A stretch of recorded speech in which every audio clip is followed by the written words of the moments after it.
Visit our channel, rumble.com/c/gar, to see more videos like this, new videos every day.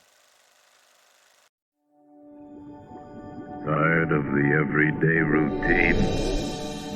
Ever dream of a life of romantic adventure? Want to get away from it all? We offer you Escape, designed to free you from the four walls of today for a half hour of high adventure.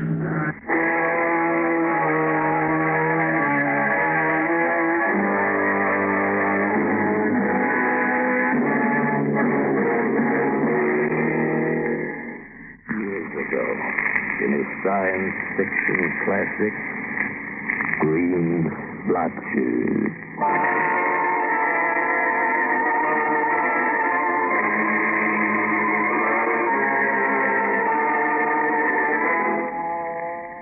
There is no longer any doubt in my mind.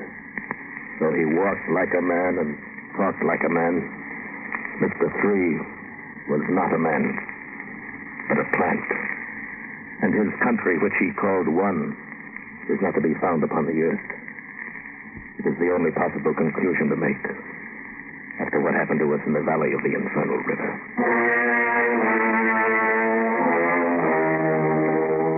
The three of us constituted the DeLong geographical expedition to explore and map the wild, uncharted region of the Andes between Peru and Chile.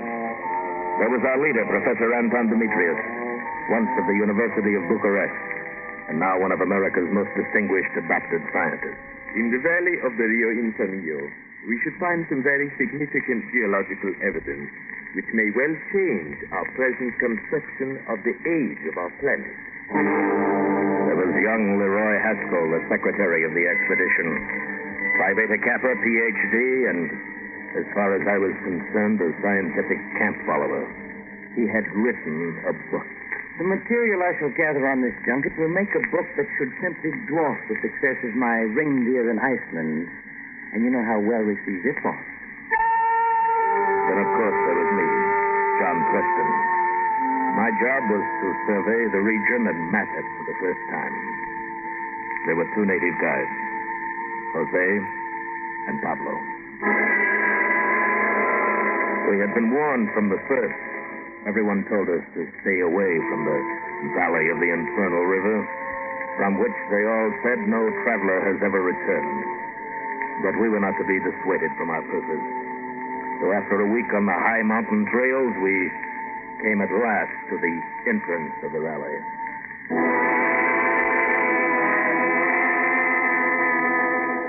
A chasm that could hold 10 Grand Canyons. A vast and forbidding valley. Black, dark brown, and deep gray. A horrible scar. The flesh of the earth burned to a crisp. And far, far below, the twisting gray shimmer of the Rio Inferno. This is the place, senor. The Valley del Rio Inferno. Do we start back now? We'll spend the next 60 days in this valley. There was no trail. The mules and pack yamas picked their way between boulders ranging in size from a man's head to his house. Jose led the party, rifle at ready, alert for the slightest danger. The way was steep, pitching us forward against the pommels of our saddles, jostling and jouncing us. It would not be exact to say that I was frightened by this forbidding valley of desolation, but I was depressed by it as I rode along. I was lost in speculation about the warnings we had received when a rifle shot rang out. What? Hermano, something behind that rock. Jose had slipped from his saddle, his rifle barrel still smoking. Jose, come back here. But he had disappeared among the boulders, swiftly stalking an unseen prey. What was it, Pablo? Did you see? It was a man. Look, there they go.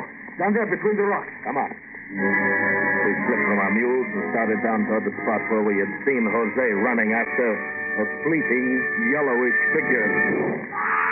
It is Jose. Hurry. But when we got there, all we found was Jose's gun.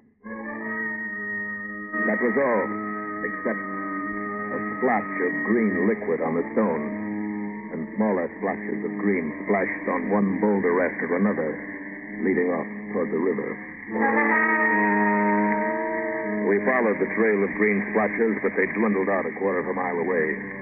We searched for Jose all afternoon, but finally gave up. Toward sundown, pitched our camp near the rocks with the green splotches. While Pablo prepared the evening meal, Professor Demetrius finished a chemical analysis of the green stain. Well, gentlemen, this material is chlorophyll. Chlorophyll? Pure chlorophyll. The substance that makes all plants green. Where would chlorophyll come from in this godforsaken place where there aren't even any plants? That is a mystery we must set out to solve. Oh, look. Look, the moon's rising. Apropos of nothing. I like to watch the moon rise. I find it a source of inspiration. Source of inspiration. Sometimes that knuckle-headed secretary was more than I could bear.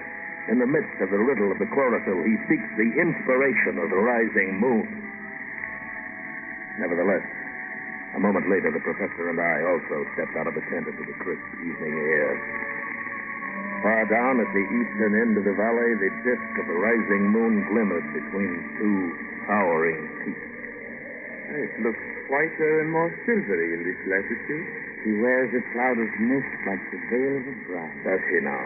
Look here, Preston, just because you like the gift of imagery is no reason, but... My God, look!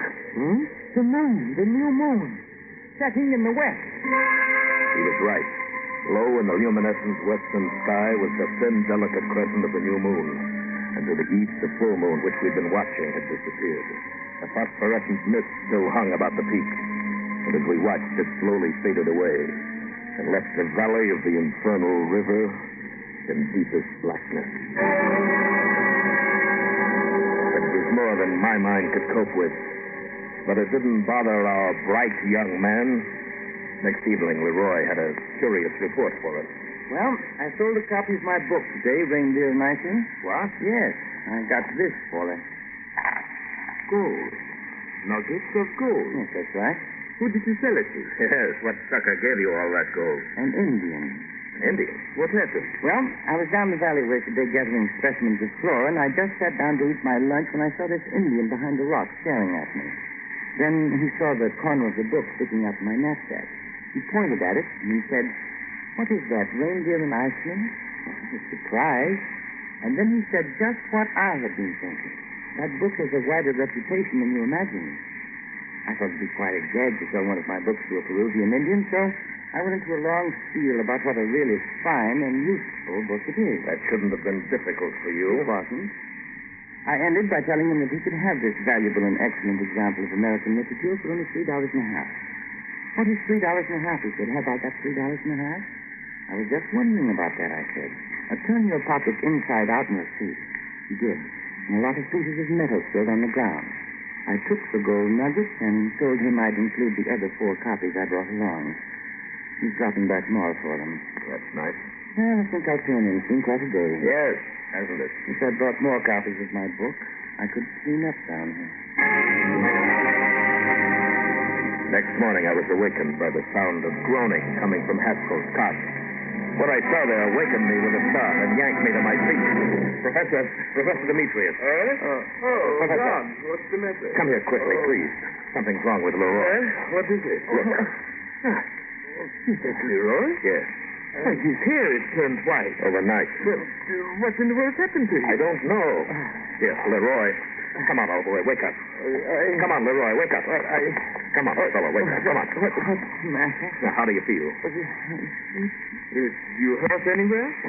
My head aches and my leg burns. Where? Right here. Let me see. Here on my side. Oh, that's a pretty nasty inflammation. More like a third-degree burn.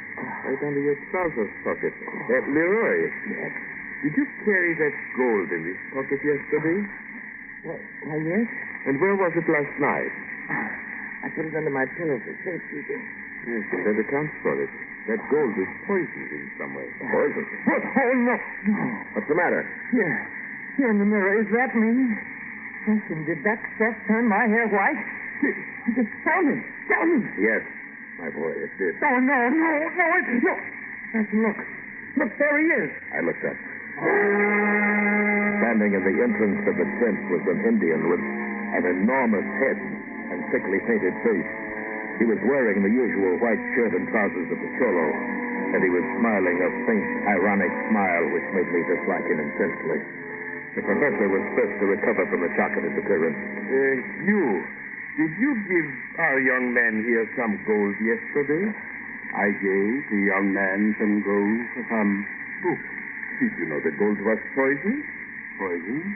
How? Well, that's what we want you to tell us. I haven't any idea. What effect did it have? You can see for yourself. Is this the same young man? Yes, you nearly killed him. Oh, how interesting. It must be the effect of a metal I carried with the gold. I do not know what you call it in your language. Possibly you may never have heard of it. Here is some. But that's radium. Pure metallic radium. Yes, sir. More radium than is known to exist in the entire civilized world. And carried around casually in the pocket of an Indian. But I was burned by the gold. That's right, but the gold has become irradiated by this piece of radium, which I might add is worth several $1 million. You made a bad deal, Leroy. You should have taken the radium and let the gold alone. I wish I'd given the book away. Can't you gentlemen ever communicate with each other without using words and sentences? What? Huh? Suppose, Mr. Preston, you desire to communicate with Mr. Benitez. Would you How do you know my name? Have we met somewhere before? I'm sure we have not. But when I paused, you talked your name. So naturally I knew it at once.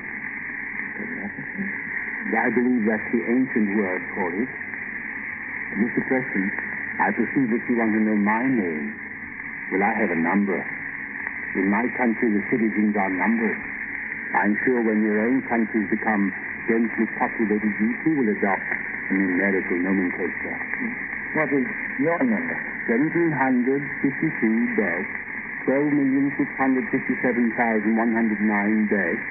1752-12,657,109-654.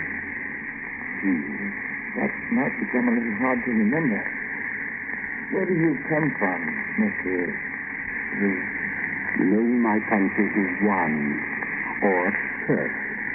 I dare say each of you comes from a country which you call one. No, I see I am wrong. America? Romania?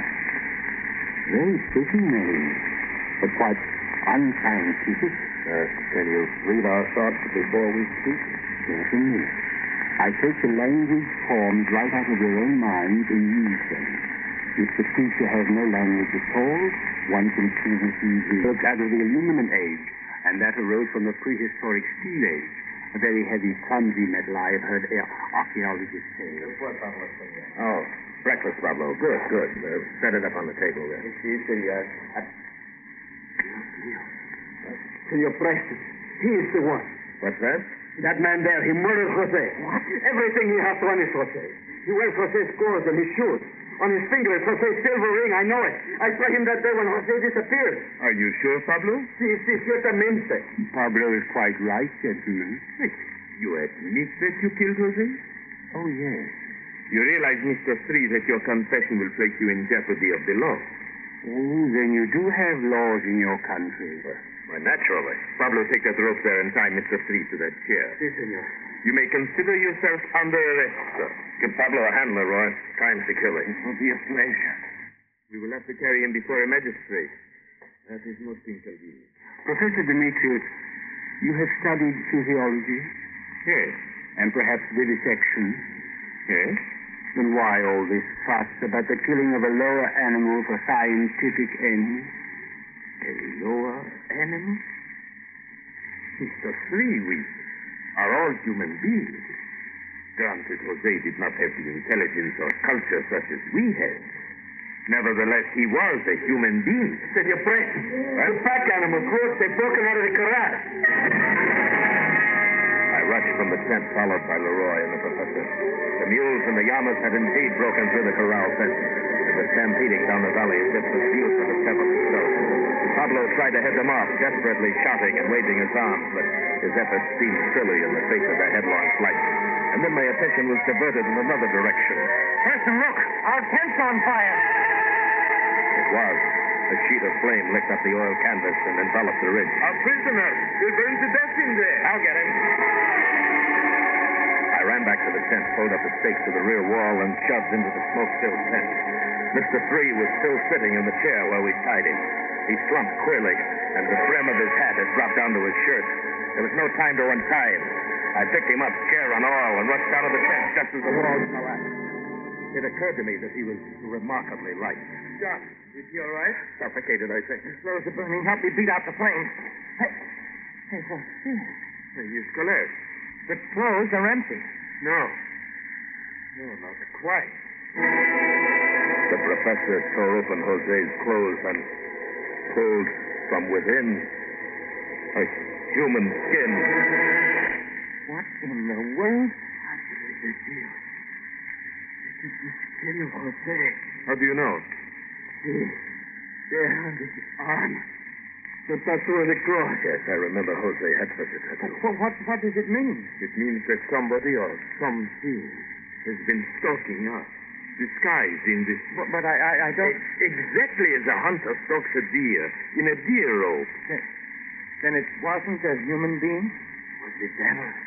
They wonder. He knows he's a human being, but he doubts if we are. Did you notice how supercilious he was? He probably thinks of us as the missing link between the apes and himself. We are animals to him. He puts on one of our skins to hunt us down.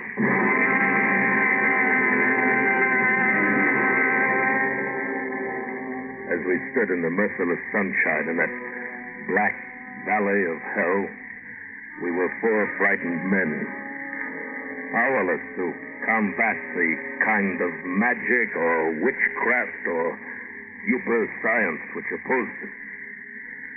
And then I noticed a strange thing. A rabbit broke from behind a boulder and dashed between our feet, scampering down the valley toward the river. I looked up and saw Vicuna leaping from boulder to boulder, and there slipping between the rocks was a panther.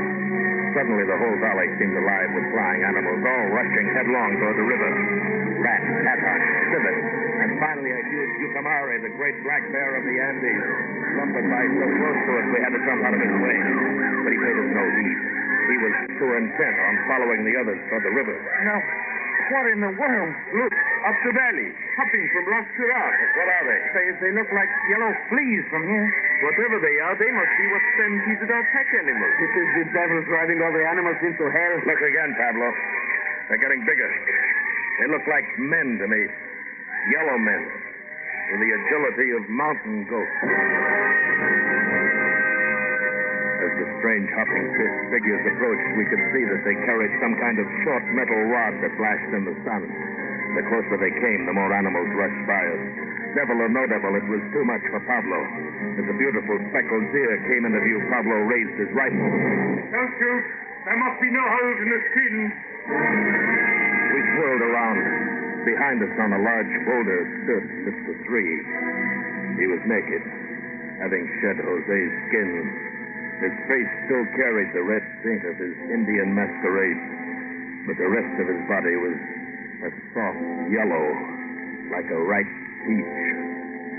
His feet were disagreeably small, which accounted for the ease with which he escaped our rope. In his hand, he carried a small metal rod. I must apologize for setting fire to your tent, gentlemen. It was quite accidental. I did it with this focusing rod as I slipped out of your rope. Focusing rod? Yes. What does it focus? Radio power. Why, that is the most compact transmitter I've ever seen. It's really quite primitive. I imagine it came into use among thinking creatures along with fire, the keystone of the ark, and the remote control rocket. They were all important additions to human knowledge, but their discoverers and the dates of their discovery are lost in prehistoric eras. You men will follow the rest of the quarry to the river. Everyone must go. What did you say? Follow the rest of the animals to the river. Be quick about it. Now look here, Three. We'll do as we please. Why should we go? So our commander can select specimens to carry to the land of one. Oh, I see. He wishes our scientific advice on the selection of animals. Your advice? You bunch of idiots. He's going to select one of you as a specimen to carry to one. Now get along. I don't want to have to use force. You won't get us any other way. Take cover, men. The four of us threw ourselves behind the boulders. Mr. Three didn't move. He still stood on top of his rock a dozen feet away. I raised my rifle, got his huge, ugly head in my sights, and squeezed the trigger. But the gun never fired, and suddenly my arms and legs were contorted in painful spasms. My body stiffened, and it seemed as though my brain were on fire. When I opened my eyes, I was flat on the ground, and so were my companions. I think that you are convinced now of the futility of opposition. So we stroll together in the direction of the river. You realize that you're creating an international incident. The United States of America does not stand for such treatment of its citizens. You better think twice. This thing can get out of hand. It may even become a matter for the consideration of the United Nations, and it can certainly lead to war. Indeed. That should be interesting. Professor, do you creatures really represent a scientific body? Why, of course we do. The DeLong Institution. How quaint. And I'd like to have some things explained. I'd be very happy to oblige if I can. Oh, yes, I perceive your questions. We are here to extract radium from the pitch blende in this valley. We do this with a portable furnace. The strange lights you saw in the evenings occurred when we moved our furnace from place to place. We always do that at night. To do so during the day is inconvenient because the sun's rays are apt to create a local ether storm. Yes, I can see that it might. Hey, look. What? Look ahead there. A flying saucer to end all flying saucers. As we rounded a huge boulder, there stood an enormous cylinder of metal.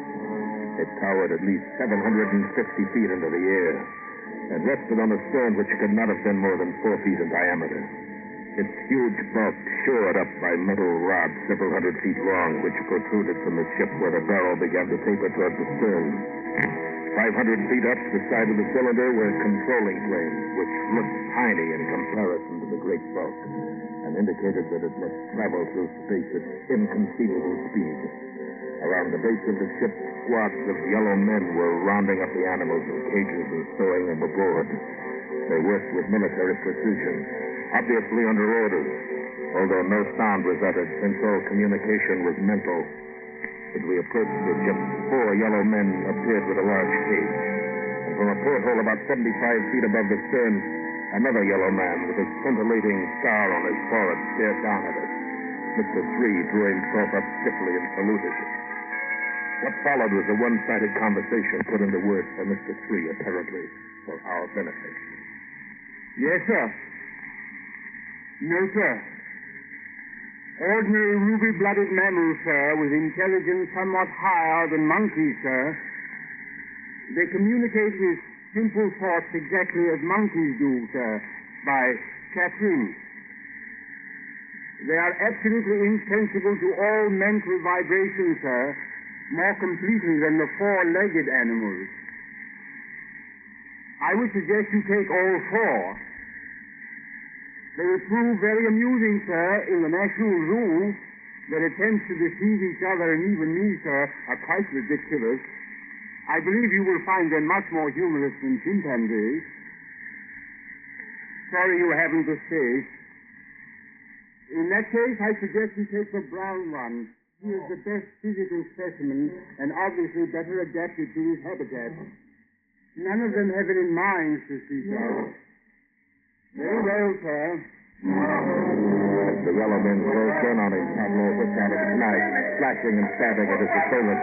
And every time his knife found a mark, green liquid spurted from the yellow body. They finally disarmed him, and in answer to the thoughts of one of them, Mr. Three said, I can't use my focusing rod. It might destroy what little mind he has. A moment later, they were carrying Pablo by arms and legs toward the cage. He turned his pathetic, bloody face toward me. Senor Preston, for the love of Holy Mary, save me. And something snapped in my brain. I started toward Pablo's captive. Mr. 3 leveled his focusing rod, and my brain seemed on fire, and everything went black.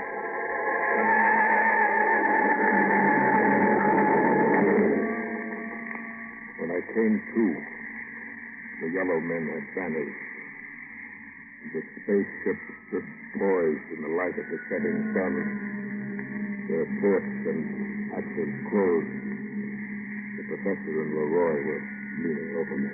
John, are you all right, John? I guess so. That jolt he gave you must have been a nasty. Rather like the electric chair all over. From the stern of the spaceship, a luminous gas seemed to boil out in whirls of furious brightness. The restraining rods were cast off, and the huge cylinder shot straight up through the air with a precision.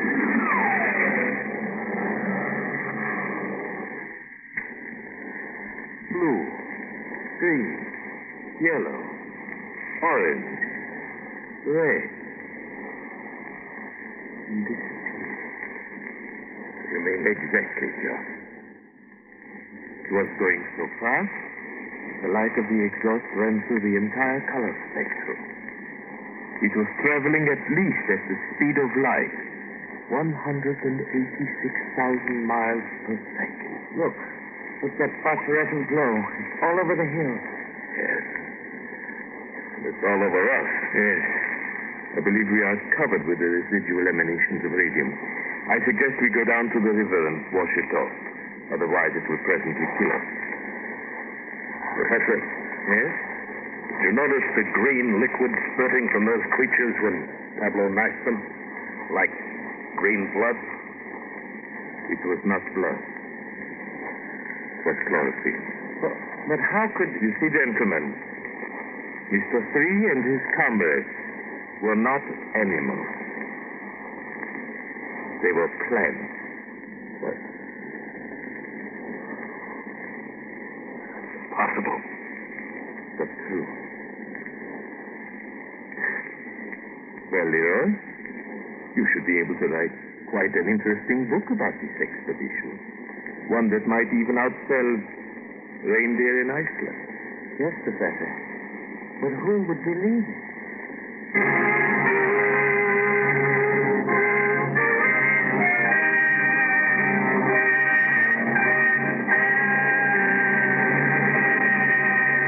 Escape is produced and directed by William N. Robeson.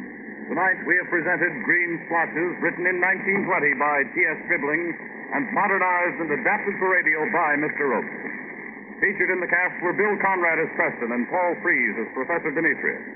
Also heard were Ted DeCorsia, Harry Bartell, Barton Yarborough, and Jay Novello. Special music was arranged and conducted by Del Castillo. Next week... You're trapped on a lost plateau in the shadowy depths of the Grand Canyon. At your feet lies a fortune in ancient gold, and beside you, holding a gun at your head, is a half-crazed Indian from whom there is no escape. Next week, we escape with the story of a man who faced the murderous fanaticism of an ancient tribe to recover a fabulous treasure in golden relics, as Paul Pierce tells it in Grand Canyon Suite.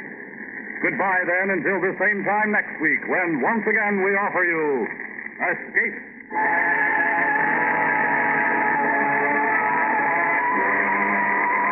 Maybe you think there's no such thing as flying saucers, but Charlie McCarthy claims to have captured a flying saucer pilot, and he gets Van Heflin into the plot this Sunday night. You'll find it as merry a spin as Charlie and Edgar Bergen have taken you on. And there's plenty of fun earlier when Al Jolson trades gags with Jack Benny.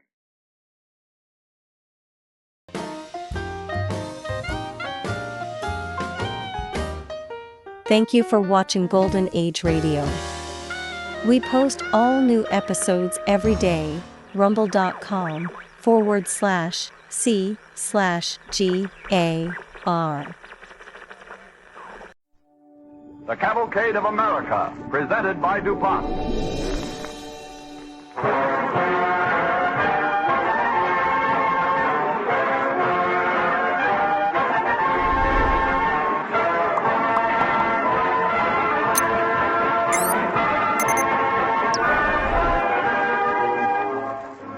Pryor's famous band is here again. Continuing this summer musical series, DuPont brings you another program of fine band music in the Cavalcade of America.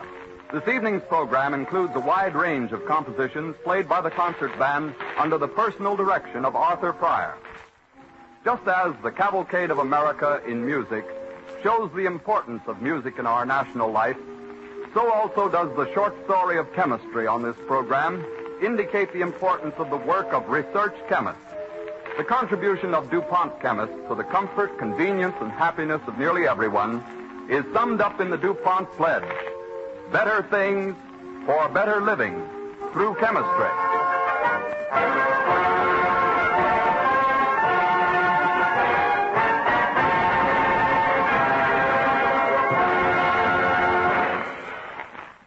From the days when the caveman beat on hollow logs, through the centuries to our modern concert bands, rhythm has been man's most natural method of musical expression.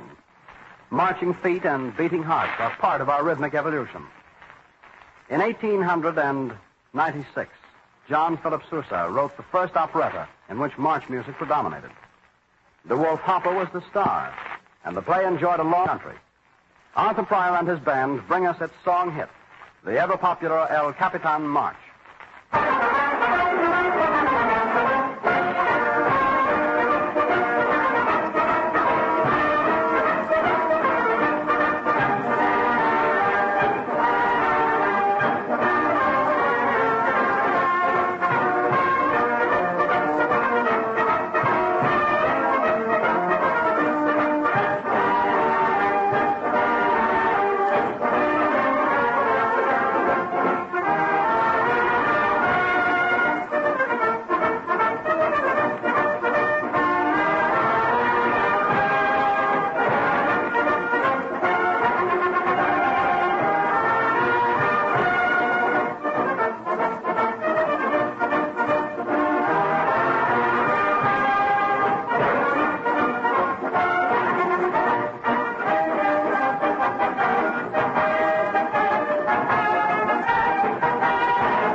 El Capitan was a favorite operetta in the gay 90s.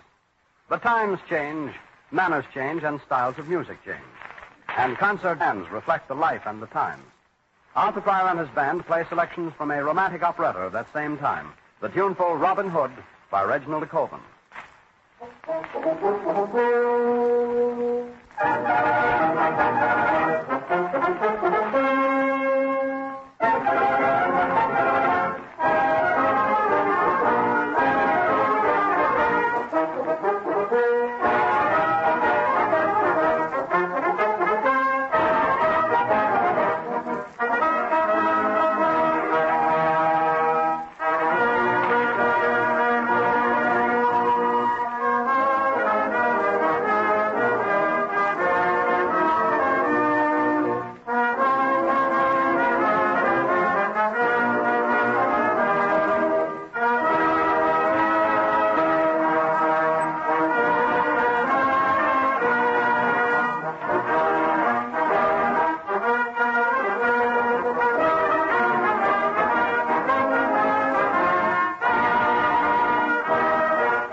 interesting example of the interest in band music that is spread throughout America is the annual contest for high school bands given by the National Society for the Advancement of Music, first held at Joliet, Illinois.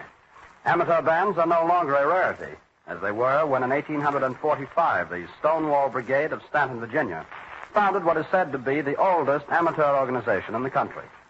Today, a college man no longer scorns music as a career. Several of our better-known radio bands were formed when their leaders were still undergraduates. In honor of these many college bands that year after year gallantly urge their teams to victory, Arthur Pryor and his band present a medley of college songs.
In 1900, Sousa's band, with Arthur Pryor as assistant conductor and trombone soloist, toured Europe and found that their fame had gone before them.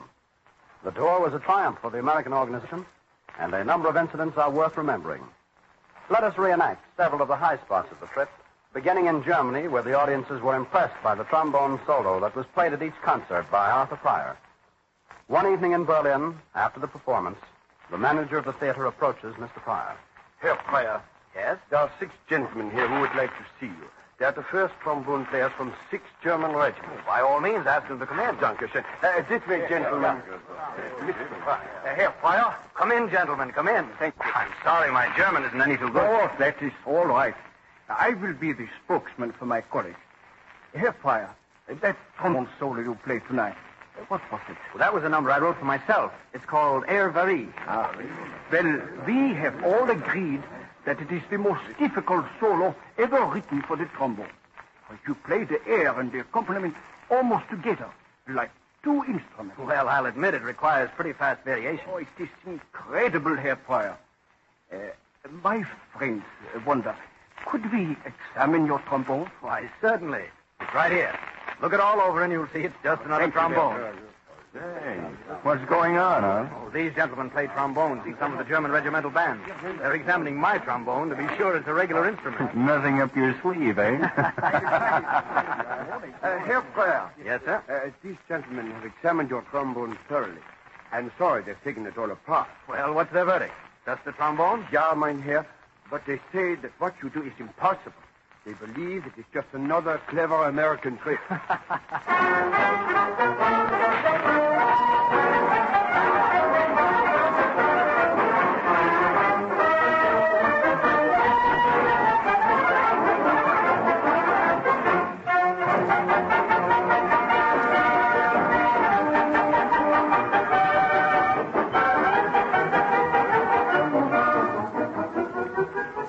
In England, the Sousa Band was honored by a command performance before King Edward VII in honor of Queen Alexandra's birthday. At the close of the performance, the King congratulates Mr. Sousa. Mr. Sousa, it has been a great pleasure to have you and your talented organization with us tonight, and we are very grateful to you for coming. You may be interested to know that we are having 2 Sousa concerts here tonight. When the children heard you were going to be with us, they had the gramophone rolled into the nursery and are following your program as far as their records permit. Now, George, please. Yes, Father. Mr. Sousa, in behalf of His Majesty, my father, I take pleasure in decorating you with the Medal of the Victorian Order and congratulate you on a fine performance. Where shall I finish? Over my heart, Your Highness. How American. Thank you, Your Highness.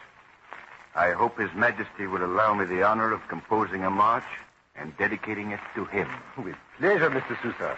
If you do, I will command that it be played by all our regimental bands.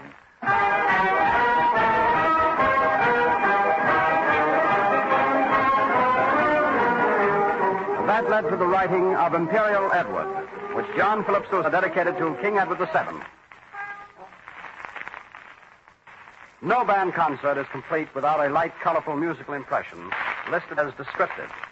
And no band repertoire is complete without several of these descriptive novelties. One of the favorites is In a Clock Store by Orff, which will now be played by Arthur Pryor and his band.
Cavalcade of America in music, presented by DuPont, moves on. Not only do descriptive numbers lend themselves to band treatment, but the music of Richard Wagner is particularly adaptable to the kind of arrangement given it by Arthur Pryor and his band in a special selection from the great music drama, Siegfried.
turn back the pages of history about 5 centuries and pick up a story that leads to one of the romances of modern chemistry. In 1421, more than 70 years before Columbus discovered America, a party of Chinese visiting the island of Formosa were surprised to find forests of stately trees that gave off a strange and balmy odor. Soon they found that the natives chopped up these trees to produce a gleaming white crystalline substance, having a very fragrant odor. This product was camphor. The Chinese and other Oriental peoples came to prize camphor highly. They pressed it into little cakes, which they used as amulets to ward off evil spirits. Camphor is required today for various medicinal uses, but the really great demand for it comes from industry. Camphor is essential to plastics such as Pyralin, which is used in making toiletware, fountain pen barrels, safety glass, scuffless heels for women's shoes, and hundreds of other things. Camphor is needed in making photographic film, too, whether it be the roll variety you buy for your snapshot camera or the motion picture film that brings you your favorite screen star. You see that camphor means a good deal to all of us, and that it is mighty important for industry to have an uninterrupted supply at a reasonable cost. But natural camphor is found only in the Orient, and for many years this source has been closely controlled. Price has fluctuated widely, and in 1920 it was as high as $1.96 a pound. For these reasons, scientists of several countries have made many attempts to produce camphor chemically. After years of painstaking research, DuPont chemists succeeded. Not long ago, they perfected a complicated process for making camphor here in America. And what do you suppose is the starting point? Turpentine. Turpentine from the pine trees of our own southern states. This chemical development has provided new jobs and created a new source of income for the people of the South.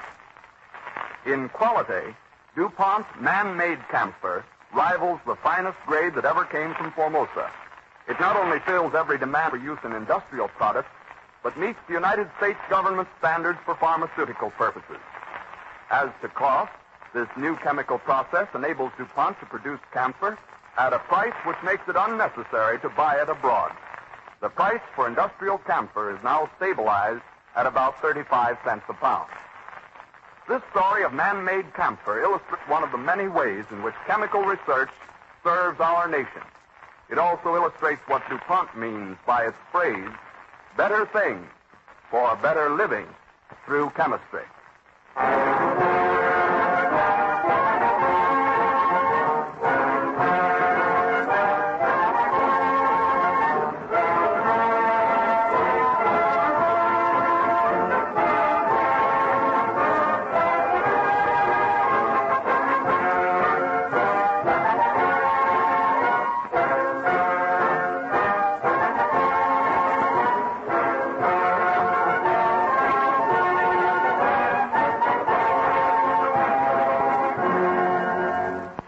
Next week at the same time, our program will tell stories of American bands of today. Arthur Meyer and his band will again be heard when DuPont continues the first group in its summer musical series of the Cavalcade of America.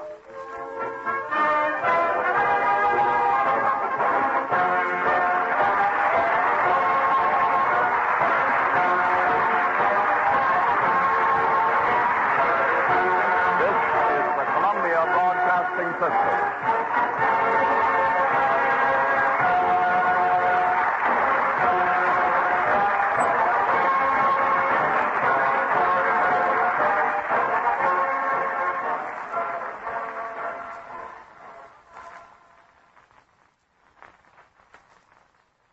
WABC, New York.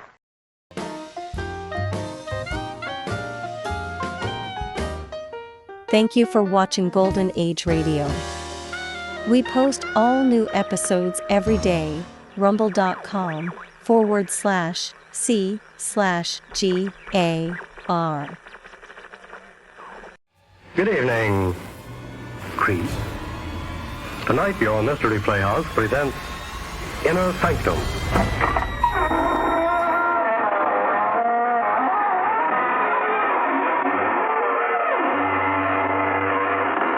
Good evening, friends of the Inner Sanctum. This is your host inviting you in through the squeaking door. I just left a friend of mine. He runs an all-night billiard academy near the cemetery. Yes, after midnight, he uncovers the ghoul tables. But no rough stuff in his place. No, he settles all arguments by arbitration. Simply lifts a shroud and points out they haven't a leg to stand on. Believes the old motto that a fiend in need is a fiend indeed.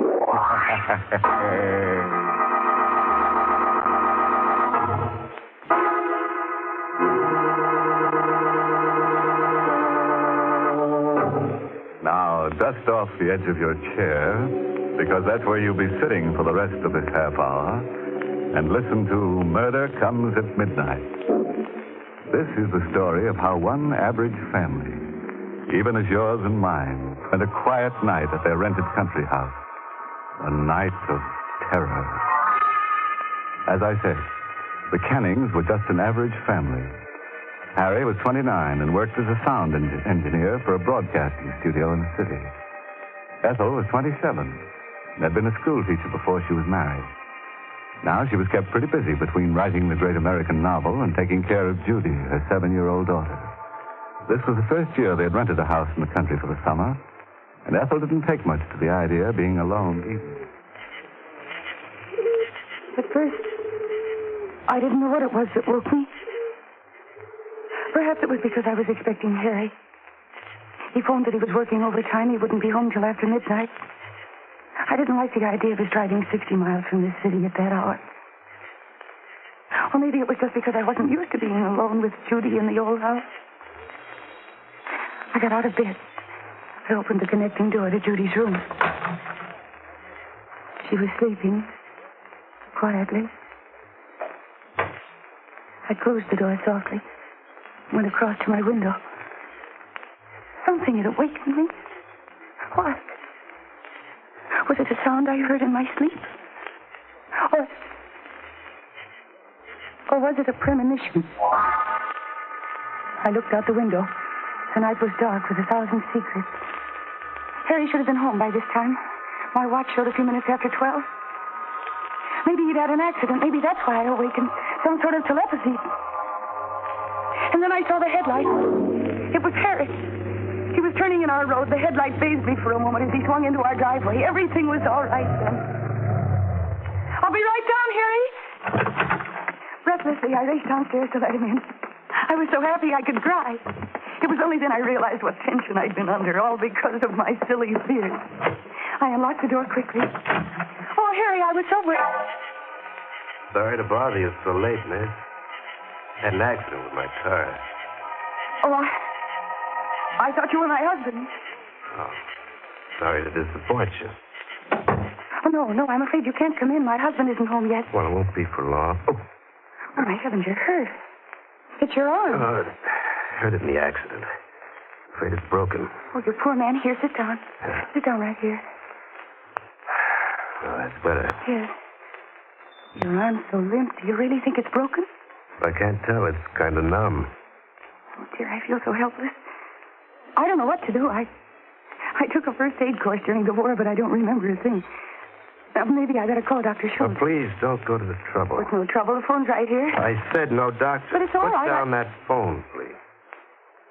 I don't understand. Maybe you understand this. A gun? Put the phone down. Who are you? I'll ask the questions from now on. Your name's Canning, isn't it? How did you know? Name's on the door, isn't it?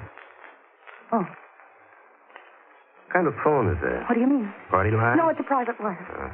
Can you dial, or do you have to ask the operator for the number? No, you just dial. Good. Push the phone over here to the side of the table. Who were you going to call? The phone, please. You better get out of here before my husband comes home. Oh, how do you think he'd make out in an argument with this? Oh. The phone.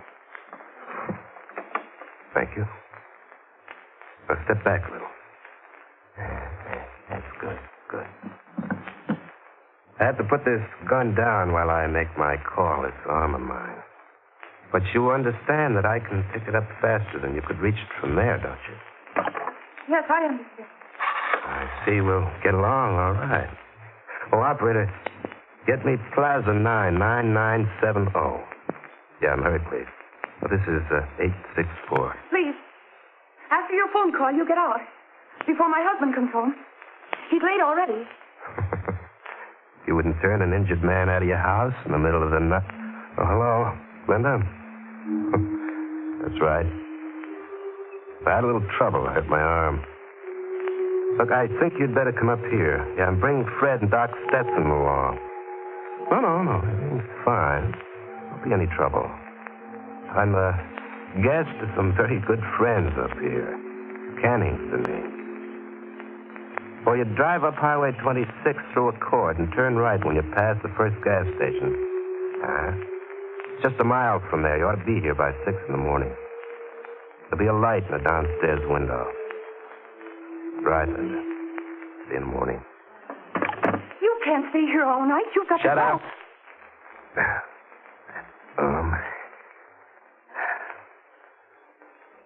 What's that over there? Radio? Yes. Pretty big. It's a sending and receiving set.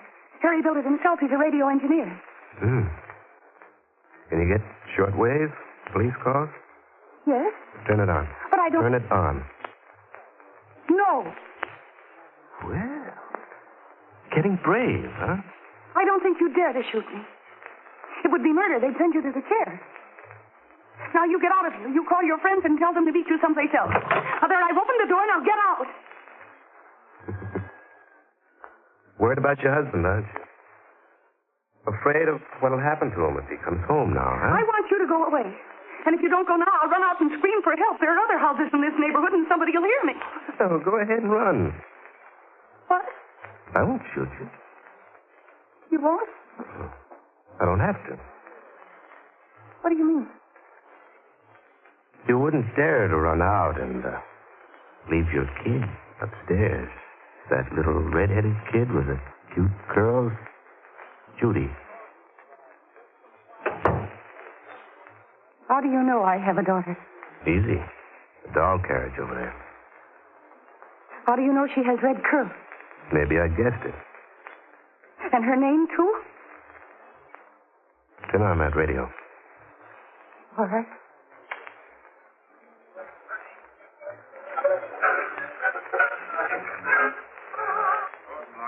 Junctions on Highway 26. All cars must be searched, every passenger positively identified. Officers are warned to exercise extreme caution. Though believed to be wounded, he's armed and dangerous. I will repeat, Arnie Bishop, known as the Gentleman Killer, escaped from custody on board the Allegheny Limited at 11 o'clock while being escorted to the death house at the state prison. He's thought to be heading north in the direction Turn it of the on. port. Now you know who I am. Arnie Bishop. You're Arnie Bishop. How many rooms in this house? 6. Fine. My friends and I will stay here for a few days. We'll make a fine hideout. What will you do when my husband comes home? Don't worry about him. Now, suppose we go in the kitchen, then you can make me something to eat. Wait. Huh? Why did you choose this house to come to? This house of all others. Can't you guess? Yes, I think so. How did you know Judy's name? And about the color of her hair? You're getting warm. My husband, Harry told you. You know you're pretty smart. Oh, please, don't you have any pity at all? Tell me what you did to Harry. He's not hurt much. I just tapped him on the head. He picked me up on the road, gave me a lift. I pumped him, found out all about this house and about you and Judy. Then I knocked him out and kept going. It was pretty tough driving with one hand, but I made it. Where's Harry now? In the back of the car. He can't get loose. I'm going out to Stay where you are. But Harry's hurt. I can't leave him out there alone. About this little red-headed kid of yours, where does she sleep? Upstairs? You wouldn't hurt her. Better stay here if you want to make sure. Oh, no. That's better. Now, Suppose we have something to eat.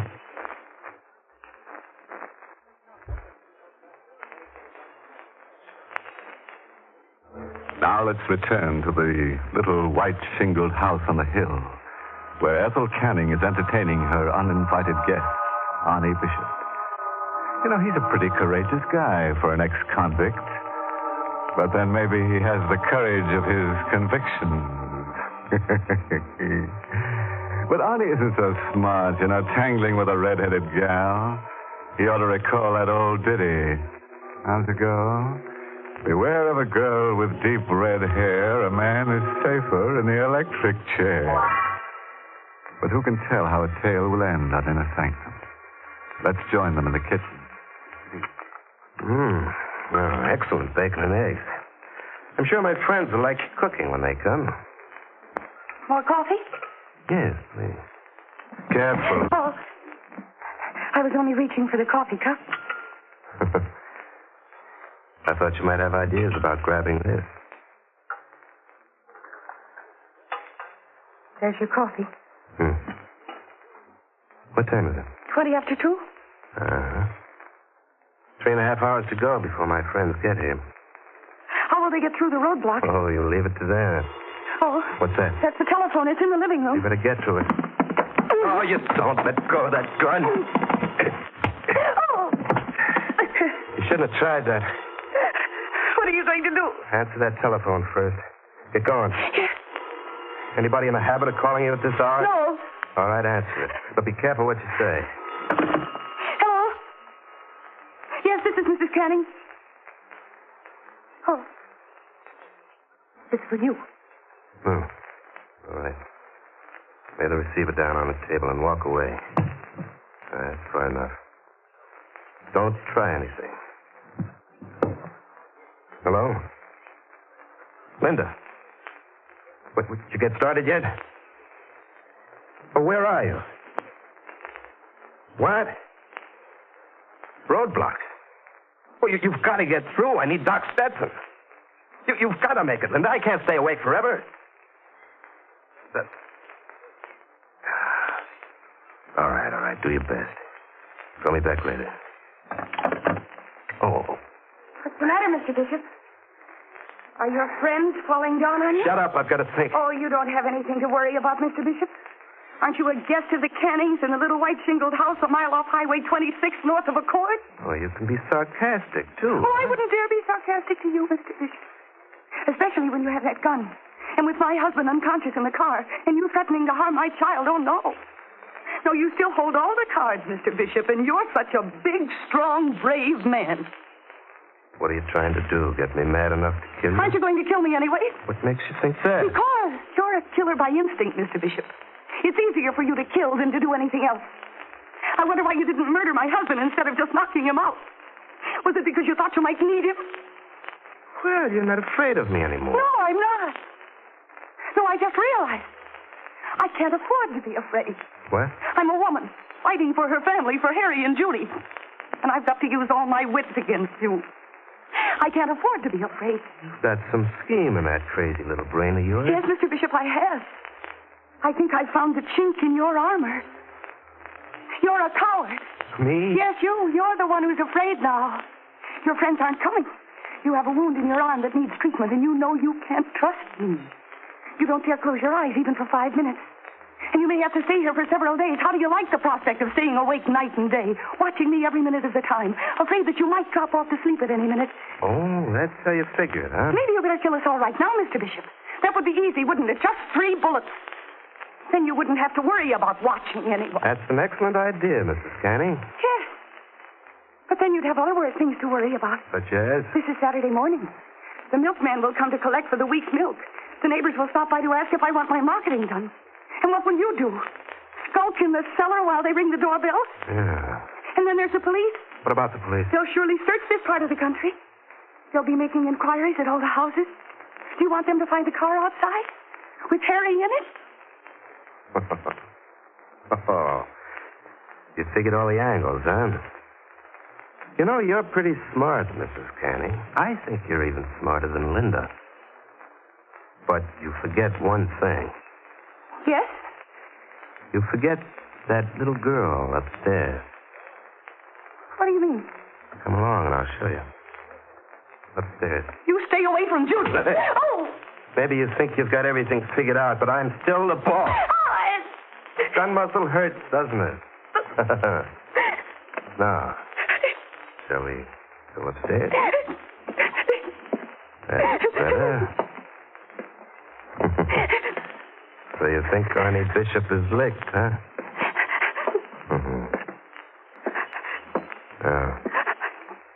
Which is Judy's room? What are you going to do to her? Which is Judy's room? Or you're going to make me open all the doors to find out? That one. All right, let's go in. So you first, Mrs. Canny. I warn you, if you hurt You Judy... first, Mrs. Canny. Please don't wake her. Ah, very pretty child. How peaceful she looks. And innocent. Ain't no childhood at that time of life. It's almost a pity to grow up out of it. You couldn't hurt her. Oh, I assure you, Mrs. Canning, I won't lay a hand on her. Oh, no, not on a beautiful child like that. But, I've got to protect myself. Let's see. That's the connecting door to your room, isn't it? Yes. There's a key in the door. Lock it, please. Now, give me the key. Thank you. Now, we'll go out the way we came in. I'll take the key out of this door, too. Thanks. You first. Now, we'll lock this door on the outside. There you are. Everything's set. You just want to make sure she doesn't get out? Yeah, something like that. Huh? Now, will you pull the mattress and sheets off your bed and bring them out here, please? Are you going to sleep in front of her door? Do as I say. All right. I'll help you. I don't understand. Why do you want to sleep out here? Norm. Everything just the way I want it. The mattress against Judy's door. But you can't sleep on it that way, half up against the door. I didn't say I was going to sleep on it. Oh, what are you going to do? Mrs. Canning, we'll see if you can figure out how to beat this angle. What do you mean? What would happen if I were to put a match to this mattress and bedding? Oh, no! This whole floor would be in flames in 5 minutes. With both doors locked. Judy wouldn't have much of a chance, would she? No! Still think Arnie Bishop is licked, Mrs. Canning? You're right about one thing, Mrs. Canning. I am in a corner. With this bum arm, I've got no chance of running if the police come. So if they do, and if I'm cornered, I'll set a match to this mattress and fight them off till the whole house is just a bunch of rubble with Judy in it. You understand me thoroughly, Mrs. Canning. Yes. So it's up to you to see that the police don't come. You're going to lie for me, Mrs. Canning, and you're going to cheat for me, and you're going to kill for me if necessary, because I always have a match ready. Now, do you still feel like trying any tricks? I'll do whatever you say. More like it. Now, the first thing you're to do, go downstairs and run that car into the garage. Get it out of the way. But don't touch your husband. Don't even look in the back of the car. I'll be watching, understand? Yes. Glad we understand each other at last. Let's go.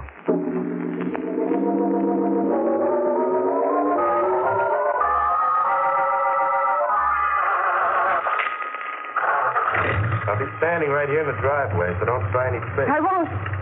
Remember, I'm watching. Harry. Harry, dear, can you hear me?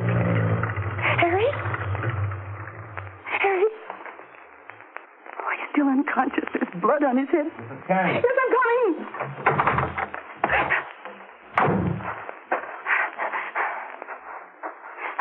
You did take a look at him, didn't you? No. All right. No. All right, come inside. Beautiful night, isn't it? It'll be morning soon. What time is it? Almost 6. The milkman should be here soon. Oh, well, here's where you start lying for me. After you, madam. Now, I'm going to sit right here in this chair with my hand in my pocket. And in my hand's the gun. Understand? Yes. That's the milkman. You'll tell him I'm your cousin, just visiting here for a few days. He'll wonder why you're up so early. Let him wonder. Go on, answer. Good morning, Mrs. Canning. I'm the new milkman on the route. Hope I didn't wake you up. Come in, please. Has 2 bottles of milk you wanted this morning and a bottle of cream. Yes, you can put them on the table there. Yeah, right. Oh, this is my cousin. He's visiting us for a few days. Oh, how are you? Hello. You have my bill? Yeah, I got it right here in my pocket. Here. Hey, is that... That's right, Bishop. It's a gun. Sit still and take your hand out of your pocket very carefully. Okay, you win. But how come a milkman with a gun? I borrowed this coat from the regular milkman. I'm Sergeant Wright, State Police. What? Kevin. State Police? How did you know I was here? Mrs. Canning told us. She? Well, how? I didn't let her out of my sight. She broadcast it to us. Broadcast? Yes. Over this set, Mr. Bishop. Remember the speech I made you? You didn't know what had come over me. I was really talking to the state police over the short wave. Don't you remember I told you that this was a sending and receiving set, that my husband built it? And when I turned off the short wave signals, I turned the switch to sending. And then I just hoped my message would get through. I didn't think you were smart enough. And I thought I had you scared stiff. You look like the kind who would scare easy. Oh, I am, Mr. Bishop, I am. But I warned you. This was a time when I couldn't afford to be scared.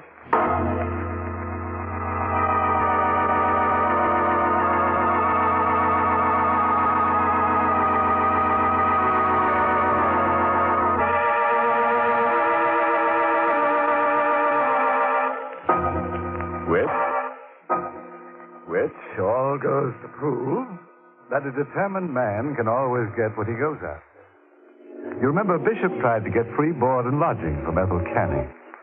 He finally got it, all right, but not exactly where he wanted it. You know, as a matter of fact, Bishop was the type of man who should never have gone in for murder. No, too many risks. He should have specialized in arson. That's always a surefire undertaking.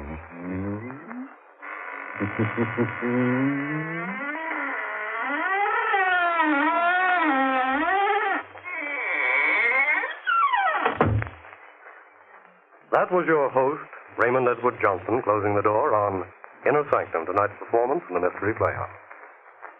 It's late, Creep, so good night. Sleep tight.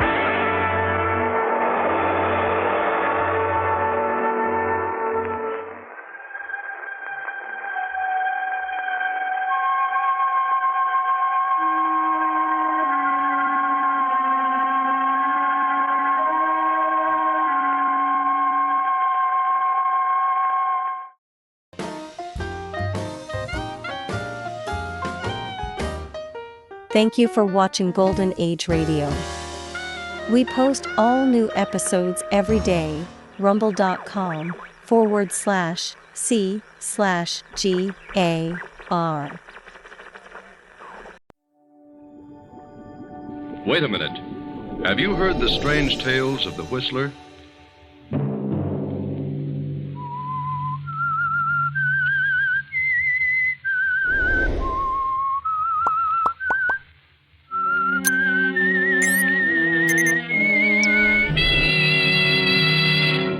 I'm the Whistler.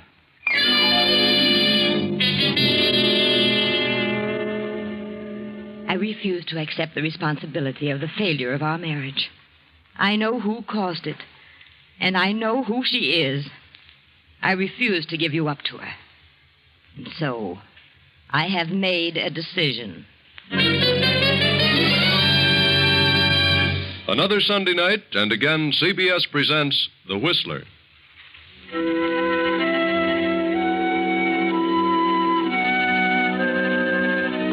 I, the Whistler, know many things, for I walk by night. I know many strange tales, many secrets hidden in the hearts of men and women who have stepped into the shadows. And so I tell you tonight the unusual story of the other woman. Olivia Martin paces the floor of her bedroom. She's been pacing for hours, and it is now long past midnight. Her husband, Fred Martin, did not come home to dinner. He was detained at his office on business. So he said. But Olivia knows that it isn't his advertising business that detains him. And she knows, too, that tonight will be the climax and the final crash of their marriage. The end of everything for Olivia. She knows what Fred is going to say tonight. For months she has been fearful of this moment, and now it has come. Olivia, you awake? Yes? Come in. I thought you might be asleep. How could I sleep? You know better than that. It's 1 o'clock, isn't it? Yes, Fred. I didn't realize it was that late. You don't usually bother to see if I'm awake. Don't I? For the past 2 months, you've passed right on to your own room. Yes. Yes, I guess I have. Get your business settled? Yes. Yes, I had quite a bit to attend to. Have dinner at the club? Oh, yes, at the club. Then why didn't you answer my call? I had you paged. They said you hadn't been there this evening. Oh? Well, perhaps I hadn't arrived yet. Really? What did you want? I don't know. I don't remember now what I called you for. I see. Well, I think I'll turn in. Good night, Olivia. Why don't you say it? Say what? What you came here to say. What makes you think I had anything particular to say? I know. I don't know how, but I've known all evening you were planning to tell me something when you got in. Oh, that's nonsense. No, Fred. I've known for months this was coming. I know what sort of business detained you. Another woman. What? First, I believed you. As the weeks passed and I realized you were growing colder, the whole thing became clear to me. And I knew you were evading me, that you were lying about those business appointments at night. Go on. We've been married 10 years, Fred. I've done everything humanly possible to make our marriage a success. Have you? I think I have. At least I've tried. That's your opinion, Olivia. Why didn't you come right out and tell me about this woman at the very beginning? Why should I? Oh, Fred. I'm sick all over. I've tried not to believe it. Now, let's not have a scene, Olivia. What do you expect me to do, laugh it off? No, not you, Olivia. Certainly not you. I suppose you'll say it's all my fault. I'm to blame for everything. Well, isn't that what you're trying to say? I haven't said anything. Then why don't you? Say something.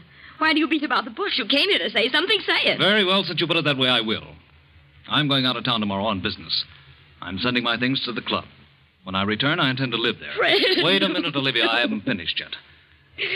I want you to get a divorce on any grounds you please. Desertion or whatever you wish. Divorce? Do you mean that? I do. Very well. If that's the way you want it, there's nothing else I can do. No, Olivia, nothing. Good night.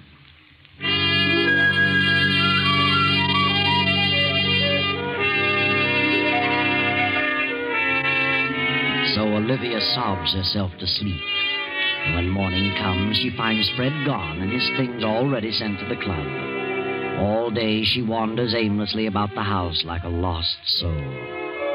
Then as night falls and her loneliness increases, she is seized with a horrible feeling of hopelessness. A strange depression comes over her, and she sits down at the desk and writes a note. Fred, the very thought of losing you, the thought of divorce, the thought of giving you up for another woman is more than I can bear. The shame, the disgrace, the scandal of it all would, I know, drive me insane. Regardless of what you may think, I refuse to accept the responsibility of the failure of our marriage. I know who caused it, and I know who she is. You'd never be happy with a woman of her type. You'd be throwing your life away. I refuse to give you up to her. And so, I have made a decision. Goodbye, Fred. Olivia.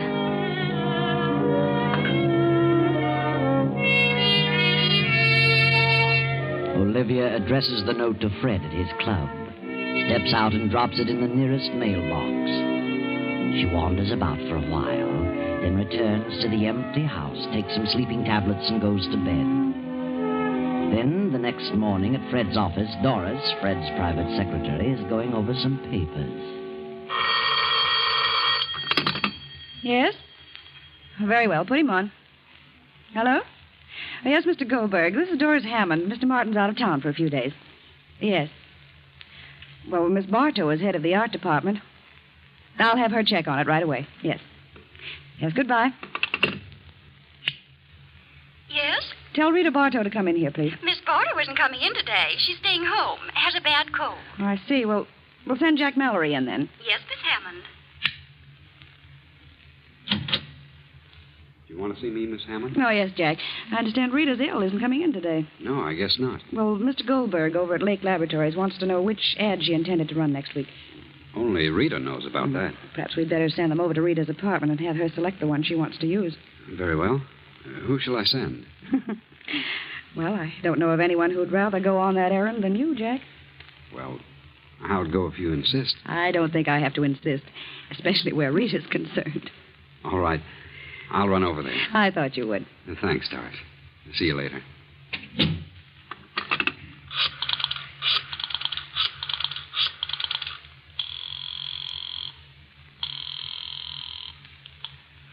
Hello? Rita, this is Doris Hammond. Yes, Doris. How do you feel? Oh, fair. Good. Mr. Goldberg wants to know which ad you selected for next week.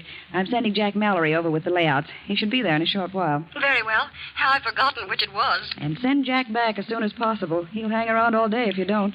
I will, don't worry. Goodbye. Bye.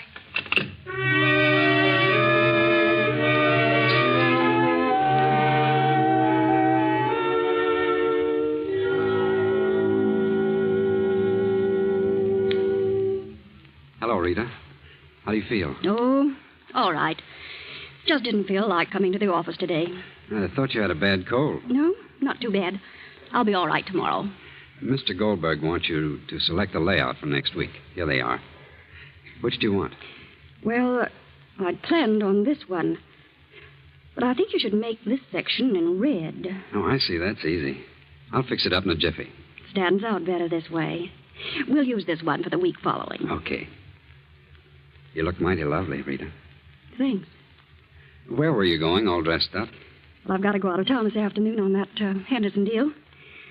I wanted to put it off until next week, but Mr. Martin insisted that I get it settled as soon as possible. I'll be back on the afternoon plane tomorrow. You shouldn't be running around too much, darling. Well, I don't really have a cold. It's that sinus. You've had a lot of trouble with that in the past year or so. Yes. There's nothing much can be done about it, I guess. Thank heavens it only strikes me in winter. Why don't you try a change of climate, Rita? Change of climate. I should think you'd like California. I've always wanted to go there. I've had an idea that I could do very well. Some nice jobs in the movie art departments. I'm not interested in movies. I thought about going out there and settling down, buying a nice little home and really enjoying life. Why should a bachelor do all that? You have ideas about getting married, Jack? Yes. Yes, I have, Rita. Good. I'm glad to hear it. What time's your plane leave? At 2. How about a little lunch while you're waiting? Something warm. Very well. Well, leave your bag here. We'll pick it up later. All right. I've got something important to talk to you about, Rita. Important? Yeah. I got a nice raise this week. That's fine, Jack. I want to ask you a question about you and me. Yes? Go ahead. No, not now. Come on, we'll talk about it during lunch.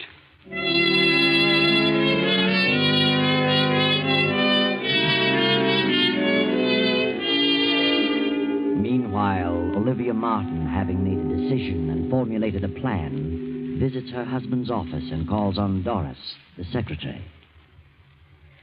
Good afternoon, Miss Hammond. Oh, how do you do, Mrs. Martin? I was just going out to lunch. Would you join me? I'm sorry, Miss Hammond. I'm afraid I haven't time. I'm in rather a hurry. I've a number of things to do this afternoon. Can I help you? I suppose you're quite busy yourself. Yes, my work is always doubled when Fred leaves town. Fred? Yes, Mr. Martin. Oh, my husband. I suppose it does seem strange for an employee to call him Fred. But for some reason I've gotten into the habit and can't seem to break it. He doesn't seem to mind, however. That's so. I can imagine he wouldn't. After all, you're like one of the family, aren't you, Miss Hammond? Yes, I've been here for 2 years. You've been Fred's private secretary for how long now? Almost a year. It doesn't seem that long. Pleasant work, isn't it? Most interesting. You've no idea how absorbing this business can be, Mrs. Martin. But I realize it must have a certain amount of extremely interesting moments. You should come around more often, Mrs. Martin. Oh, how right you are. Things might have been different. Different? Yes. I mean, if I had taken an active interest in the business, well, at times it gets rather dull waiting at home, especially on long evenings when your husband has to stay in town on business. Oh, I suppose it is rather dull under those conditions. Yes. But I mustn't take up your time with personal problems. I want you to have a check drawn for me for $500. Very well, I'll attend to it at once. Have you heard from Fred since he left? No, I haven't. He phoned me this morning. He did? Yes. He left an important paper at home, and he knew I was flying to Detroit tonight to visit my relatives, so he wants me to drop it off for him at Buffalo. Buffalo? I thought he was in Boston. Well, yes, he was. But he had to rush over to Buffalo. Some unexpected business came up, and he says he needs you very badly. He wants me to come to Buffalo? Yes, I told him I'd notify you and bring you with me. I'll be leaving the airport about 5:30. Can you meet me there, or shall I pick you up here? Well, I'll meet you at the airport. I'll have to run home for a few minutes. Is there anything in particular he wants me to bring? No, nothing but the paper he left at home. Very well, I'll be at the airport around 5. Do you mind flying, Miss Hammond? No, not at all. That's good. My plane is a small cabin job. Might be a little bumpy, but I'm rather a good pilot. I'll see you at 5.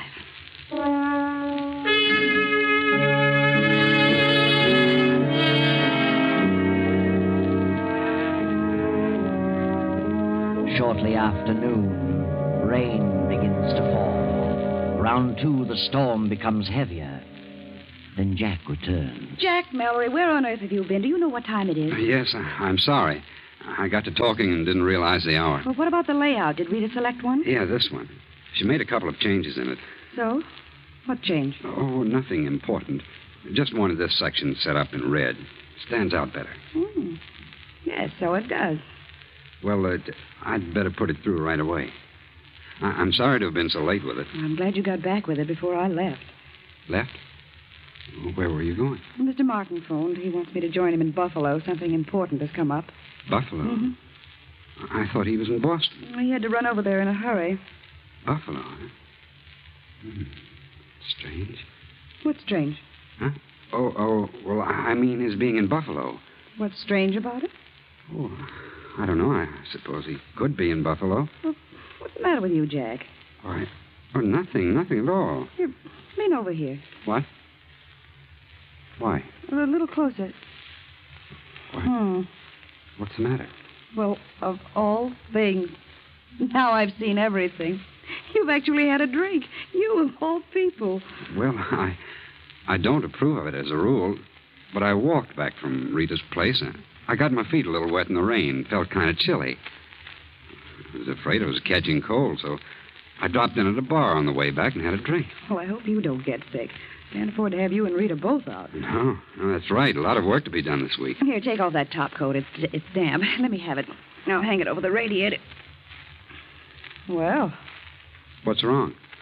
How on earth did you do this? You've spilled ink on the front of your coat. Yeah. Well, what do you know? Fine thing. I just got it yesterday. I must have done that over at Rita's when I blocked that section in red. You'll have to get it out as soon as possible. Hand me a towel from that closet and dampen it. Oh, don't bother, Doris. I'll have it cleaned tomorrow. Get some of it out now. Thanks. Certainly hard to get off. Well, it's probably dried in by now. The cleaners can get it out. Strangest ink I ever saw. Doesn't seem to be ink. More like blood, if you ask me. Blood? Let me see. It is strange. Let me see that layout. Does seem a little darker than this on the card. Maybe the cloth has something to do with it. Perhaps. Better let the cleaners worry about it. What time are you leaving, Doris? In a few minutes. I'm flying from the airport around 5. Well, good luck, Doris. See you in a few days. Thanks, Jack. Take care of yourself. And lay off the liquor. That's bad stuff to get started on. Are you kidding? What do you think?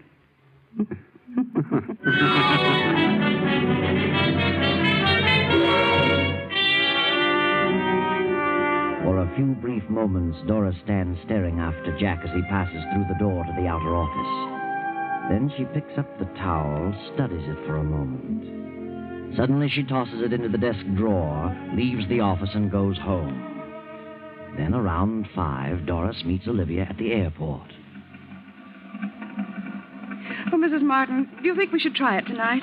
You mean you'd rather not go? Are you frightened? Oh, no. No, I'm not exactly frightened, but... Well, the storm's passed. What's wrong? What? I don't really know. Nothing, I guess. Well, nothing to worry about. I've flown this plane in all kinds of weather. Yes, of course.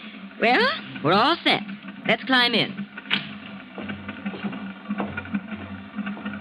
I wish I could have talked to Fred. I haven't the slightest idea what this is all about. You'll know what it's all about in no time at all. What? We'll get there in a couple of hours. Don't worry.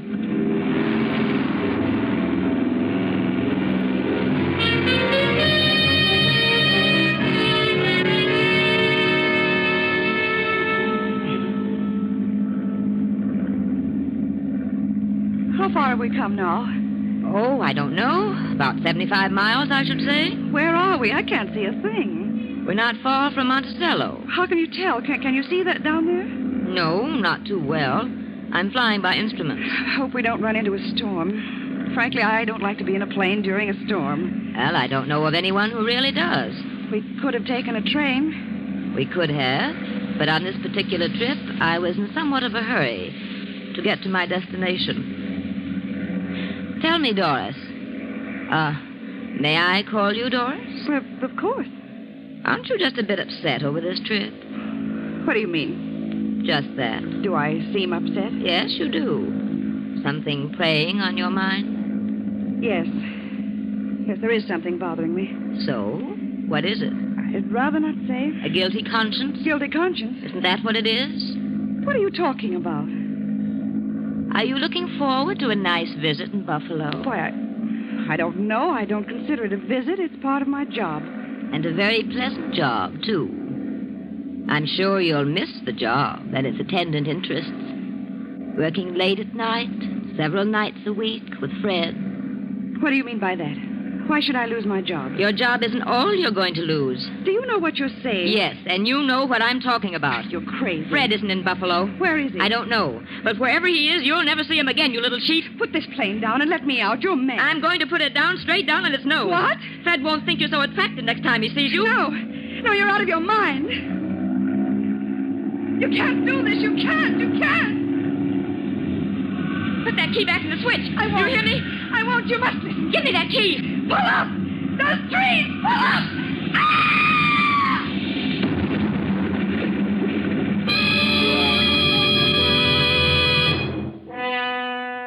By some strange quirk of fate, Olivia is foiled in her plan of suicide and murder. A farmer rushes to the crash, finds Olivia thrown clear and still alive. Now, an hour later, in the farmhouse.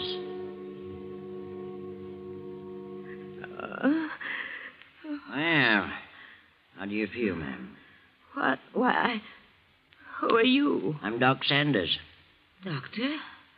Where am I? You're on Jake Barrett's farm. Found you right after the crash. Believe me, you're mighty lucky. Lucky? What do you mean? Well, you were thrown clear when you hit the treetops. Got off with a few scratches and a couple of rattling good bumps, but not a busted bone anyplace. What happened to my passenger? Well, I'm sorry to say she's dead. Dead? She's dead. Yeah, she wasn't as lucky as you. I'm lucky, am I? Don't you think so? No. No, I don't. I'm not lucky. That isn't the way. Now, take it easy. I know how you feel, but you couldn't help it, ma'am. These things just happen sometimes. No, they don't just... What were you going to say, ma'am? Nothing. I wasn't going to say anything. Oh. Well, they located your husband, ma'am. Jake's driving you back to New York tonight. Now, you'll be all right.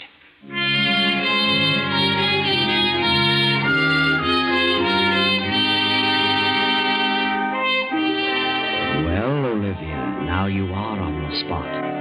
ambitious plan was only partly successful. Now you've got to face Fred. And how are you going to explain the situation? How are you going to explain Doris's presence in your plane? Fred arrives in town, spends a few hours at his club. Then in the morning he visits Olivia. Hello, Olivia. Oh, Fred, it was terrible. Yes, I know. I'm very sorry, Olivia. I don't know what happened, but all of a sudden the motor cut off.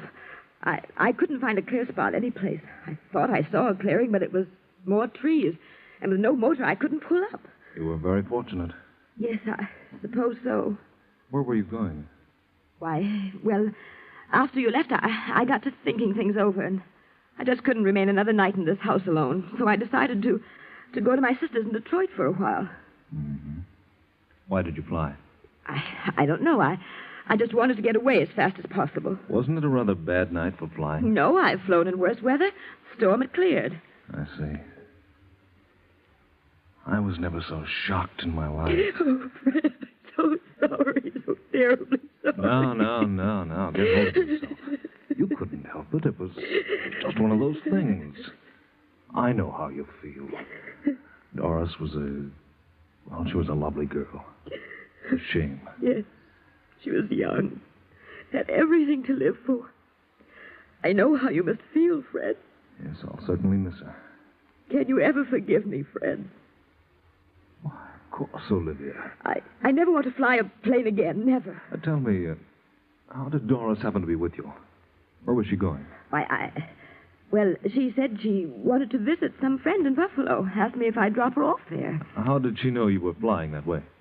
Well, you see, I went to your office and told her I was going to Detroit and asked her to draw some money for me. Told her I'd be glad to put her down in Buffalo. That's all. I can't imagine why she'd leave the office in the middle of the week to visit friends out of town. That wasn't like Doris. Maybe she had some business to attend to on the side. Maybe.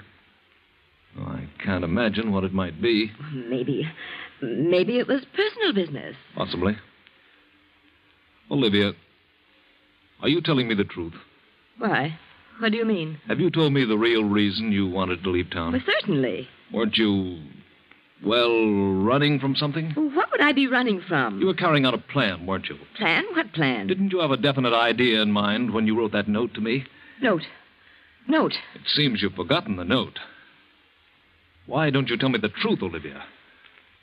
Yes, I did make up my mind to do something terrible.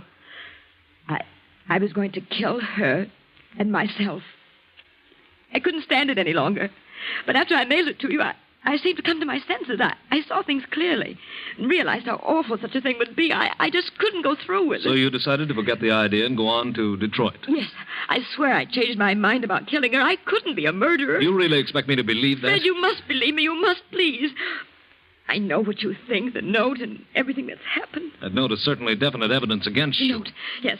Oh, Fred, I swear I didn't. That's easy to say, but the note is too convincing. Where is the note? You must destroy it. Don't tell anyone about it, please, Fred. What time was it when you visited my office? Oh, I don't know. About noon, I think. And you mailed the note the night before? Yes. And you made up your mind to leave town. You went to the office, told Doris about it, and left at 5. Yes, that's right. And what did you do in the meantime? Oh, I can't remember. I'm so confused. I went shopping for a while. Are you sure? I don't know. I don't know, but I swear I changed my plan by the time morning came. You're going to have a hard time proving all that. It's the truth. Why shouldn't they believe the truth? The circumstances all tie in too well. We had separated the day before. I moved to the club. Several people knew about that. And in the note, you said you knew who the other woman was and stated clearly what you intended to do about it. I know. Then how else can the police look at it? Police? What do they know about it? They've been putting 2 and 2 together. But the note? How do they know what's in the note? They were waiting for me when I got back from Boston. They had already found the note. They showed it to me. That's where you made your big mistake, Olivia. Fred, they really think I killed her, murdered her? They do. What are they going to do? The detectives are here now. They want to talk with you. Detectives? Yes, I'll be calm. Very well. Come in, Captain Evans. Thank you. Olivia, this is Captain Evans. And this is Lieutenant Davis. How do you do? Good morning, Mrs. Martin. Did you gentlemen wish to see me? Yes, would like to ask you a few questions. Yes. Yes, of course. But I haven't done anything. I'm absolutely innocent. Yes, I know, Mrs. Martin. We don't want to upset you. Just answer a few questions. Very well. Is it true that your husband left you a few days ago with the idea that you were to get a divorce? Yes. He took up residence at his club? Yes. You believe that your husband was in love with another woman? I did. Did you know who that woman was? I did. Did you object to his leaving you, getting a divorce? Yes.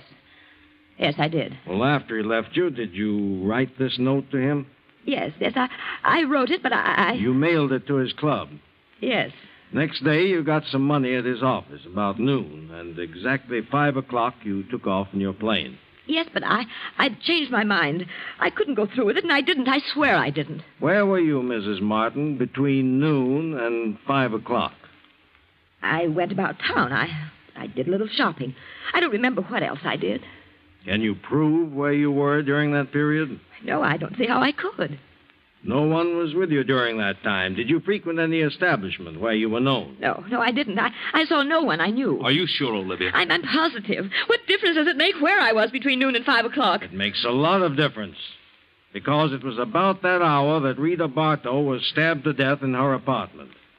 Rita Bartow? The head of the art department? That's right. The weapon's not been found, and there were no clues to the identity of the murderer, excepting your note to your husband. But Rita Bartow? What have I to do with her? You said in your note here that you knew who the woman was. Rita Bartow was the other woman. What? Then what about... What about who? What were you going to say? Nothing. I wasn't going to say anything. Not one thing. Oh, yes, you were, Olivia. Yes, you were. You were going to say that you killed the wrong woman, poor, innocent Doris Hammond. Of course, we know you didn't kill Rita Bartow, because Jack Mallory killed her when she turned him down and said she was going to marry Fred Martin. And Doris was the only one who knew about the bloodstains on Jack's coat. She was the only one who could have pinned it on Jack and cleared you, Olivia. But Doris is dead now, and you killed her. Killed the very one who could have saved you. What a shame.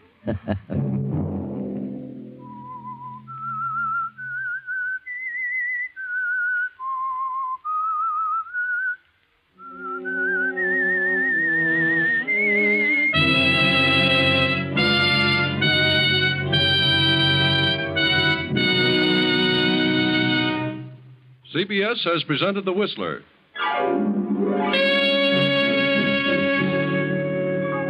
Next week, same time.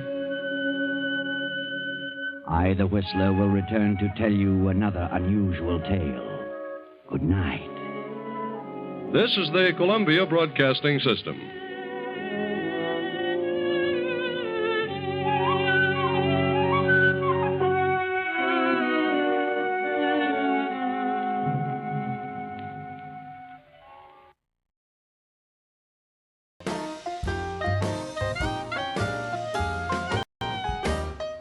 Thank you for watching Golden Age Radio. We post all new episodes every day. rumble.com/C/GAR.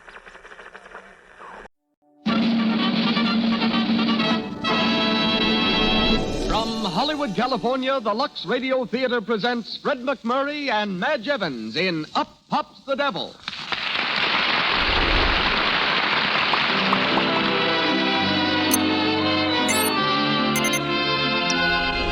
Lux presents Hollywood.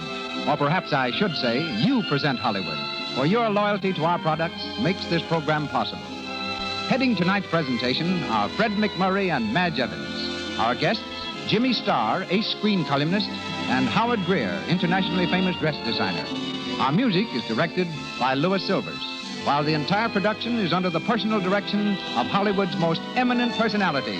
Ladies and gentlemen, Mr. Cecil B. DeMille.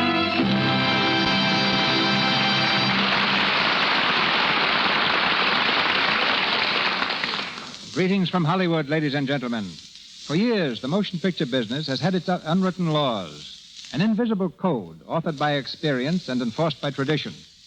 For example, it's become almost dogma that if a film isn't an immediate success, it never will be. That the public will stay away from pictures about religion or Hollywood. That anyone achieving success in Western films will fail in all other kinds. That a star who has slipped can never stage a comeback. That no one famous as a child can ever duplicate that fame as an adult. The exceptions to all but the last unwritten law have been many. But the only girl I know, renowned as a child and again as a leading woman, is Madge Evans. In film since she was 3 years old, her star has never waned. Though born of English parents, a world-famed artist not long ago termed her the typical American girl, which in her case means a girl with ash blonde hair and gray-green eyes who weighs 116 pounds, owns 3 dogs, and reads and walks for recreation.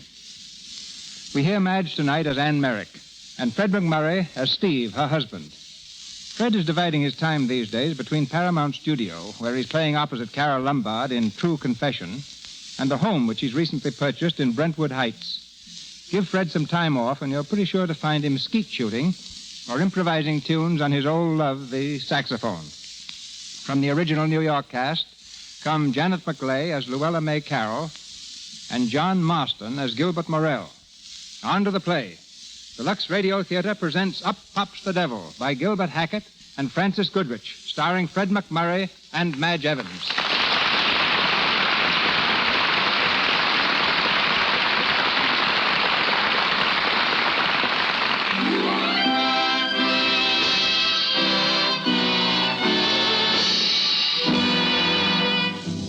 The 40th floor of a New York City skyscraper.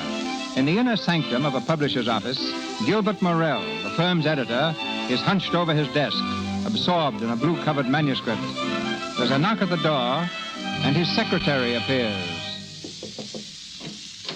Mr. Morell, Mrs. Merrick is here. Oh, well, ask her to come in, will you? Hello, Gil. Anne, how are you? That'll be all, Miss Hart. Yes, sir. Anne, sit down. Well, you're looking splendid. And feeling it.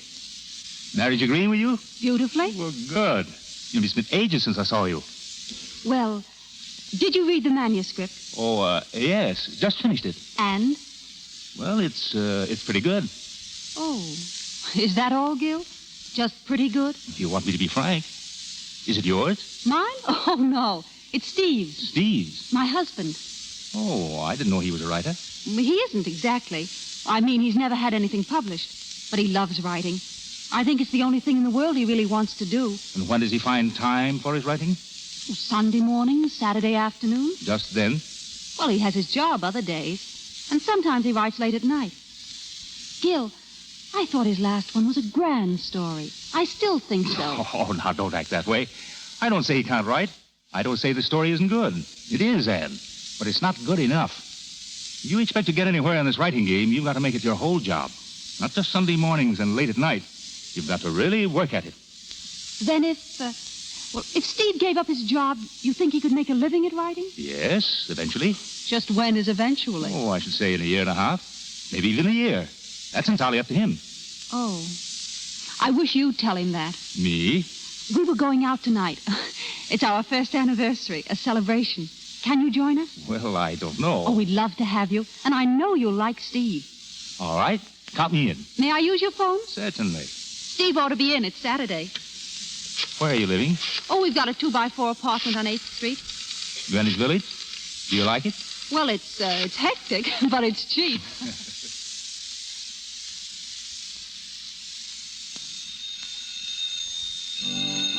Love Edward. Hello, you can't. Hello. Hello, yes, this is Steve. Oh, hello, Ann. What? Danger. Oh, well, wait a minute. You do think so? Hey, take it easy, will you, Biney? Hello. Yes, that's the piano. It's Biney and George. They just dropped in. I said it's Biney and George. Hey, Biney, will you lay off a minute? Hello. Yeah, I said it's... Oh, hello, Ann. How are you? Yeah, that is, I was working until these 2 lease breakers came in. Oh, yeah, I like that guy. I'm insulted. Come on, Bonnie, let's go home. Not after that. I'm going to heckle him. Okay, darling. You coming right home? I'll hop in the cab then, huh? All right. Goodbye, darling. That's a fine thing. A couple of bosom pals drop in to congratulate a guy on his first anniversary, and what happens? You could die of thirst while he makes love to his wife. It's depressing. I'm sorry, George, but Saturday's my afternoon at the typewriter. You fellows should have let me know you were coming. How's the new novel, Steve? Rotten, thanks. I wrote a novel once, but I left it laying around the house, and my wife threw it out. She thought it was trash. Yeah, she was probably right. Right. The best things you ever wrote, George, were the movie reviews for the Examiner. Remember them? Yeah. The picture at the Circle Theater this week is first-rate entertainment. But the stage presentation, conceived and executed by Biney Hatfield, is truly a sight. Mm-hmm. The exit march was enjoyed by all. I miss those, George. You ought to go back to being a critic. Yeah. I ought to go back to being something. Hey, look, fellas, I hate to bust up the reminiscences, but Ann and I were figuring on a little celebration, and, Come in. Everybody's welcome. Hey, shut up, will you? Oh, hello. Oh, I hope you'll forgive me for breaking in on you like this, but I'm in terrible trouble. Well, what's the matter? I wonder if you could help me. There's something upstairs in my room. What is it? I'm just terrified. Well, what is it? I think it's a bat. Oh, a bat. Mm-hmm. It flew in the window, and I'm just so scared. Well, where is your room? Right upstairs. I left the door open. Yeah, it's a good idea. It'll probably fly right out again. Oh, hello. Hello. Do you really think it'll fly out again? Oh, of course. I wouldn't worry about it if I were you. I'm such a baby. If it got in my hair, I'd just naturally die. Oh, but bats don't get in people's hair. When it flew in, I thought, oh, what'll I ever do? And then I thought of coming down here and asking you. I hope you don't mind, but I almost feel as if I know you. I mean, we've passed each other in the hall so often. My name's Luella. Luella May Carroll. How do you do? How do you do? You're Mr. Merrick, aren't you? Yes. I know. I've seen your name on the doorbell. Well, if you're sure it's all right for me to go upstairs again. Oh, I think so. Well, goodbye. Goodbye. Goodbye. Bye. Bye. Well, now, what would you call that? That, my friend, is the pretty little girl upstairs. She has bats. And I know where. Come on now, fellas, clear out for a while, will you? We'll meet you at the Savoy at 7. Who's we? Ann and I. We're celebrating, and you're both invited. But no tucking your napkin under your collar, Barney. I can fix that. I won't wear a collar. How about you, George? Can you make it? Me? Oh, no. No, I've got to get back to Westchester. The little woman's invited half of Park Avenue up for cocktails. Oh, well... Thanks just the same. Say, I've got to beat it. Just about got time. So long, Barney. So long. So long, Steve. Someday I'll take a day off from the wife, and we'll get together for a real time. Okay, so long, George. Well, there he goes. He used to be a real guy, that fella. Look at him now.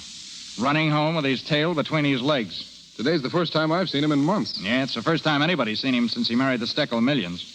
You know, it's a darn shame taking a fella like that and trying to make a pink tea expert out of him. He could really write once. Why didn't he keep it up? No incentive. The guy's being supported, and he knows it. Anyway, she makes him spend most of his time being social. She certainly got him licked. I tell you, a man's got to feel important. He's got to have the little woman waiting at home for him, telling him how grand he is, and asking him for car fare. How do you know, bachelor? I look at guys like you. Well, take a look at the outside door, will you, Barney? I've got some work to do before Ann gets home.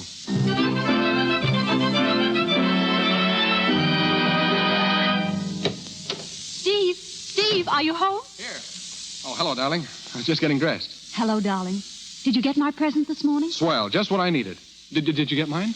No, not yet. Oh, that's right. I only bought it this afternoon. Oh, well, I guess that's why. Here you are. Plush box and everything.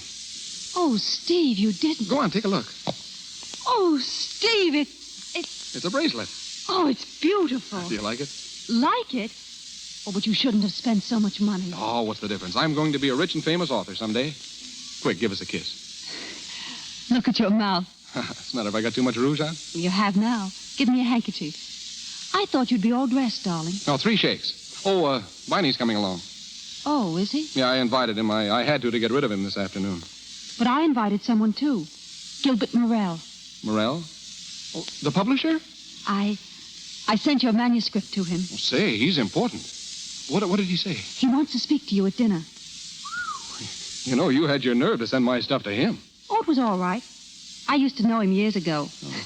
I think he was my first love. A real schoolgirl crush. Oh, yeah?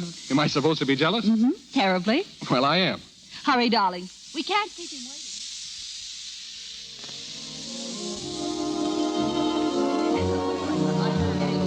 And that's what I told Ann. A year and a half. It's up to you, Steve. You could do it, Steve. I know you could. But it would have to be all righty, Steve. Nothing else. No other job, huh?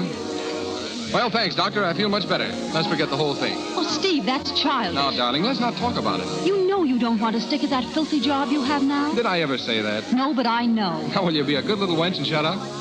I don't know what's the matter with you. Well, there isn't anything the matter with me except that I'm too smart and I have a good appetite. What do you suppose we'd live on while I was learning to be a writer? We'd get along. Well, don't you know someone who could stake you? No, my friends are almost as poor as I am. Steve, you're impossible. So's the whole idea. You know very well that I could... Could what? Nothing. Viney, dance with me, will you? Sure. This is what you get for arguing, Steve. I'm dancing with a missus. Keep your toes in, Ann. Not bad. Not bad at all, Ann. Oh, I was always light on my feet. As a matter of fact, I took dancing lessons for years, Viney. My teachers all said I was terrific.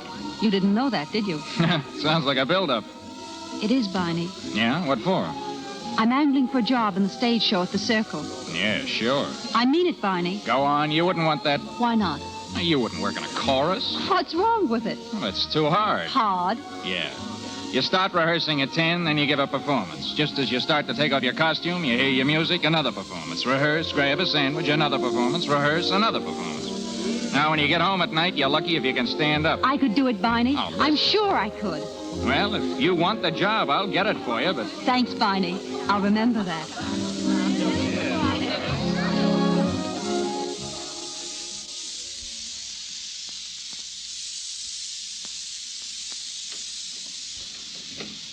Watch out for the footstool, honey. Oh, well, it's small, but it's home.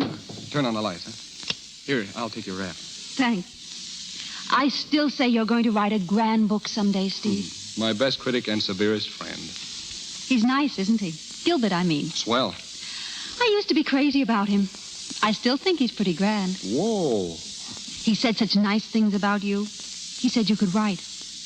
And now I want to tell you something. Oh, going to work on me again, huh? Yes. Darling, are you still happy? You know I am. They say the first year is the hardest. Can you believe it's a year? Seems like 10. What? I mean 7. What? Well, 2 weeks, but you're getting it for a bargain. This is the day we were going to decide things. Yes. Any complaints? Plenty. What? Well, you never ask me where I've been. You're not jealous. You don't nag. And above all, you look too pretty in the morning. I'll make a note of that. Must nag, mustn't look pretty. But in spite of that, I'm hooked for life. Have you any complaints? Yes, one. Shoot. I want you to do what Gilbert says. Give up your job. Now, Ann. I want you to write. I don't want anything but you. Now you don't, but... Now and forever. Ann, this is the first time I've ever been happy in my life. This is the first time I've ever had a real home, anyone I cared for, anyone I wanted to take care of. And I'm not going to throw it away on a chance. But, Steve... Now, it's all set. We've had a year. We're still on speaking terms. We're going on. Steve, don't you see? You're going to hate me if I keep you from your writing. I couldn't hate you. You will someday, after this magic is gone. It won't ever go. It's because of me you won't do it, isn't it? You know, I just thought of something. What? You've got the loveliest mouth. Answer me, Steve. What? It's because of me you won't give up your job. Because I'm dependent on you. Well, yes. Then I'll have to leave you. I'd like to see you try it. Hey, what goes on? Who are you calling? A very dear friend of mine, darling. Well, that's nice. Do I know him? I think you've met the gentleman. Hello? Hello, Viney? Viney? It's Anne. I wanted to ask you something. Did you mean that about the job at the Circle? Say, let's not do these things tonight. I'm tired. Let's go to Of bed. course I wanted, or I wouldn't be calling you. You don't want that job. I can have it? Hooray! When do you want me to report? Tomorrow morning, 9:30. Oh, Viney, you're a darling. I'll be there at 9:30. You'll never get up that Wait early. a minute. Viney, how much does that job pay? What? I'll be there at 9. Goodbye. How the heck you will. Steve, it's wonderful. Do you know what that job pays? $50 a week. And Viney says it's definite, and it'll go on week after week. Anne, do you really want to do it? Why, of course I do. Then you can give up your job. My job? What are you talking about? Don't you see, darling? I can support you. What? If we cut out all the parties, we can easily live on that, Steve. Just until you finish the book. Why, it's a perfect solution. Are you serious? Of course I am. Now, you listen to me. I think it's great of you to think of this thing, but I won't let you do it. Why not? Well, it's impossible. What the... I don't want to write. We're happy. Look here, Steve. You're just discouraged because Gilbert turned down the book. I'm not discouraged. I'll write. This is your chance. Will you take it? No. All right, then. We said we'd separate after a year if we weren't satisfied. I'm not satisfied. Say, what's the matter with you? I mean it, Steve. You mean if I don't quit my job, sit back and let you do the work, you'll leave me? Yes. I couldn't do it. I can't have you supporting me. Well, then I'm lending you the money. Is that better? Sounds better. Will you do it? It won't be long, not more than a year. A year? I could write 4 books in a year. Then prove it. All right, I will. It's all set? Now, wait a minute. It's all set. All right. When do we start? Tomorrow. Here's your first loan to bind the bargain. What's that for? Household money? Household money? That's your job now. Well, I'm going to bed. I've got to get up at 8. You'd better come, too. You've got to get up at 7 and get my breakfast. Oh, yeah? Oh, no.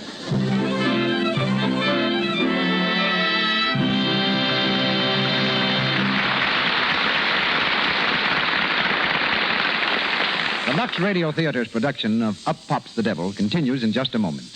In the meantime, we take you to the dormitory of a Western college, to the attractive room of one of the girls who happens to come from Hollywood. A large parcel post package lies on the desk. Why, Jeannie, what do you care what's in my package? Well, I'm hungry. And I thought maybe there was something to eat in it. Oh, you greedy little thing. This isn't food at all.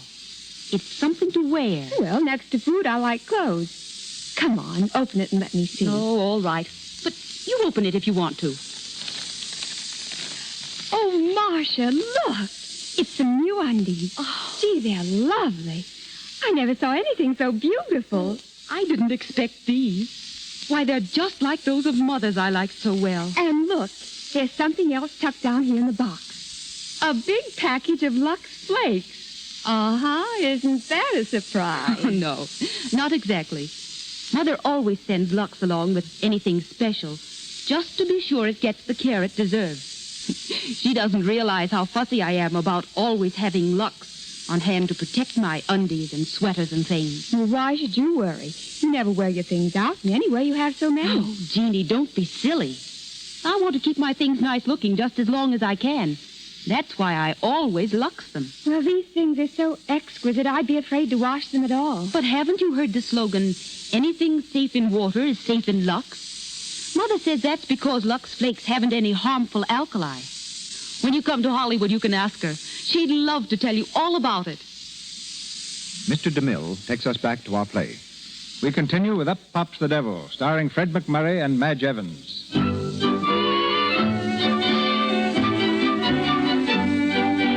With Anne working in the chorus and paying the bills, Steve went ahead rapidly on his new book.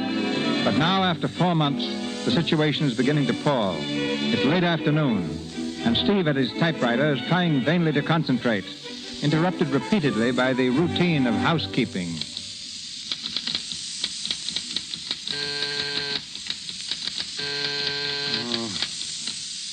Who is it? Laundry. Laundry, well, bring it in. Evening, Mr. Merrick. Hello. Just leave it there, will you? Say, it's about time you came. I've been waiting for a shirt since Thursday. Well, I was up here this afternoon and there was nobody home. Well, why didn't you leave it? The other fellow always did. Yeah, that's why he got fired. Too easy. Didn't collect the bills. Say, you smell something burning? Oh, holy cats. It's the dinner. Wait a minute. You cooking? Bet I can guess what it is. Don't tell me now. Blanketed chicken. Is that right? I don't know what it is now. It's all black. Hey, leave that stuff and beat it, will you? But the boss said that... Oh, ye gods. Hello? What? No, it isn't. You've got the wrong number, madam. Well, what are you waiting for? Pick up the dirty stuff, will you? I'm busy. Where is it? It's in the bedroom. Look for it. Who is it? Hello, Steve. It's me. Hello, Luella. What do you want? I've got something to tell you. Listen, Luella, I'm awfully busy. Oh, you look so cute in that apron. What? Oh. Oh, don't take it off. I like it. Luella, what do you want? I told you. I have something to tell you. Well, look, couldn't it wait for a while? You told me 4 things this morning and 3 things this afternoon. I'm up to my neck right now, and I... But something terrible has happened, Steve. You just got to help me. Oh, what's the matter this time? Are your curling iron busted again? Now, don't laugh at me. I'm serious. Well, come on. What is it? Sister Belva's gonna be married. Isn't that mean? Yeah, that's terrible. Excuse me, will you? Well, it is mean. She's gonna be married right away. And that means I've got to go home. That's fine. I mean, yes. I've got to get the train tonight. That's what's so awful. Steve, what must I do? Well, what do you mean? Well, how do I get my ticket? Oh, that's easy. There's a man at the station who sells them. Could you come with me? I'm sorry, Luella, but I couldn't make it now. I'm as busy as the dickens. Oh, Steve, you never do anything I ask you to. You never take me anywhere. Now, Luella, please, can't you see I'm busy? Oh, all right. Should I come back later? Yeah, do that. Goodbye, Luella. Goodbye. See you later. I guess this is stuff you mean. Huh? Why, the dirty laundry. Is this it? Oh, yes, that's it. Leave the clean stuff by the door. Sorry, mister. I got orders not to leave this laundry until you pay what you owe. Oh, yeah, I owe you a couple of bucks. $10.25. What? Why, you ain't paid a cent in a month. Oh, all right. Come back tomorrow. Sure. I'll bring the laundry back then, too. Oh, hey, wait a minute. Leave me one shirt, will you? And have them fire me? So long. So long, Shylock. Oh. Hello. No, madam. No, madam. I've told you 7 times this is not Jake's Delicatessen store. Oh. Go away! Go away!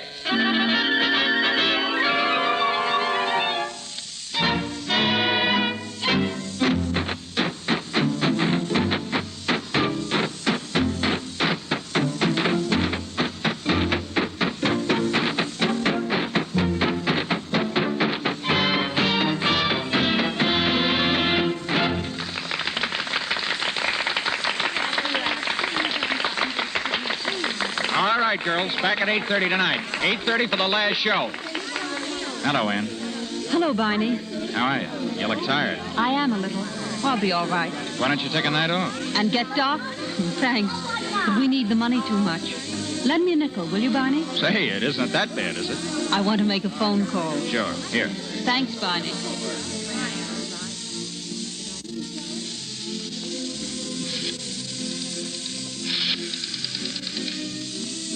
Hello? Is this Dr. Coyle's office? Dr. Coyle, please. Hello? This is Mrs. Merrick again, Doctor. Just about the same. Will you be in for half an hour? All right, I'll drop in on my way home. Thank you.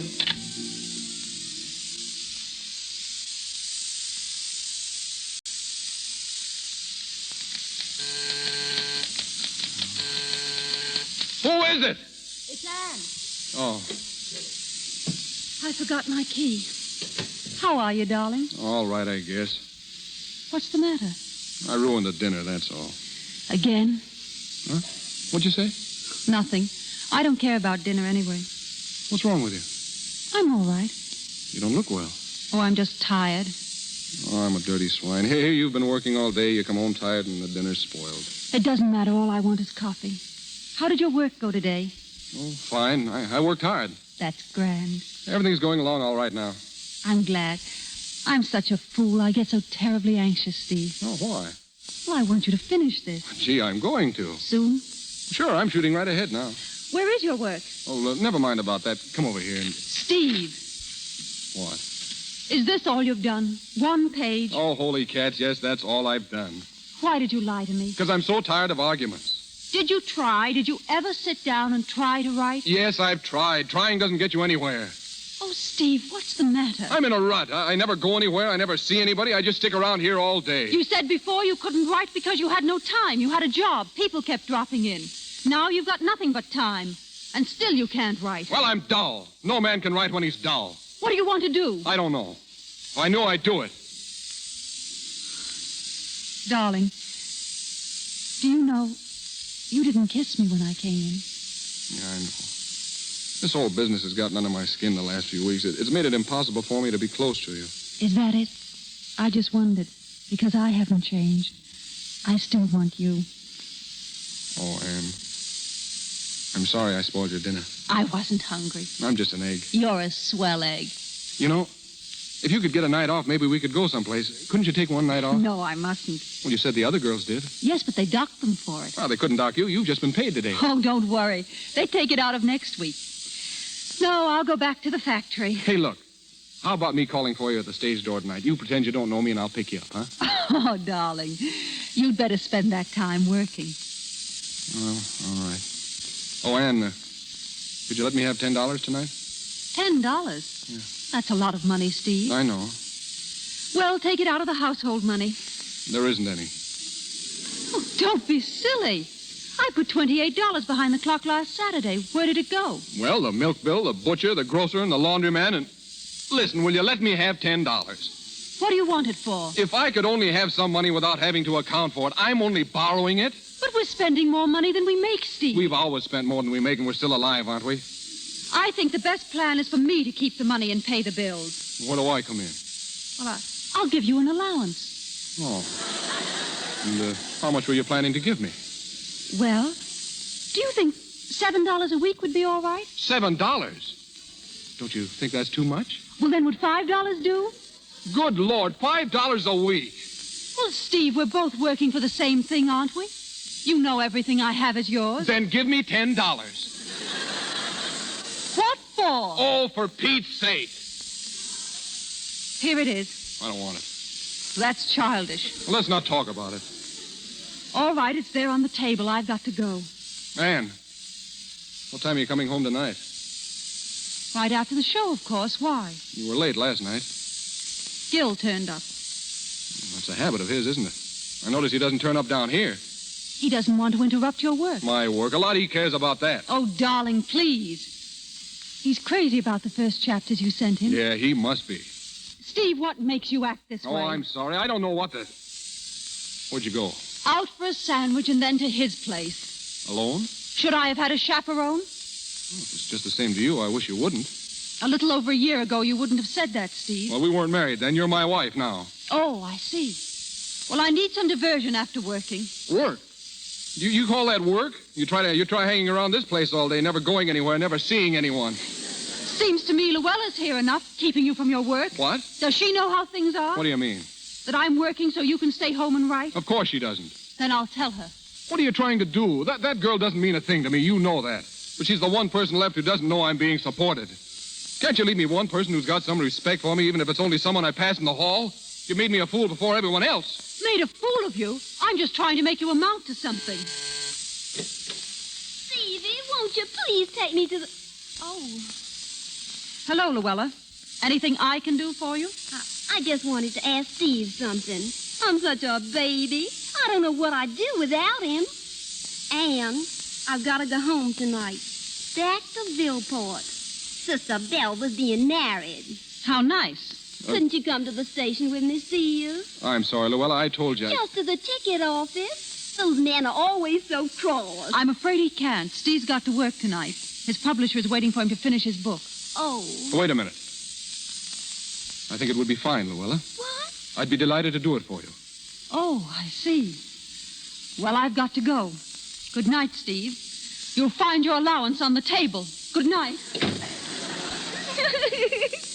Allowance? What did she Shut need? up. Steve. All right, I'm sorry. Let me alone, will you? I'm sorry, too. I guess I've kept you from your work lots of times. Thank you.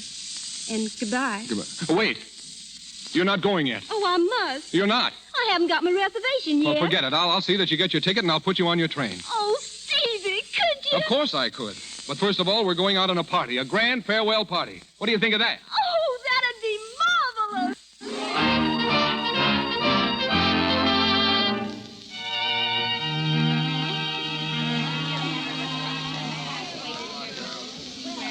I'd like to see Ann Merrick, please. Sorry, no one allowed backstage. Oh, but the show's over. Well, never mind. Here she is. Ann, Oh, Gil. I got your message. Anything wrong? Oh, I don't know whether it's wrong or right. Let's get out of here. Hungry?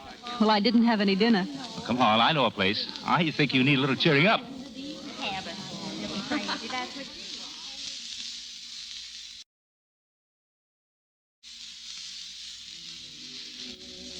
That's the story, Gil. Oh, I shouldn't have done it, I guess. He's probably sore at me. I can't blame him much. Yeah, well, I'm afraid this arrangement is getting under his skin. You know, Steve's always been on his own, done as he pleased. And now that he has to account for everything... Up pops the devil. Yes, it's too bad. I don't know if I should tell you this, Steve asked me for an advance last week. He did? It was okay. But when he heard it had to come out of my own pocket, he turned it down. Gil, that's the sort of thing that scares me. I give him money, and not for everything. What does he do with it? Every cent counts now. Anne, if you're hard up... Oh, wait. You haven't heard my news. Don't laugh too loud, Gil. But I'm going to have a baby. Anne. Oh, that's swell. Oh, that's grand. I just heard the glad tidings this evening. It sort of knocked me for a loop. Does Steve know? No. I'd like to see his face when you tell him. But I'm not going to tell him. Not yet. But it's the thing he needs. Why, it'll make him feel like $1 million. Oh, no, I don't want him to feel any responsibility. He'd think he had to go back to his job, give up his writing. I don't want that. I can go on helping Steve, and I'm going to do it. Don't you go and tell him. I won't tell him. But there's one thing I'm going to insist on if I'm to be a party to this. Now, I'm not going to have you worried about money. I'm going to give you a check. Oh, no, Gil. Just so that if you don't feel like dancing, you can quit. But I couldn't take your money, Gil. Well, we'll call it a loan then. And we'll take it out on Steve, just as soon as we make him a rich and successful author. Well? All right. That's a good girl. Oh, you're swell, Gil. You know, I rather like the idea of having a baby. Now I'm getting used to it. Why, of course you do. I wonder what Steve will say when I... Well, what's the matter? Don't look now, Gil. But he's here. Who is? Steve, over there in the corner. He's entertaining our dear little friend from upstairs. Anne. So that's where the money goes. Anne, stop it. He's taking her out on my money. Don't be silly, Anne. Sit down. I'm going to speak to him. Anne, come here. Oh, Stevie, you're just so funny. Hello, Steve. Oh, hello? Hello, Gil. Hello, Steve. Sit down. I thought you were home working, Steve. I was. I'm not now. Is this what you wanted the $10 for? Anne, please. Luella, Steve's taken you around a lot, hasn't he? Why, no. And now he's bought your supper. Yes, but... Well, let me tell you this. Every time he took you out, I paid for it. Shut up. And when he gave you this supper, I paid for it. I've worked hard to get that money. Shut up. I won't shut up. I wanted you to tell her, but you wouldn't. It's the truth. She ought to know it. Then go on, tell her. Tell everybody. She's supporting me, Luella. She buys my clothes. She buys my food. She pays the rent. Now everybody knows it. Are you satisfied? Stevie, come back, please. Anne, you shouldn't have. I don't care. It was the truth. I don't care.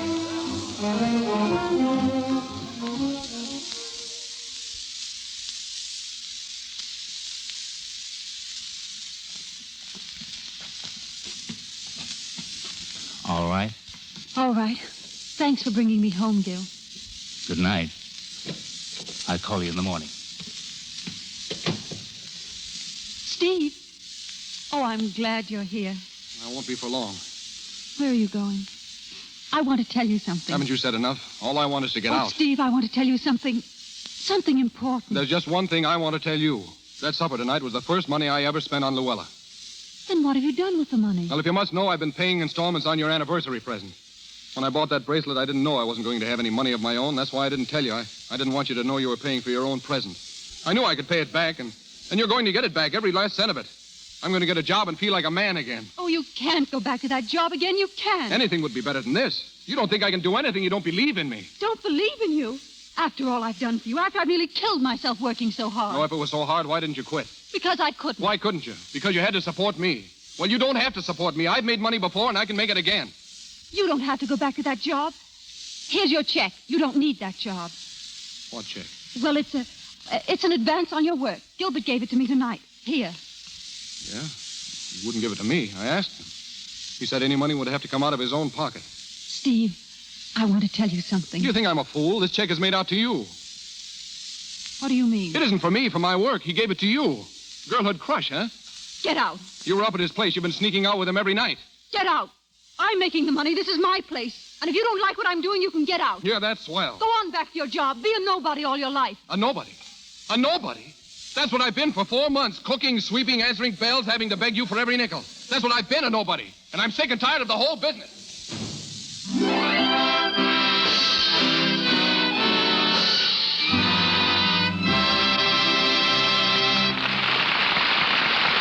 We pause for station identification. This is the Columbia Broadcasting System.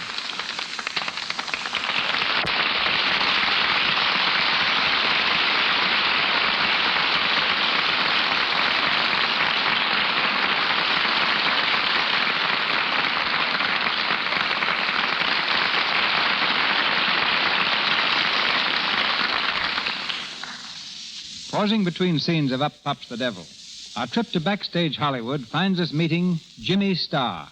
Once a struggling writer like Steve Merrick in our play, he's now motion picture columnist for the Los Angeles Herald and Express. His alliance with films began when he got a job putting up the marquee signs announcing new shows for a theater. But he couldn't spell, so he became a publicity man. He was an extra in the early Tarzan films, worked as a Keystone cop for Mack Sennett, and once danced for 3 hours with Mae Murray. Jimmy originated the full-page idea for Phil News, and I'm giving him his chance now to originate something on the air. I was hoping you would extend that dare, Mr. DeMille.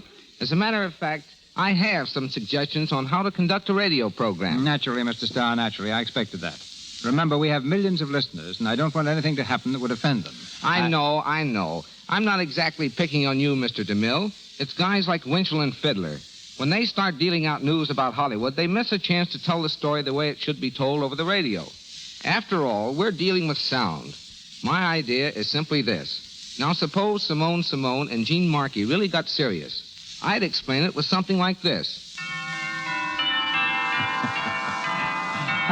I understand. Wedding bells. Right. And suppose... And that? Martha Ray tearing up her marriage license. Any others to offer? Certainly. What's this? Sounds like someone taking a bath. Not quite, but you're catching on. It's a housewife washing dishes, in Lux Flakes, of course. And this? Oh, you got me there, Jimmy. Well, that's the sound made by the hands of another housewife when she runs them over her husband's face. Rough and cracked, you see. She doesn't use Lux Flakes for washing dishes, poor woman. She's been using some other soap with that harmful alkali in it. I thought that maybe the husband needed to shave. Oh, no. The hands of the same lady on the same husband sound like this when she uses Lux. As smooth and as soft as a song. Even a columnist knows that. Now, here's an easy one.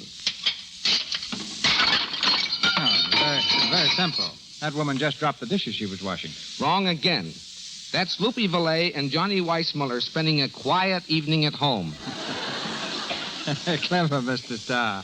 But how about stepping from your critical pose for a moment and sticking to your last? What's doing around town? Okay. Here are a few things that happened only a few moments ago that will make tomorrow's headlines. If you want any more information about the personalities mentioned, write me in care of the Lux Radio Theater, Hollywood. News scoop number 1. Mark down April 13th as the wedding date for Lily Pons and Andre Castellanos, who sail for Europe on that day. Their ceremony will be performed on board.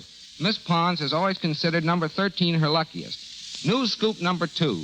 A lover spat, which may become permanent, is the cause of Tyrone Power taking a plane to New York to spend 5 days visiting Jeanette Gaynor. Sonia Henney and Tyrone haven't spoken to each other since last Tuesday. News note number 3. Greta Garbo is packing up her duds to return to Sweden for 4 months. The mysterious movie maid will slip out of Hollywood sometime within 3 weeks, but not without first signing a new contract with Metro-Goldwyn-Mayer. Screen scoop number 4. Virginia Bruce and director J. Walter Rubin are tuning up the wedding bells. They're so in love, Virginia has already put her okay on a lot on which Walter will build their love nest. Screen scoop number 5. Producer David Selznick loudly denies that Paulette Goddard has been assigned the coveted role of Scarlett O'Hara in Gone with the Wind. That's true, but it's a 10-to-1 bet she gets the part. News note number 6. Charlie Chaplin, who vowed he would never make a talkie, will speak in his next picture. News note number 7. On location in Bel Air, Katharine Hepburn formed a softball team and challenged some kids playing in a vacant lot. Cary Grant pitched, Katie played third base, and director Howard Hawks covered second base. The final score was 28-8 in favor of the movie team. Katie hit a home run, stole 2 bases. And the kids won't know until they hear this that they were playing with the elusive Katharine Hepburn. And thanks for letting me talk, Mr. DeMille. And now, letting sound tell the story again, here's a way to say goodbye to a columnist. And that, ladies and gentlemen, was Jimmy Starr.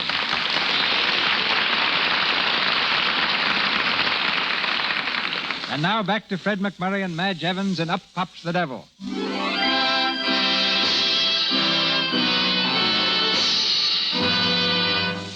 2 more months have gone by. Steve and Ann have been separated since the night he left the apartment. But now Anne is planning to see him again, once again, to settle the matter of their divorce. In Gilbert's office, she sits twisting her handkerchief and glancing frequently at the clock. Where are you meeting him?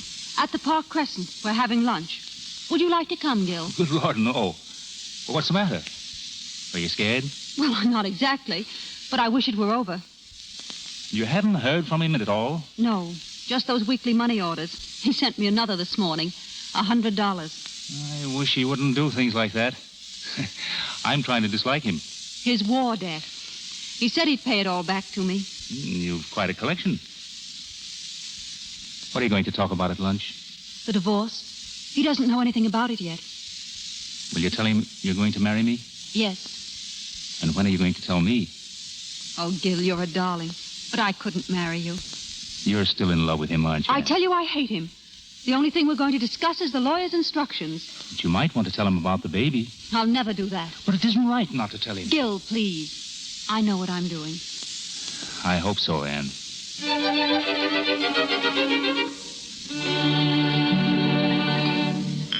Would there be anything else, sir? I don't think so. Anne? Nothing, thanks. Yes, ma'am. Well, enjoy the lunch? Yes, thank you. I hear you're not at the Circle anymore. No, I left a few weeks ago. I was glad when you sent for me. I'd have sent for you sooner if I'd known where you were. Was there anything special you wanted to see me about? Yes. It's about the divorce. Divorce? What divorce? Ours. I went to see a lawyer. Wait a minute. What is it? Do you mean this? Yes, Steve. A lawyer? Well, Anne, how could you go to a lawyer? What did you expect me to do? Well, it's just you and me. What's between us is nobody's business. Unfortunately, when we got married, it became the state's business. Anne, this is you and me. You can't act like this. It's a shame, isn't it? So much easier just walking out. Can't we settle it between ourselves? Well, we could have if we hadn't been such fools as to have gotten married. Well, it wasn't marriage that made us unhappy. It was me. I'm sorry, Steve. I lost my sense of importance. I couldn't write. I couldn't do anything. You could fight, though. Of course I could fight. I was just trying to convince myself I was somebody. I had to fight. Can't you see that? It didn't matter about what. It did to me. And... Well, I guess that's all. And you're leaving me for something I said when I was so mad I couldn't see straight. Listen, Anne, you're my whole life. I haven't anything but you. These 2 months I've been so lonely for you, I could hardly go on. I telephoned you again and again, pretending it was the wrong number just so I could hear you say hello. And then I came to your stage door and followed you. I wanted you so terribly. But I couldn't come back. I had to get on my feet first. And I haven't done so badly, have I? 2 stories accepted, and now I'll finish the book and... Oh, Anne, look at me. What's the use of all this? I'm going. Telephone Gil about the divorce. He'll tell you all about it. Anne, are you going to marry Gil? Yes, Steve. All right, I see. All right. You can come up to the apartment and get your things anytime. Oh, thanks. I guess there's nothing there I want very much. No.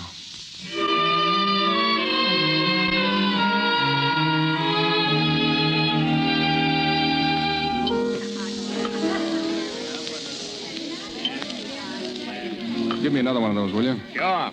Hey, Steve. How are you? Oh, hello, Barney.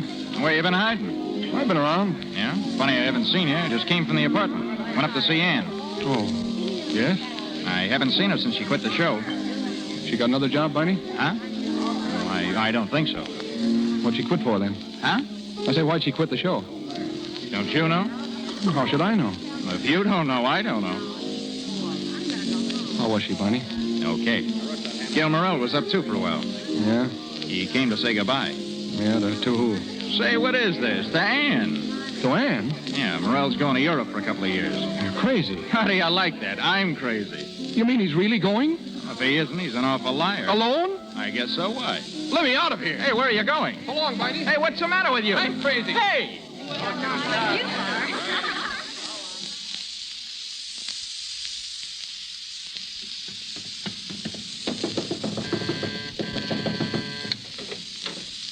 Steve. Anne, I've got to see you. Not now, Steve. I've got to. How do you like it, Mama? Well, it seems real nice to me. Who are those people out in the kitchen? Please, Steve, they've come to rent the apartment. Rent the apartment? I thought you were going to stay here. I'm going to stay till I rent it. Do you mean to say you're going to let strangers come and live in our house, using our things, snooping in our kitchen, peeking up our chimney? I asked you. You said you didn't want the place or the furniture. Now I'm going to rent it furnished. I've got to have the money. I'll give you money. I don't want your money. Well, where will you go? I'm going out of town. Where? Mrs. Morel. Yes? Well, when are you leaving? Will you tell me that? Just as soon as I rent the apartment. Oh, Mrs. Merrick, my wife likes the place fine. I certainly do. The beds are so comfortable, and, well, I haven't seen a real kitchen since we left California. It sure is nice. And Mrs. Merrick, I wonder if you'd show me how that range works. Why, of course. It's really very easy. Well, I'm sure it is. But See, that kitchen sure got her, hasn't it? Yeah. But this chair's what sold me. Yeah. This is what I call a real chair. Yeah, it sure is. Yes, sir. You sit here at night and snuggle up to that fireplace. Yeah. Well, I don't think you'd want to snuggle up to that fireplace. Huh? You'd sit that close and you'd choke to death. That's one of those fireplaces where all the smoke comes into the room and all the heat goes up the chimney. Is that so? And let me tell you, in one of these old houses, you sure need the heat. Well, that's all right. I guess that can be fixed. That costs an awful lot of money. Not me. That used to be my business. Oh. Well, I hope you used to be in the plastering business, too. Yes. Huh? Why? Oh, it's not very important, but that ceiling up there, it has a tendency to fall down. Is that so? Yeah, it pretty near brained me one night. But you get used to it. Just remember to stay on this side of the room. Well, Yes, now I understand. I'm sure it won't give you any trouble. Oh, Mama. Yes. Mama, come inside a minute. I want to speak to you. Now, there's nothing to speak about. Oh, Papa. yes, there is. You'll excuse us, won't you? Oh, sure. Well, what do you want? What did you tell that man? That man was crazy about this place. What did you tell him? I don't know. Let's see. Oh, yeah, I told him about the ceiling falling down. The ceiling? When? Well, don't you remember that day we found the plaster all over the floor? One little flake. Well, it might have been dangerous. You're trying to ruin my chances of renting. I don't want those people coming in here. I want to live here with you. Oh, Ann, we can be so happy. Don't be silly. All right, if you say so, Mama. Oh, it's all right, Mrs. Mary. I'll have the ceiling fixed myself. But it really... Oh, if it's okay with Mama, it's okay with me. I guess I wouldn't care what the place was like, just so long as that chair went with it. That chair doesn't go with it. Steve, you... I've changed my mind. That chair doesn't go with it, and that table, and that lamp, and that couch, and... Steve! And you're not going. Let go of me. We've changed our minds. We're not going to sublet. But it was all settled. I don't care. Listen, darling, listen. You can't go off and leave me. I need you, and you need me, too. What kind of a life is that, being separated, me missing you so much and wanting you? Come along, Mama. Don't you see how happy we can be? It'll be like it was at first. I can take care of you. Oh, dear.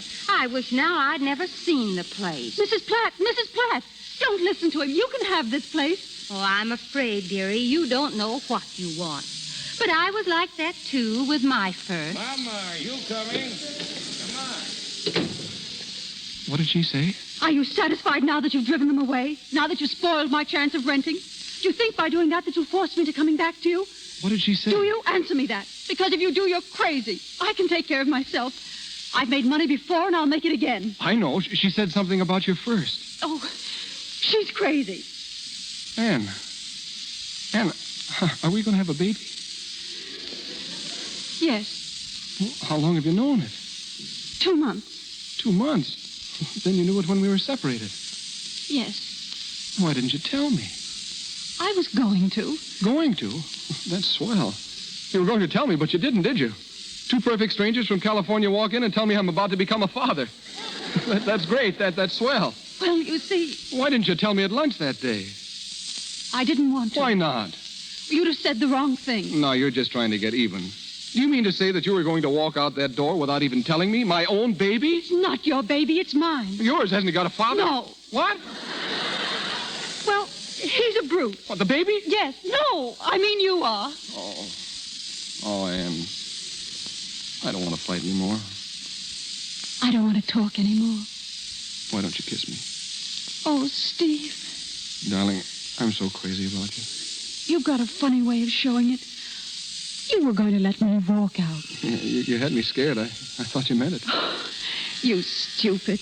How could I? It was just a lesson, darling. I've learned it already. You did it so well. I was scared to death. You didn't show it. Darling, all I want in the world is to sit back and let you take care of me. Darling, And that's just what I'm going to do.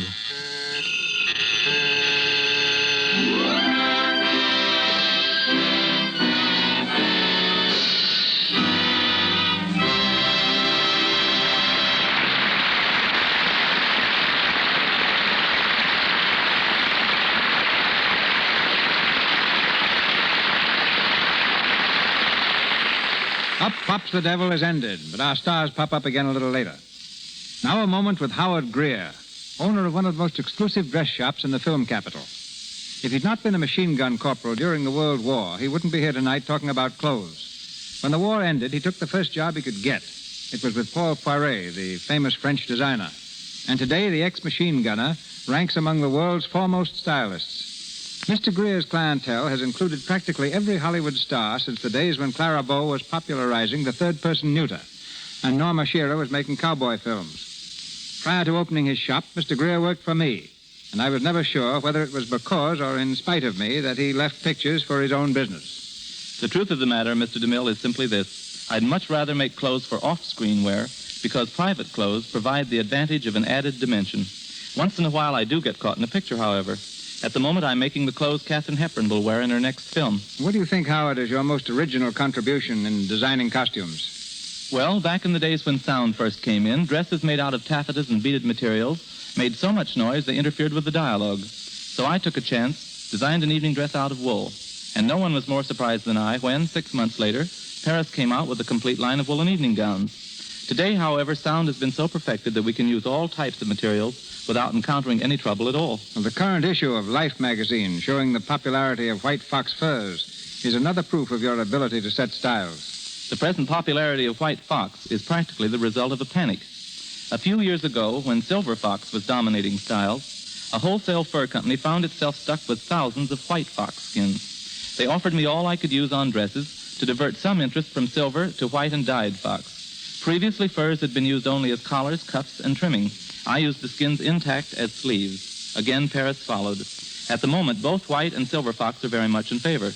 Incidentally, the first suit showing silver fox sleeves is one I happened to make for Tallulah Bankhead to wear in her play Reflected Glory. So maybe Miss Bankhead really started the present fur-sleeve vogue. For women who want to learn what's going to be worn and how they can apply those ideas to themselves, I know of no better school than the screen. And, like the screen, if you don't mind my saying it, the sponsors of this program are doing a fine service in helping women to be better dressed. Their product, Lux Flakes, is the best I've ever encountered for keeping all washable material, no matter how fine, looking like new so much longer.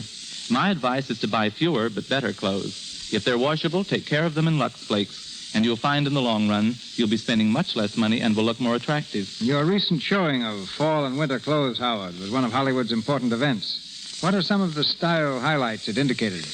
Well, in the first place, it's going to be a more colorful season. Street dresses will be the shortest in 10 years, with straight lines and square shoulders. Shoes are apt to be ankle height. You'll see a new type of glove, allowing plenty of room for rings, with the 3 smaller fingers all in one compartment, something like a mitt. At least I hope you'll see it, because I invented it.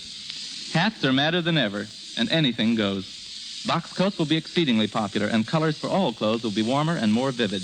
Lines for evening are simple, but fabrics are extravagant and luxurious. And last, the zipper fastener will be used for everything, even the most delicate kind of evening dress. But now I think I've held things up just about long enough. Thanks for listening. Thank you.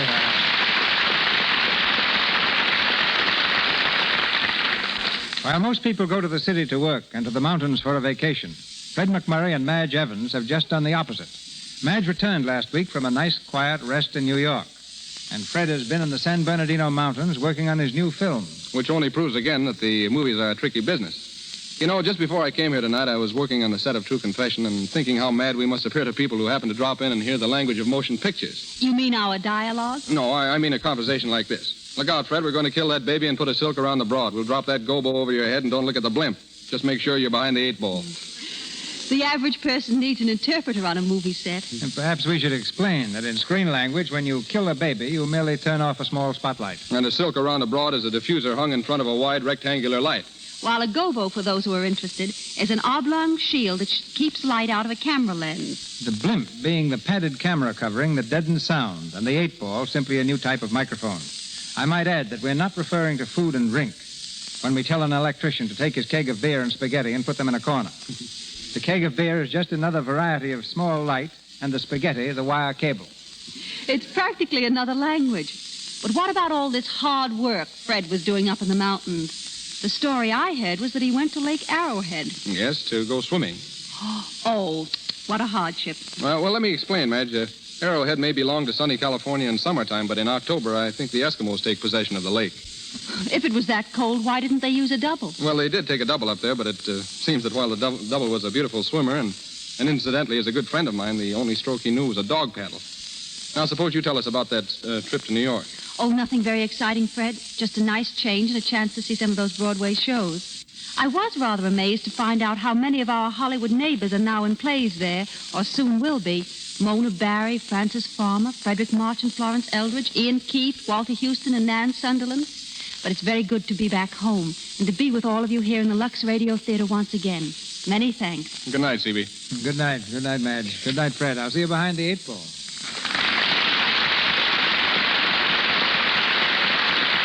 Thank you, Fred McMurray and Madge Evans. Ladies and gentlemen, this is your announcer, Melville Ruick. Mr. DeMille returns in a moment with great news concerning next week's program. Mr. McMurray and Mr. DeMille appeared through courtesy of Paramount Studios. Charles Tannen, heard as Barney Hatfield, and Louis Silvers are from 20th Century Fox, where the latter was in charge of music for Lancer Spy. Also in tonight's cast were Frank Nelson as George Kent, Dink Trout as laundryman, Marie Hammond as Mrs. Platt, Lou Merrill as Mr. Platt, Ann Morrison as secretary, and Robert Whitney as head waiter. And now, our producer. Next Monday night, one of the finest actors the screen has ever known comes to the Lux Radio Theater. Most of us, I'm sure, recall his brilliant performance for us last season in Men in White, and more recently on the screen in Captains Courageous. His name, Spencer Tracy. He stars for us in the celebrated story by Sinclair Lewis that became a national bestseller and a box office triumph as a motion picture, Arrowsmith. In it, Mr. Tracy plays the part of a modern microbe hunter, struggling to be true to both his wife and science. And starring with Mr. Tracy will be Miss Fay Ray.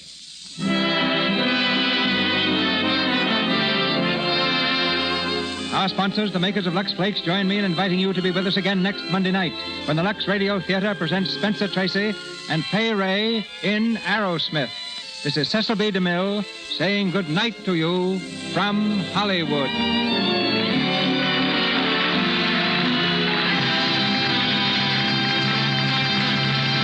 Our play tonight was from the original by Albert Hackett and Francis Goodrich. Danger, Love at Work, and Loveliness of You, heard during tonight's performance, were from You Can't Have Everything. This is the Columbia Broadcasting. Thank you for joining us for a thrilling episode of Golden Age Radio. We're excited to have you as part of our audience. We invite you to return tomorrow for an all-new set of episodes that will take you on even more unforgettable adventures. Don't touch that dial, because the next installment of timeless tales and captivating narratives is just around the corner. Stay tuned for another dose of vintage radio magic that will transport you to a bygone era of entertainment like never before. We're always eager to hear from our fantastic audience. Your feedback fuels our passion for delivering the best in vintage entertainment. Feel free to share your thoughts, opinions, and suggestions. We value your input and strive to make your listening experience even more enjoyable. If you're looking to enhance your Microsoft Access skills, look no further. Reach out to them at 615-420-2040 and ask for Mark. Once again, thank you for being a part of our Golden Age radio community. Get ready for more riveting stories, captivating characters, and timeless entertainment. Until next time, stay tuned and keep the nostalgia alive. Ladies and gentlemen, tonight in Miami, Florida, a group of men are gathered together for their annual conference. For their day-in, day-out service to the public, Dragnet honors the 58th Annual Conference of the International Association of Chiefs of Police. The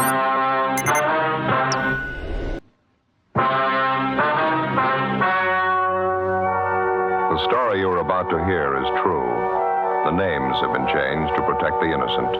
Fatima Cigarettes, best of all king-size cigarettes, brings you Dragnet.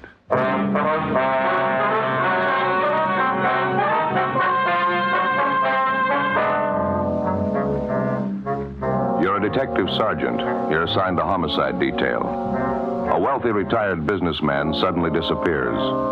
You've got two possibilities to work on: suspicion of suicide, suspicion of foul play. There's no lead to the man's whereabouts. Your job? Find him.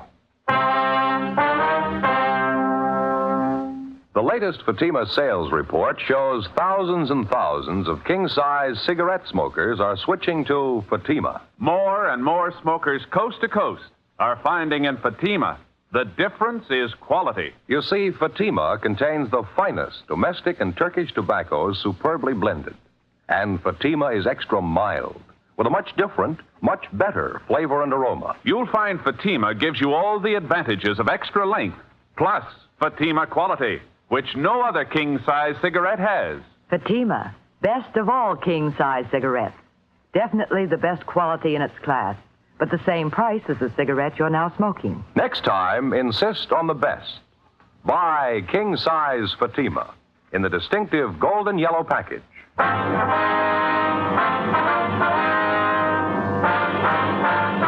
Dragnet, the documented drama of an actual crime.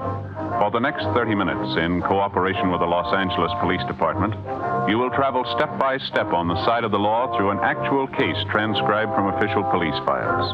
From beginning to end, from crime to punishment, Dragnet is the story of your police force in action. It was Wednesday, February 6th. It was cold in Los Angeles. We were working the day watch out of homicide detail. My partner's Ben Romero. The boss is Thad Brown, chief of detectives. My name's Friday. I was on the way back from the record bureau, and it was 11:18 a.m. when I got to room 42. Homicide. Joe? Hi. She show up yet? Yeah, a couple of minutes ago. She's waiting for us now in the next room. Did you talk to her at all? No. Seems to be a nice enough woman. I don't know how much help she's going to be. Yeah. Go ahead. Yeah, thank you. Miss Banner, I'd like to have you meet my partner, Sergeant Friday. Joe, this is Miss Banner. Hello, I'm sorry I wasn't home when you stopped by yesterday, Sergeant. I got the card you left, though. I called in as soon as I got home. Well, thanks for coming in, Miss Banner. We have a few questions we'd like to ask you. Won't take very long. We have a communication from a Gladys Dillon back in New York, Miss Banner. It's about her brother, Chester Dillon. We understand you rented his home from him out on Ralston Avenue. Mr. Dillon? Well, yes, I've got a 2-year lease on the house. I rented it from him last November. Well, according to the letter we got from Mr. Dillon's sister, she's worried about him. She hasn't heard from him in some time. Do you have any idea where we could contact him? Well, the last I heard, he left on a trip to New York. That was about 8 weeks ago, I'd say. Mm-hmm. You see, I usually sent a check for the rent, the apartment he had here, and when he left on his trip, he told me to hold on to the rent checks, and he'd collect them when he got back. How long did he say he'd be gone? I don't remember definitely. I think he said 4 or 5 months. He didn't leave any forwarding address, any place you could contact him back east? No, he didn't. He just wanted to get away. Didn't want to be bothered with anyone. He wasn't feeling very well. He was very depressed, poor man. Well, why was that, ma'am? Do you know? Well, his wife died just a few months ago, you know. No, ma'am, we didn't know. All we got from his sister was that she hadn't heard from Dillon. She was worried. She didn't give us any other information. Oh, yes, Mrs. Dillon died in last September, I think it was. Poor man felt terrible about it. Couldn't seem to get over it. That's why he rented the house to me. Reminded him too much of her. Yes, ma'am, I understand. Lovely home they have. Mr. Dillon said he really didn't want to rent it, but he couldn't stand being alone in the house. It was a large place, you know. Yes, ma'am. We checked with the people living in the house now. We understand you leased the place to them last month. I subleased it, yes. You see, it just got too big for me. It was nice at first, but it got to be an awful lot of work. I rented it to this family and took a smaller house down the street. Would you happen to know any of Mr. Dillon's friends in the city, Miss Banner? Anyone we could contact who might know where we can locate him? No, I don't know. He didn't seem to have any friends. He and his wife had only been in the city a year before she died. He was retired, you know. Yes, ma'am. We talked to some of the neighbors out there. They couldn't tell us much about him.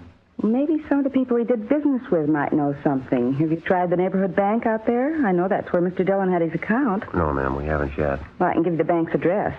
That's about all, though. That's the only contact you know of? I'm afraid so, yes. I didn't know much about Mr. Dillon's private affairs. Whenever I talked to him, it seemed the only thing he had on his mind was his wife's death. Just couldn't seem to get over it. Seemed like he didn't want to get over it. You mentioned that when you leased his home, Mr. Dillon took an apartment. Do you happen to have that address, Miss Banner? Well, I don't have it with me now, but I have it at home. I can call in and give it to you if you like. If you would, please. Certainly. Well, thank you very much, Miss Banner. You have our card, and when you hear anything at all from Mr. Dillon, we'd appreciate it if you'd call us. And surely, I'll call you right away. You think something could have happened to him? Well, it's possible. We don't know. All we have is the letter from his sister. It does seem kind of strange, doesn't it? He wasn't feeling too well. I wondered why he hadn't contacted me about sending the rent money to him. He was such a nice man, Mr. Dillon. I certainly hope nothing's happened to him. Well, you say he was very depressed about his wife's death, ma'am. Would you say that it was getting to be a little abnormal with him, maybe? Well, I wouldn't know about that, Sergeant, but I don't know he brooded about it all the time. He felt that he'd lost everything. Didn't seem to want to go on. Did he ever give an indication that maybe he might take his own life? I mean, all this brooding over his wife? Well, no, nothing definite. Just depressed and moody all the time. Oh, now that I remember it, the last time I saw him, he did say something kind of funny. Yes, ma'am. What was that? It was the day before he left. We were talking about the rent money, and I asked him if I couldn't send it to him. He got kind of a strange look on his face. Yeah. He said, where I'm going, I won't need the money.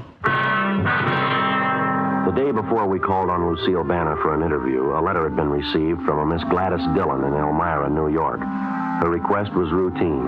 It was one of thousands of similar letters received every year by police departments all over the country. Each one of them has to be worked out to the satisfaction of all parties concerned, the person who's reported missing and the person looking for them. It's an enormous job requiring thousands of man-hours annually. Like the dozens of other investigations handled by the police officer, some of them end happily, some of them in tragedy. Whatever the result, the finding of a lost person is just as important a function of your local police department as any other investigation. Gladys Dillon hadn't heard from her brother recently. She was worried about him. She asked us to investigate. Our initial interview with Lucille Banner, the woman who'd rented Chester Dillon's home, failed to yield much of a lead as to his whereabouts. The only source of additional information she could offer was the neighborhood bank where Dillon had his account. 1 o'clock that afternoon, Ben and I drove out to interview the manager of the bank, a Mr. Harrison. Yes, that's right. Mr. Dillon's had his account with us ever since he came to Los Angeles. I know him quite well. Is there something you'd like to know about him? Yes, sir, there is. We had a request from his sister in New York. She'd like to locate him. Well, I'm pretty sure his account's still open here. Matter of fact, I'm positive it is. This moment, I'll have one of the clerks get his file. All right, thank you, Mr. Harrison. That reminds me, I almost forgot. Yeah, what's that? I got to get to the bank tomorrow for sure. Payment on my car's a day past due already. Only got 2 payments left. You're doing fine. I got another 8 months to go. Not so fine. 2 more payments to go, and now the wife wants a new one. Never fails. Yeah. Here we are, Sergeant, just as I thought. Mr. Dillon's account is still open. Have there been any recent deposits or withdrawals on the account? Let's have a look here. Just as I thought, nothing since he left on his trip. That last withdrawal date was November 27th. He mentioned to you that he was going on a trip, did he? Yes, I think he said he was going back to New York, more or less a vacation trip. See, his wife died recently. He didn't take it too well. Yes, we understand. Did he leave any instructions about his account with you, Mr. Harrison? Any address you could contact him at if you had to? No, he didn't leave any instructions with me. No address. Just a vacation trip. He said he didn't expect to be gone too long. Did he mention how long it would be? 5 or 6 weeks, I think that's what he said. I happened to talk to him about it because at the time he made quite a sizable withdrawal. I thought maybe he was a little unhappy with our service. How much was the withdrawal, sir? Let's see.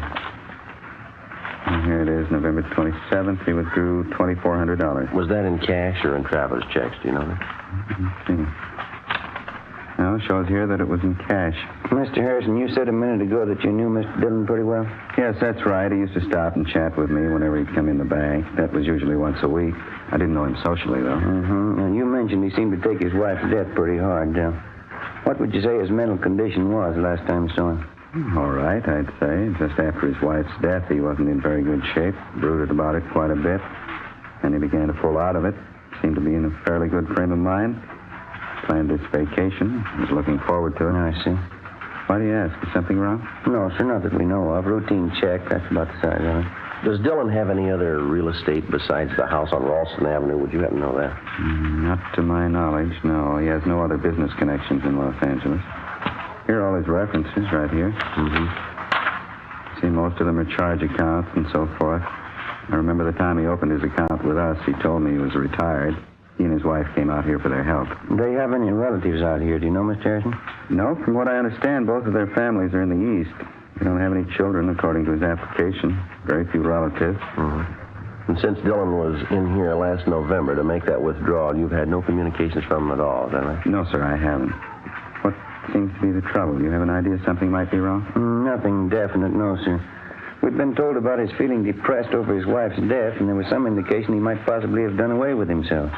After what you've told us, it doesn't seem too likely. I don't know. I wouldn't like to commit myself. As I say, he did seem to be getting over it.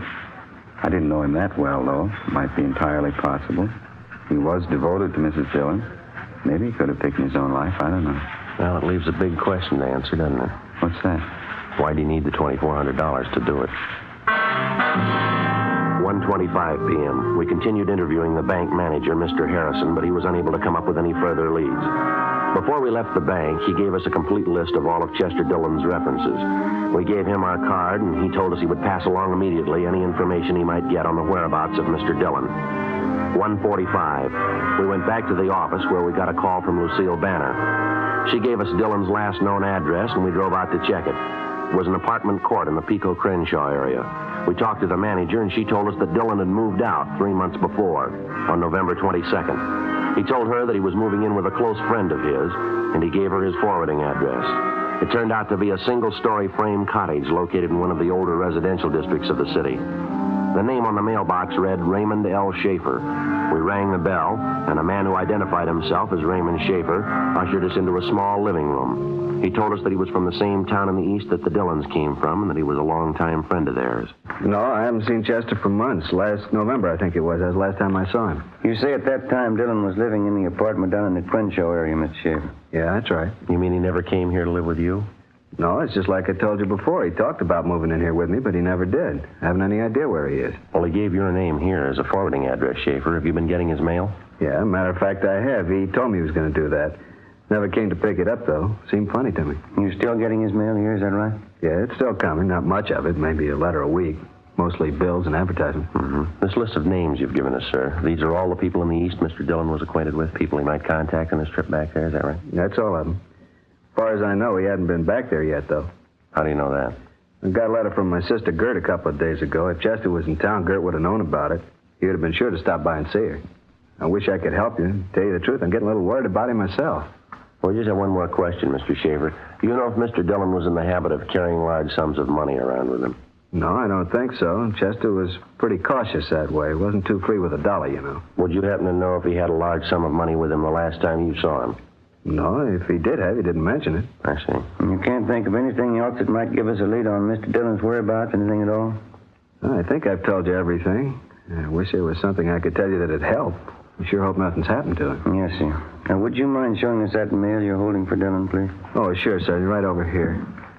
It's in the desk. There you are. That's all of it. Mm-hmm. Thank you. Anything, Joe? No, not much. Bills, circulars. Here's one with a New York postmark. Elmira. Probably from his sister. Another one. Only 3 days old. From the Union Department Store. A couple more earlier dates on it. That's about it. Yeah, I'll copy down the return addresses on it. Fine. Okay. Mr. Schaefer. Yeah? This suitcase by the desk here, initials on it. CLD. Yeah? CLD. Is that your bag, Schaefer? Oh, no, I forgot to tell you. Chester left that here one day. Hmm? How was that? Well, that was one day just before he was going to leave on his vacation. He brought it over here and said he'd like to leave it with me. Forgot to mention it to you. Mm-hmm. Did you bring anything else with him? Yeah, he brought another suitcase with him, just like this one. I got it in the other room. He said he wanted to leave him here while he was on his vacation. I'm sorry I forgot to mention it. Well, maybe you forgot something else, Schaefer. What? Most people take their suitcases on a trip, don't they? 2:30 p.m. We continued questioning Raymond Schaefer. We opened the 2 suitcases labeled with the initials of Chester Dillon and found an assortment of personal items which Schaefer told us belonged to Dillon and his late wife. Small pictures, cigarette boxes, books, similar articles which apparently would not be taken on a vacation trip. None of them were of any great value. After we left Schaefer's home, we checked him through R&I and found he had no criminal record. We checked further with friends and acquaintances of both men and found nothing to indicate that Schaefer was in any way involved in the disappearance of Chester Dillon.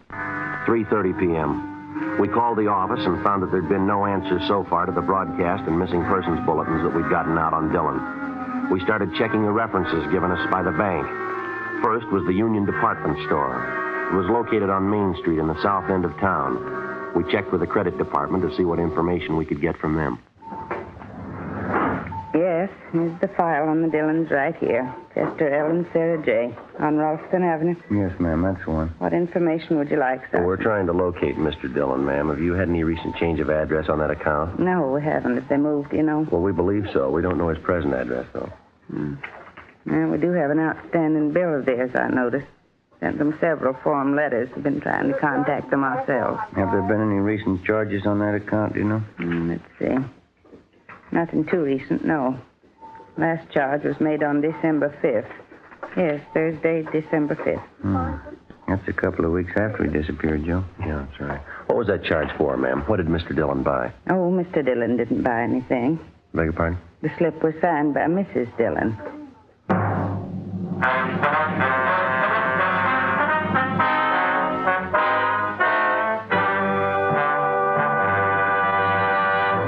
You are listening to Dragnet, authentic stories of your police force in action.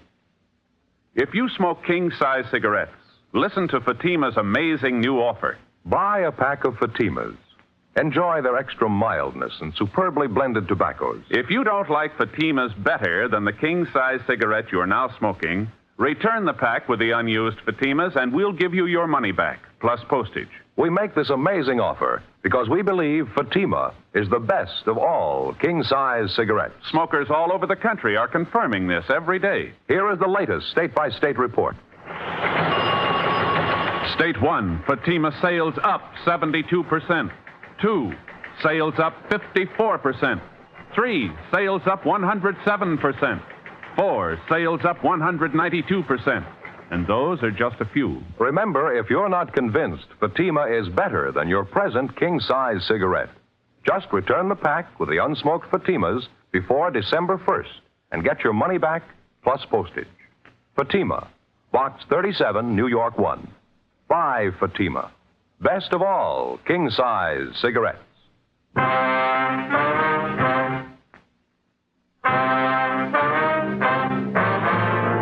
4:15 p.m., Thursday, February 7th. As soon as the clerk in the credit department at the Union Department Store showed us the sales slip with the late Mrs. Sarah Dillon's signature on it, we had the date on the sales slip double-checked immediately. The date as shown on the slip was correct beyond any doubt, December 5th. That was a little more than 2.5 months after Sarah Dillon had died. Who the person was who forged her signature or why they'd forged it, we had no idea.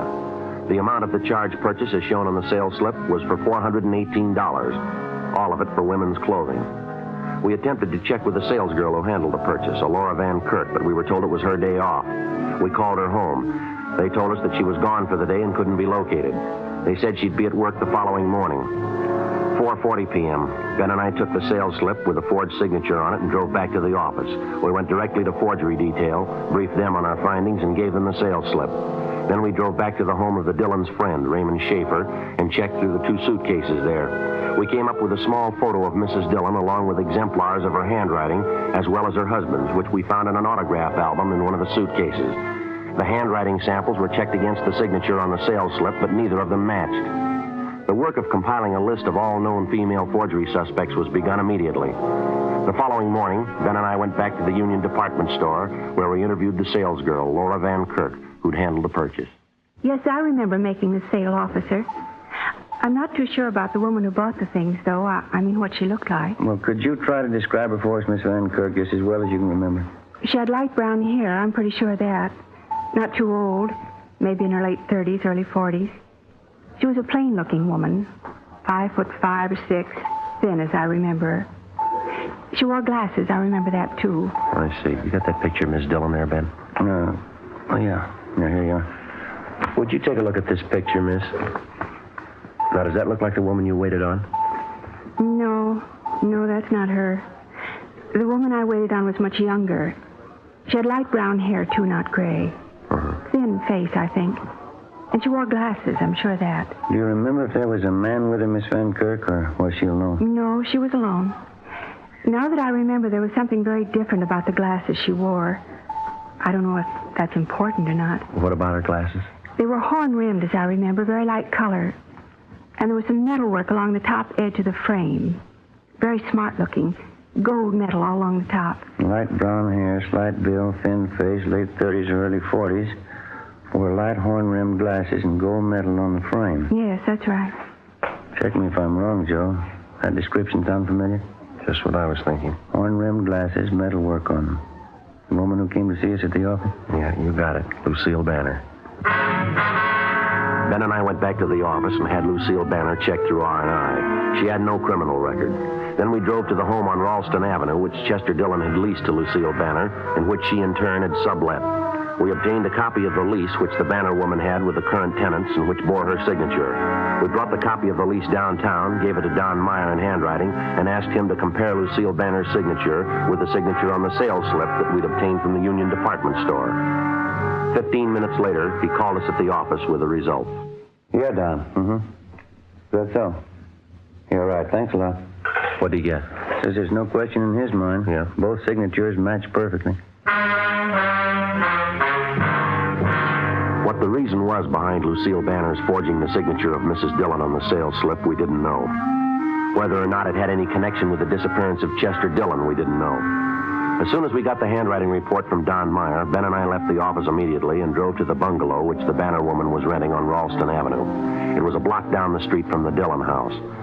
Lucille Banner wasn't at home, but a neighborhood gardener trimming the lawn in front of her house told us that she was expected back shortly. The gardener, who identified himself only as Julio, volunteered that he also did gardening work for Miss Banner when she occupied the Dillon home. He'd also worked for the Dillons when they lived in the house. He told us he liked the Dillons quite a bit, but that he didn't have much use for Miss Banner. He seemed to be up on all the news in the neighborhood. He trimmed the hedges of the lawn with hand shears as we talked to him. Can you tell us anything about Mr. Dillon and Miss Banner, Julio? How'd they seem to get along, you know? They get along all right, I guess. When I worked at the big house down there for Miss Banner, that's before she moved, I would see Mr. Dillon there. He would be at the house maybe once, 2 times a week. Miss Banner would ask him to come over and cook dinner for him. Mm-hmm. Miss Banner likes him, I think. Mr. Dillon, I don't know about him. He wasn't feeling so good. Still thinking about his wife. Here, I finish up this clipping now. There, all done. You mentioned you don't like Miss Banner very much, Julio. Why is that? She ever give you a reason not to like her? Yeah, she's a little crazy, I think. Funny woman. When I used to work at the big house for her in the garden, she would watch me all the time, follow me all around, tell me to do all kind of crazy jobs. She give me good pay, though, so I do them. And how do you mean, Julio? What kind of crazy jobs? The compost box for fertilizer, you know. She wanted me to build one for her in the backyard. That was down the street at the Dillon house. Mm-hmm. Crazy woman. She wanted me to build a compost box in the greenhouse. Have a special place marked for her. Who ever heard of that, to build a compost box inside a greenhouse? Crazy. Well, did you build it for her? Yes, but not inside the greenhouse. I built it outside, right next door to the greenhouse. When she come outside, she'd go crazy almost, call me names. Crazy. She made me tear it up. Then she made me build it inside the greenhouse, right on the place she had marked for it. Sounds queer, doesn't it? Yeah, it does. When did all this happen, Julio? Do you remember? When you built the compost box, I mean. A couple of months ago, about that. It was just after Mr. Dillon went away. I tried to tell Miss Banner, who ever heard of a compost box in a greenhouse? She wouldn't listen. She had to have it built in a certain place, right in the greenhouse, little piece of ground in there. The box had to go right on top of it. Uh-huh. You figure she acted pretty strange about it, do you? You think she had something there, little piece of ground. You think she had something to hide. 1:15 p.m. Lucille Banner returned home, and Ben and I went inside the house with her, where we questioned her in the living room. Outside in the front yard, the gardener, Julio, continued working on the lawn. Lucille Banner was calm and composed. We questioned her about the forged signature on the sales slip. She would admit nothing. The whole thing's too silly to even comment on. I don't know what you're talking about, Sergeant. We think you do, Miss Banner. Our handwriting man's checked the 2 signatures, one on the sales slip and one on the lease. They both match. They were written by the same person. There's no doubt about it. Been checked thoroughly. Now, what about it, Miss Banner? There's no way out of it. You ought to know that. I'll deny it. That's all. I'll keep on denying it. I wasn't in that store and I didn't forge any signatures. Why would I do a thing like that? What kind of a woman do you think I am? Well, all we know are the facts, ma'am. Now, why don't you give us a straight story? It's going to save time and trouble for everybody concerned. You've heard everything I've got to say. This thing's ridiculous. It's stupid. I'm not answering any more questions. You want to get your hat and coat, Miss Banner? Afraid you'll have to come downtown with us. What good's that going to do? I'll just keep on denying it. You can't make me say I did a thing like that. You want to get your coat, please? It's right here. All right. Yes, ma'am. Car's right out in front.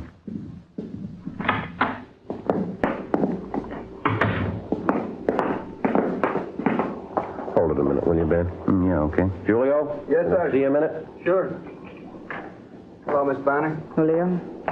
Favor I'd like to ask of you, Julio. You got a couple of minutes to spare? Yeah, you want something? We want to take a look in the backyard of the house down the street. Mr. Dillon's house. I'd like to have you come along with us, Julio. Won't take very long. Sure, okay, I'll come along. And bring a shovel along, will you, Julio? I'd like to check something. Yeah, okay, I bring one. Fine. All right, Miss Banner. What's this about? What are you trying to do? Something we want to check in the Dillon's backyard. It won't take long.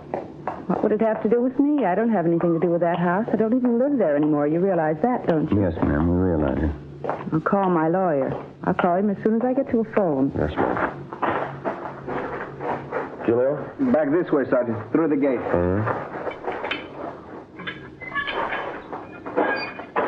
trying to do to me? You know I don't live here anymore. I don't even have anything to do with this place. You did live here, ma'am. You lived here when Mr. Dillon disappeared, isn't that right? What are you trying to say? You've got no business on this property. You've got no business here at all. Yes, ma'am, we have. What? Did you kill Chester Dillon? Did you kill him? Miss Banner? All right, Julio, the compost box in the greenhouse. Do you want to start digging? In the compost box? Yeah, okay.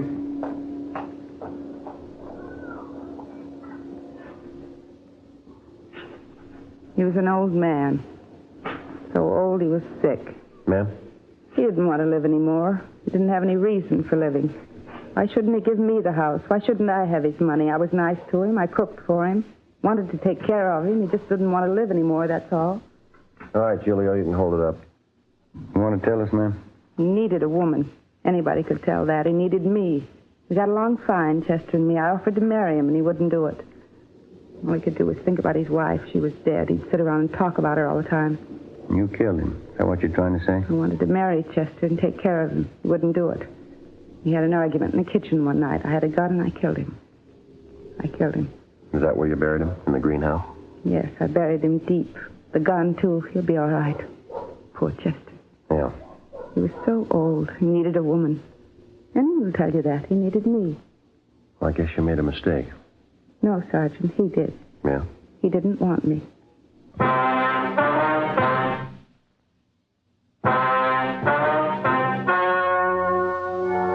The story you have just heard was true. The names were changed to protect the innocent. On June 2nd, trial was held in Superior Court, Department 86, City and County of Los Angeles, State of California. In a moment, the results of that trial. And now here is our star, Jack Webb. Thank you. Friends, during the past couple of years, we've had many talks with law enforcement agencies and received hundreds of letters from police officers all over the country. We're especially pleased to know that so many of these men feel as we do, that Fatima is the best of all king-size cigarettes. As a matter of fact, our sales reports prove beyond a doubt that more and more smokers everywhere are switching to Fatima. When you buy your first pack, you'll understand why. You'll enjoy Fatima's extra mildness, their much better flavor and aroma. Next time, look for the golden yellow package and ask for Fatima. Best of all, king-size cigarettes.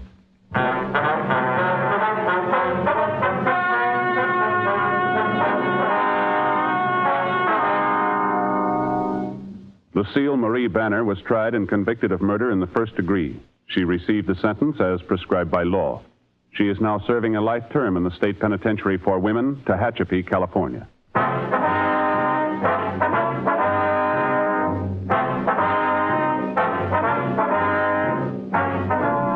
You have just heard Dragnet, a series of authentic cases from official files. Technical advice comes from the Office of Chief of Police W.H. Parker, Los Angeles Police Department.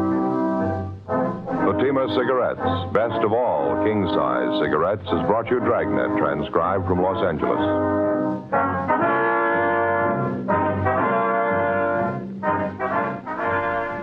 Stay tuned for Counter Spy next on NBC.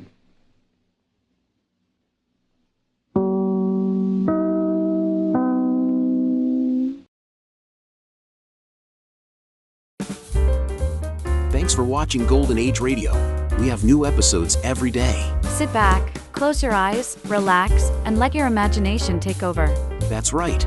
Radio is theater of the mind. So listen while you work, rest, drive, or sleep. Just be inspired. Let us know your thoughts. We strive to provide the best programming for you. Visit G3PL.com for your WordPress needs. Subscribe for more videos.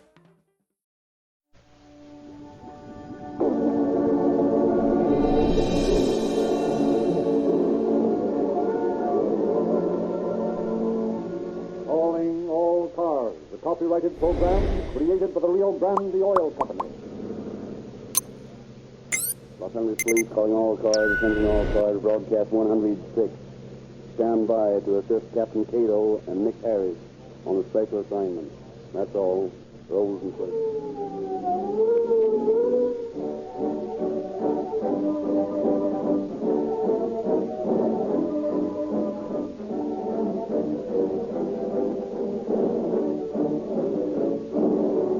Rio Grande declares war on bootleg gasoline.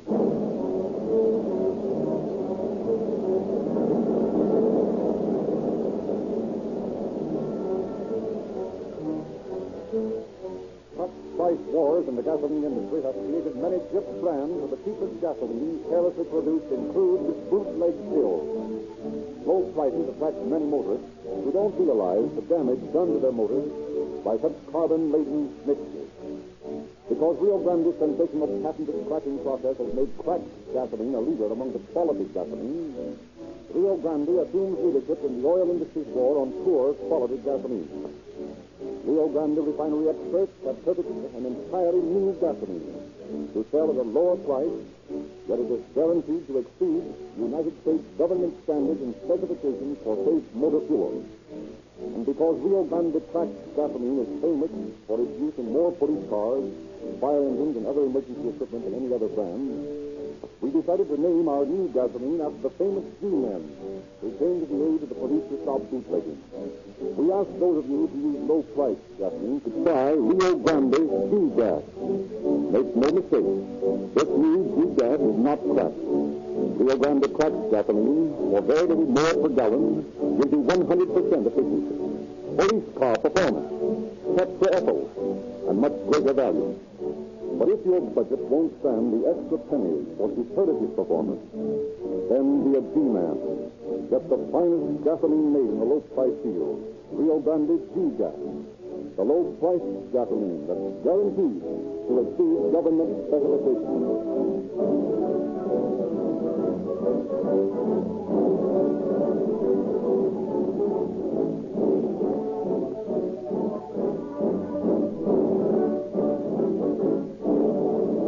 Now it is our pleasure to present Chief James E. Davis of the Los Angeles Police Department. Chief Davis. Good evening, friends. You have heard me emphasize many times on these broadcasts the necessity for closer cooperation between various law enforcement agencies of the nation, states, counties, and municipalities. Very often, representatives of several or all of these forces meet in the investigation of a major crime. And unfortunately, more often than not, there is friction where there should be the smoothest cooperation. I have here in the studio with me tonight a man who, I am happy to say, has always worked with the closest kind of cooperation with my force. I consider him not only a close friend, but a very valuable auxiliary.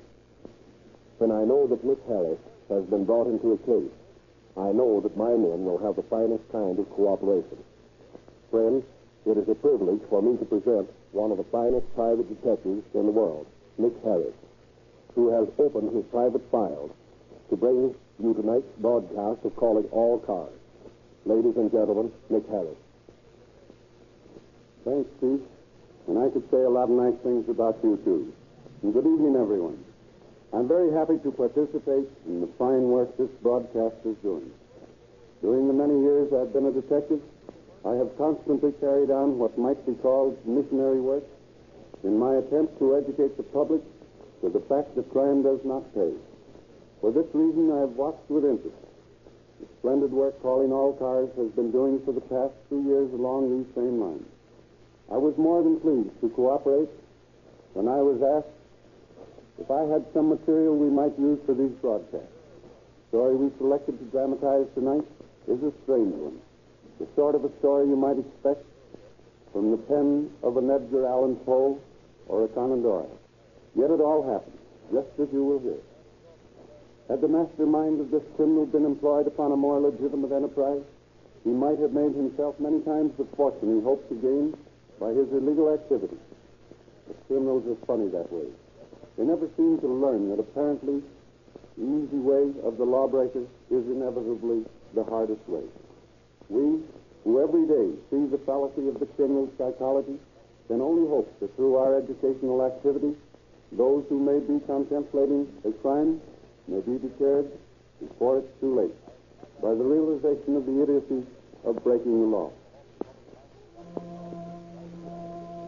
Our story begins on an August morning, several years ago, when I received a telephone call from Wesley Barnes, city editor of the Los Angeles Evening Herald.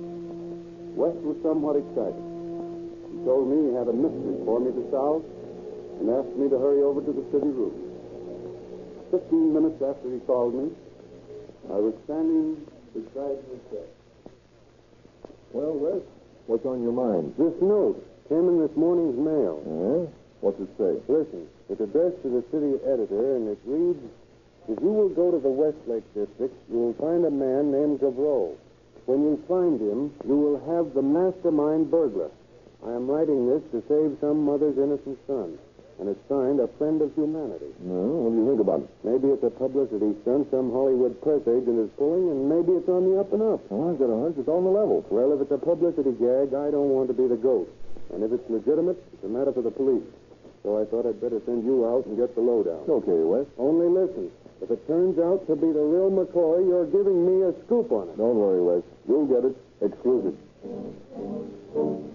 So, Nick Harris details a couple of men to investigate the hotels and apartment houses in the Westlake district for a man named Gavreau. The officers play in luck, for at the fifth place visited, they locate their man. An hour later, they are reporting to their chief.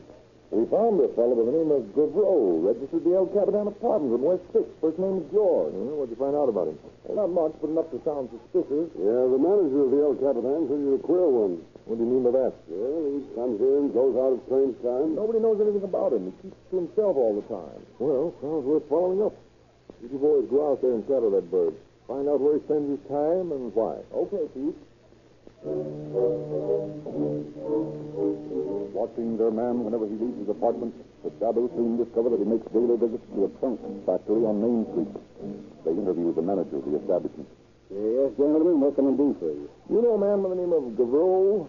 George Gavreau? Yes, indeed. He's a customer of mine. What do you know about him? Oh, nothing much. Why do you ask? We're officers doing a little job of investigation. We want to find out something about the man. We'd appreciate your help. Well, of course, I'm always glad to help the law. Well, all right, then. What do you know about Gavreau? Well, as I said, I really don't know very much. I'm making a trunk for him. You know why? I think the guy is a nut. What do you mean? Well, he wants a trunk that's padded inside and has a small seat in it. What? Yes, and it's to have a false top that can be opened from the inside after the trunk has been locked. Now, what the devil's all that for? He says he's going to do a Houdini act on the stage. I tell you, I think he's daffy.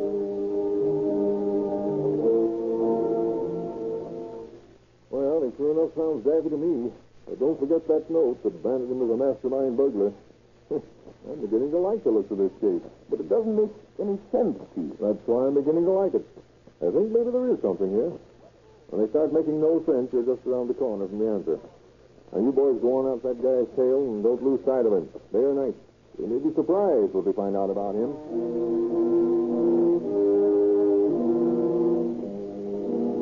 Well, Harry, how about it? I followed him upstairs. He went into room 12. Had a key to it. Now, what do you suppose that guy's up to? With a swell apartment on the El Capitan and a room in a dump like this out on South Flower Street. Well, we better see what the landlady knows about him. Okay. Here's her apartment around here at the side. Apartment around here at the side.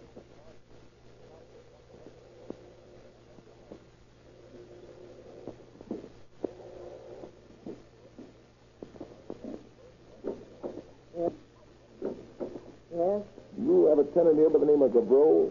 Yes? He's in number 12, isn't he? Yes. What do you know about him? Who wants to know? Well, now, let's not get in an argument, lady. We're merely asking some questions. Hey, you look like cops to me. Well, even if we are, we won't get you in any trouble. Well, can I depend on that? You can. Well, I don't know nothing about Mr. Gavreau, excepting that he pays his rent in advance, and he hasn't slept in his bed since he took the room. Oh, hasn't slept in his bed, eh? Oh, that don't bother me none. If you don't sleep in it, I don't have to make it. How long has he had the room? Oh, about 10 days. So now, look here. I don't want you to go make no trouble for him. If all my roomers is as quiet as here, I like to... Well, looks to me, boys, as though that Flower Street front is our friend's hideout and center of operations. I'm beginning to agree with you, Chief. It makes so little sense, there must be something to it. Well, we'll find out soon enough. Go back there, rent the room next to his, install a dish of gas in it, and stake out on him. I'll put another man on the outside to shadow him whenever he leaves the place. Okay, Chief.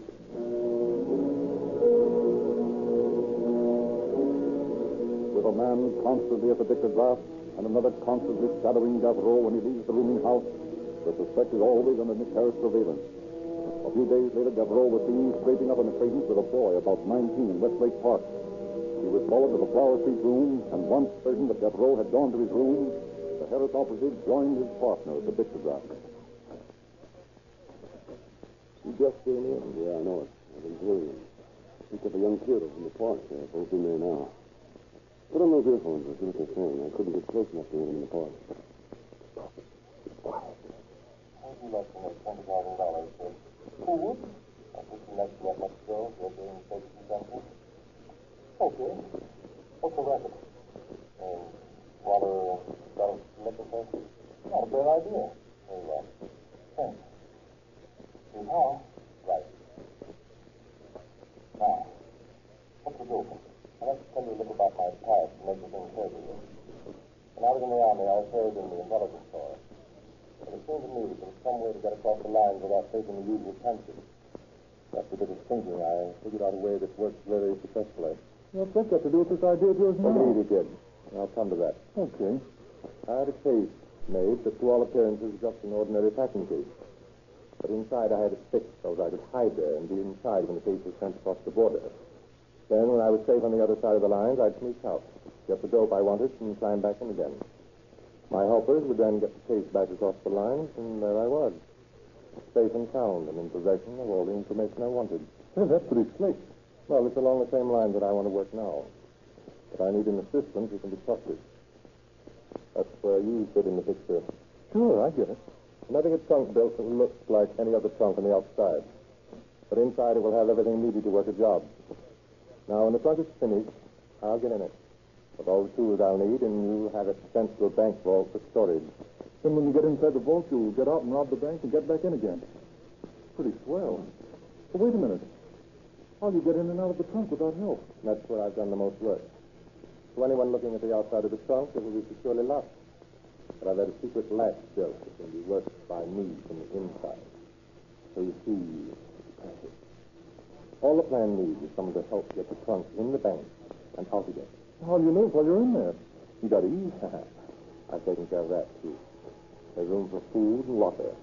Everything I'll need for at least 3 days. And by that time, you will have taken the trunk out. Well, how about it? Want to go in on it? You bet. I'm with you. Well, that calls for a drink. Just watch the stuff. Right. Realizing that they have stumbled onto something big, the two operatives report their findings to Nick Harris, expecting to get the order to make an arrest once. But Harris, knowing that if he arrests Stavro at this point, he will have no case. No overt act having been committed. Orders the two men to return to the lithograph plant and await the development. This they do, and 3 days later, their patience rewarded. We overhear the following conversation. Kid, we're ready to try the trunk out. Well, We've got a bank all lined up. Tomorrow I want you to make arrangements to have the trunk placed in the vault next Friday. We'll give it 3 days. Then I want you to get the trunk out of there on the pretense that you decided to go away and you're taking the trunk with you. Do you understand that? Yeah, I get it. In time I'm sealed up in there until I get out again. It's all up to you. You think you can handle it? Yeah, I'm sure of it. Good. Now, it ought to mean you go and see the people at the bank. Tell them that you have valuables worth a lot of money in the trunk. Then, when that's done, there's nothing left for you.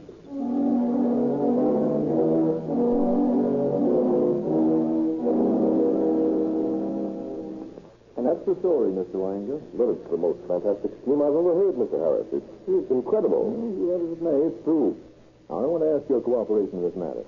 I want you to let the boy have the trunk moved into your vault. But, Mr. Harris, you realize the chance I take by doing that? Suppose something goes wrong and this plan of theirs works. Why, the bank has valuables stored in those vaults worth hundreds of thousands of dollars. I assure you that nothing will go wrong, Mr. Wanger. I'll have men posted here in the bank. I'll be here myself. There isn't a possible chance of anything happening to your valuables. You realize that if news of this thing leaks out to my depositors, I'd be ruined. No one would leave their belongings in the bank for such things happen. You feel all right about this, Mr. Harris. Naturally, I understand your feelings. But I can't see how you fail to realize the importance of this thing. I want to catch the criminal red-handed. This way I can. Well, there's something I don't think you know about our vault, Mr. Harris. Every night, in order to protect the furs and things down there, we spray a chemical solution into the vault that is powerful enough to kill a man. If this criminal ever does get in, he won't be alive in the morning. It puts a different light on things, doesn't it? Well, if you want your man alive, it does. All right. I'll tell you what. If you'll allow the trunk to be put in there, I'll make an arrest before you close the vault. How's that? Well, I suppose that would be all right. That way, there'll be no danger of anything happening to your deposits, and I'll still have my man and a case against you. Will you agree to that? All right, Mr. Harris, I will. Good. All you have to do is act as though you suspected nothing. I'll take care of the rest.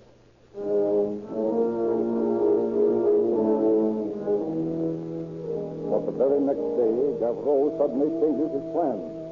Instead of a bank, he informs his assistant that he has selected the Cinemaland Storage Company for the robbery. That he has set the date for that week. Reporting at once to their chief, and then plan a new strategy. Did Devereaux give any reason for his sudden change in plans? He told the kid that on account of a lot of the screen stars being robbed lately. Did Devereaux give any reason for his sudden change in plans? He told the kid that on account of a lot of the screen stars being robbed lately, they put all their stuff in his storage place. There were a lot better pickings there than in the bank. I see. Well, that changes our plans a little, but not seriously. You going to let them get into the storage warehouse, Chief? Oh, I am. And a few of us will pick up the boy, go into the building, and wait for our friend to make an appearance out of his magic trunk. Won't he be surprised when he sees us? I rather imagine he will. Not too happily surprised. I'd sure like to get a look at the inside of that trunk. Now, I'd better go out and see the manager of the Cinemaland Storage Company and tell him about it. Oh, you want us to stay with the dictograph, Chief? Right. And if our genius makes another change of plans, let me know at once. Well, don't worry, we will. And I hope he doesn't. I'd kind of like to finish this thing up. Sure, boys. We should have Devereaux behind bars before the week is out.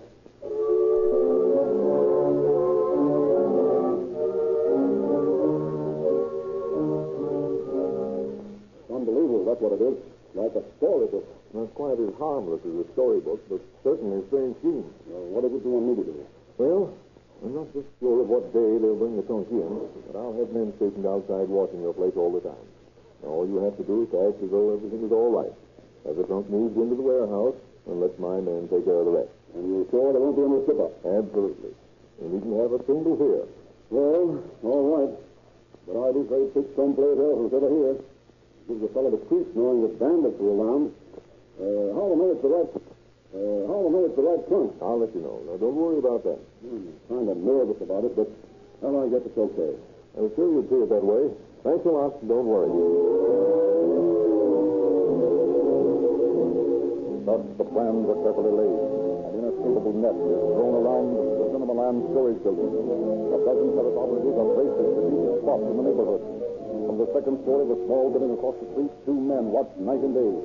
From the cab of a milk wagon parked down the street, 2 more men seeming again on loading and unloading crates of milk. Keep an alert eye on all passers-by. Meanwhile, in the office of Miss Harris. Nick, if you let this story leak out to a rival journal, I'll nail your skin to a fence. Don't forget that you promised me a soup on it. I'm not forgetting, Wes. I can't give you anything more than I already have until they make a move. When they do, you're in on it. Yes?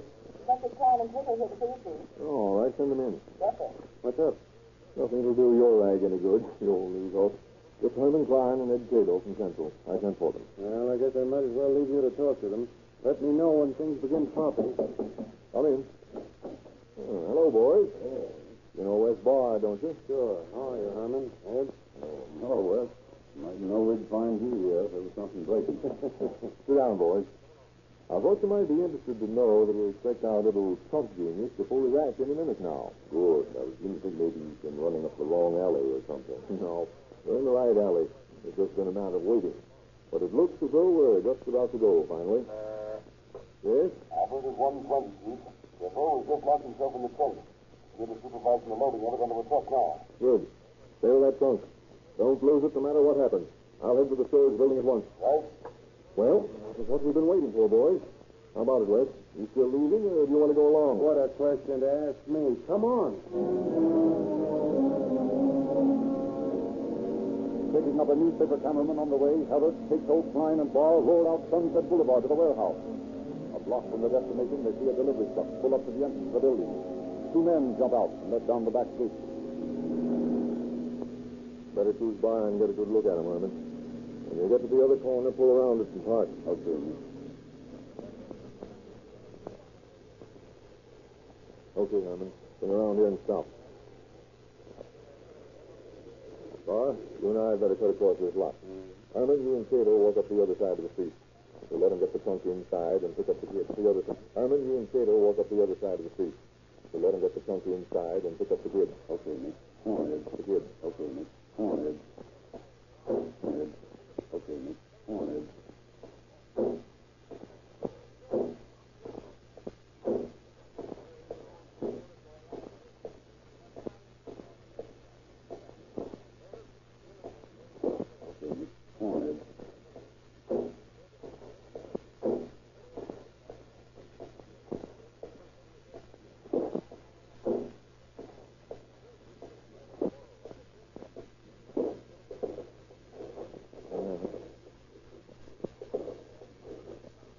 the kid doesn't get wise and take it on the lam. So far, he doesn't seem to get wise and take it on the lam. So far, he doesn't seem to have even noticed it.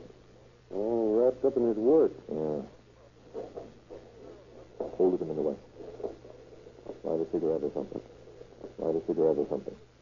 I didn't want to give her something. I didn't want to get there until they got that trunk inside. Okay. Got that trunk inside. Okay. Come on. Inside. Okay. Come on. I want to get there until they got that trunk inside. Oh, I noticed it. All wrapped up in his work. Yeah. Hold it a minute away. Light a cigarette or something. I didn't want to get there until they got that trunk inside. Okay. Come on. Yeah.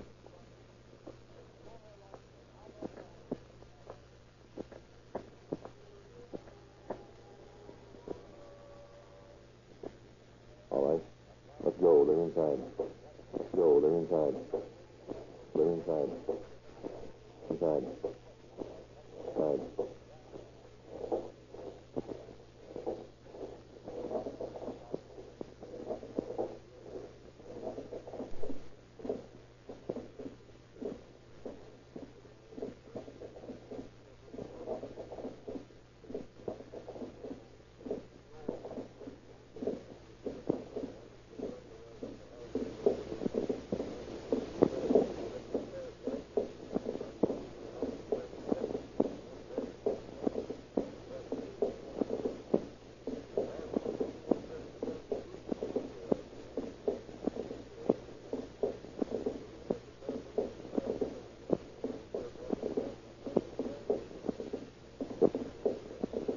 Here we are.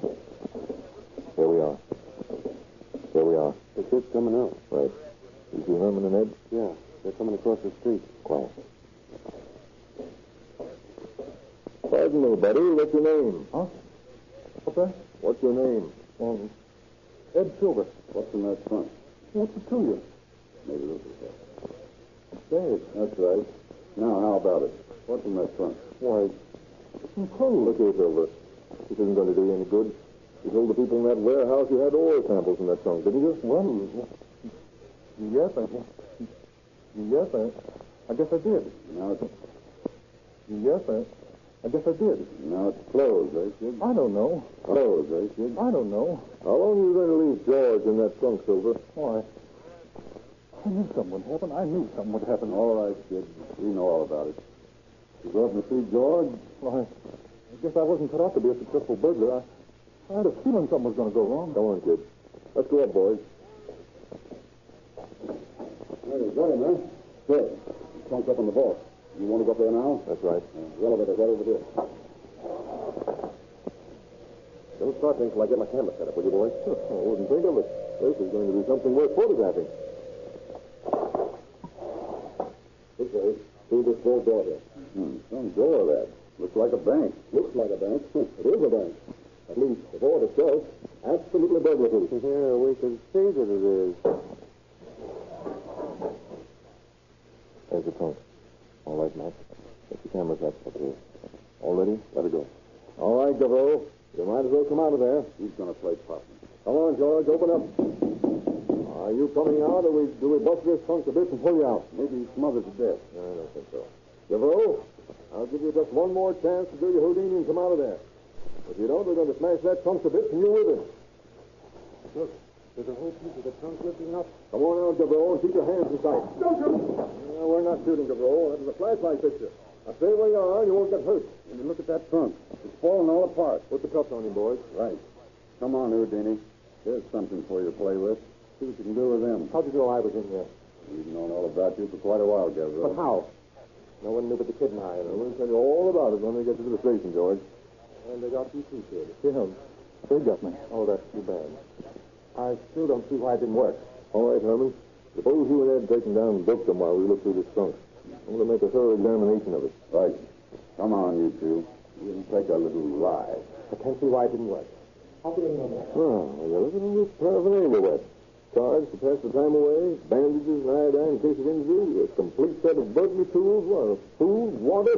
This is practically a completely furnished house. Did you get a picture of all this, Mac? Sure. Didn't you see that guy knock the trunk to pieces when I set that flag powder off? That's right. I'd almost forgotten it in the excitement. That was what scared Gavreau so. He thought he'd been killed. Die for a minute. You ought to be more careful with your flash guns, Mac. I thought Gavreau would come out shooting. Which reminds me, that's the one thing he hasn't got in this trunk, a gun. All right. I guess he just figured it was a foolproof scheme and he wouldn't need one. He had just about everything figured but us.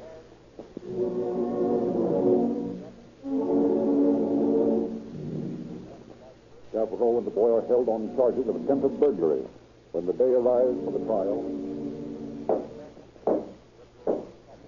Case of George Gavreau and Ed Silver versus the state. Are the defendants present? Gavreau is here, Your Honor, but I don't see the other defendant, Mr. Silver. Perhaps Mr. Harris knows. He's supposed to be here, Your Honor. If the court pleases to take a short recess, I'll go over to the jail and see what's detaining him. We will take a short recess.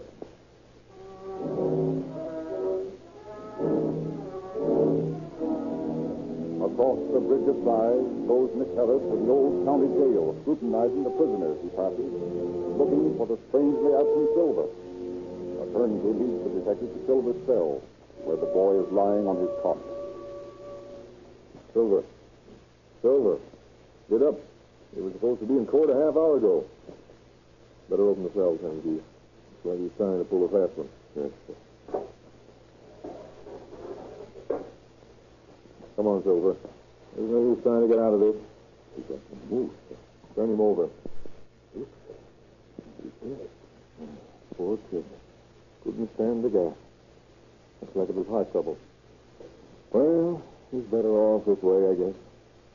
Just goes to show, turnkey, that there's no way you can beat the law and win.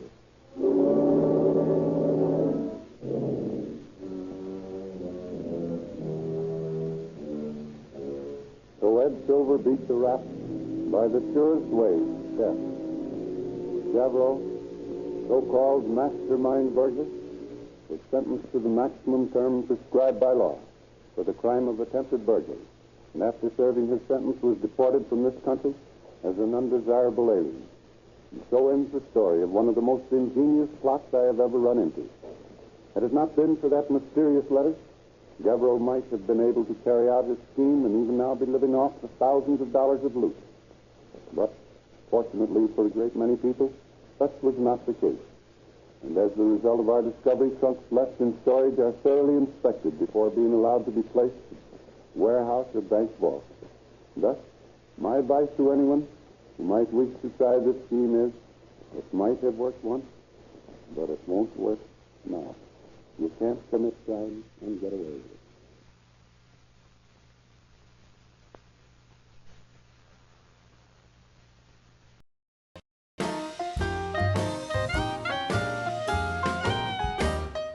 Thank you for watching Golden Age Radio.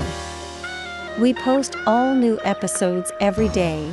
rumble.com/c/GAR.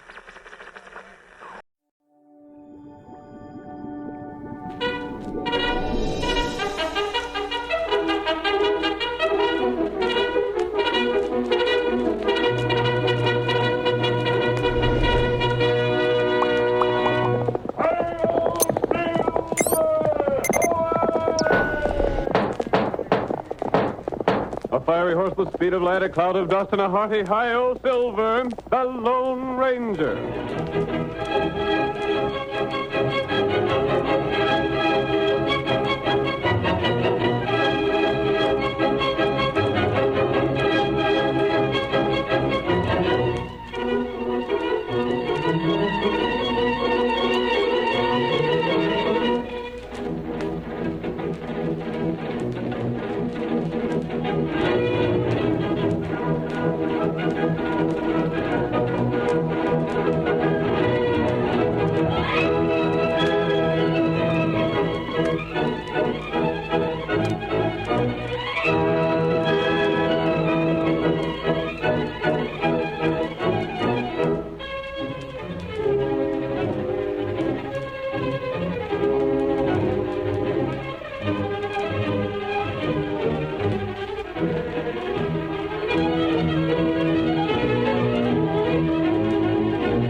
With his great horse Silver and his faithful Indian companion Tonto, the masked rider of the plains fought crime and criminals throughout the western United States. No man did more to bring law and order to the frontier, and Hi-Yo Silver came to be the battle cry of justice. Now return with us to those thrilling days when the West was young and adventure lay at the end of every trail. The Lone Ranger rides again. Come on, Silver! We're heading for Buffalo Point! There's going to be trouble! Hi-yo, Silver!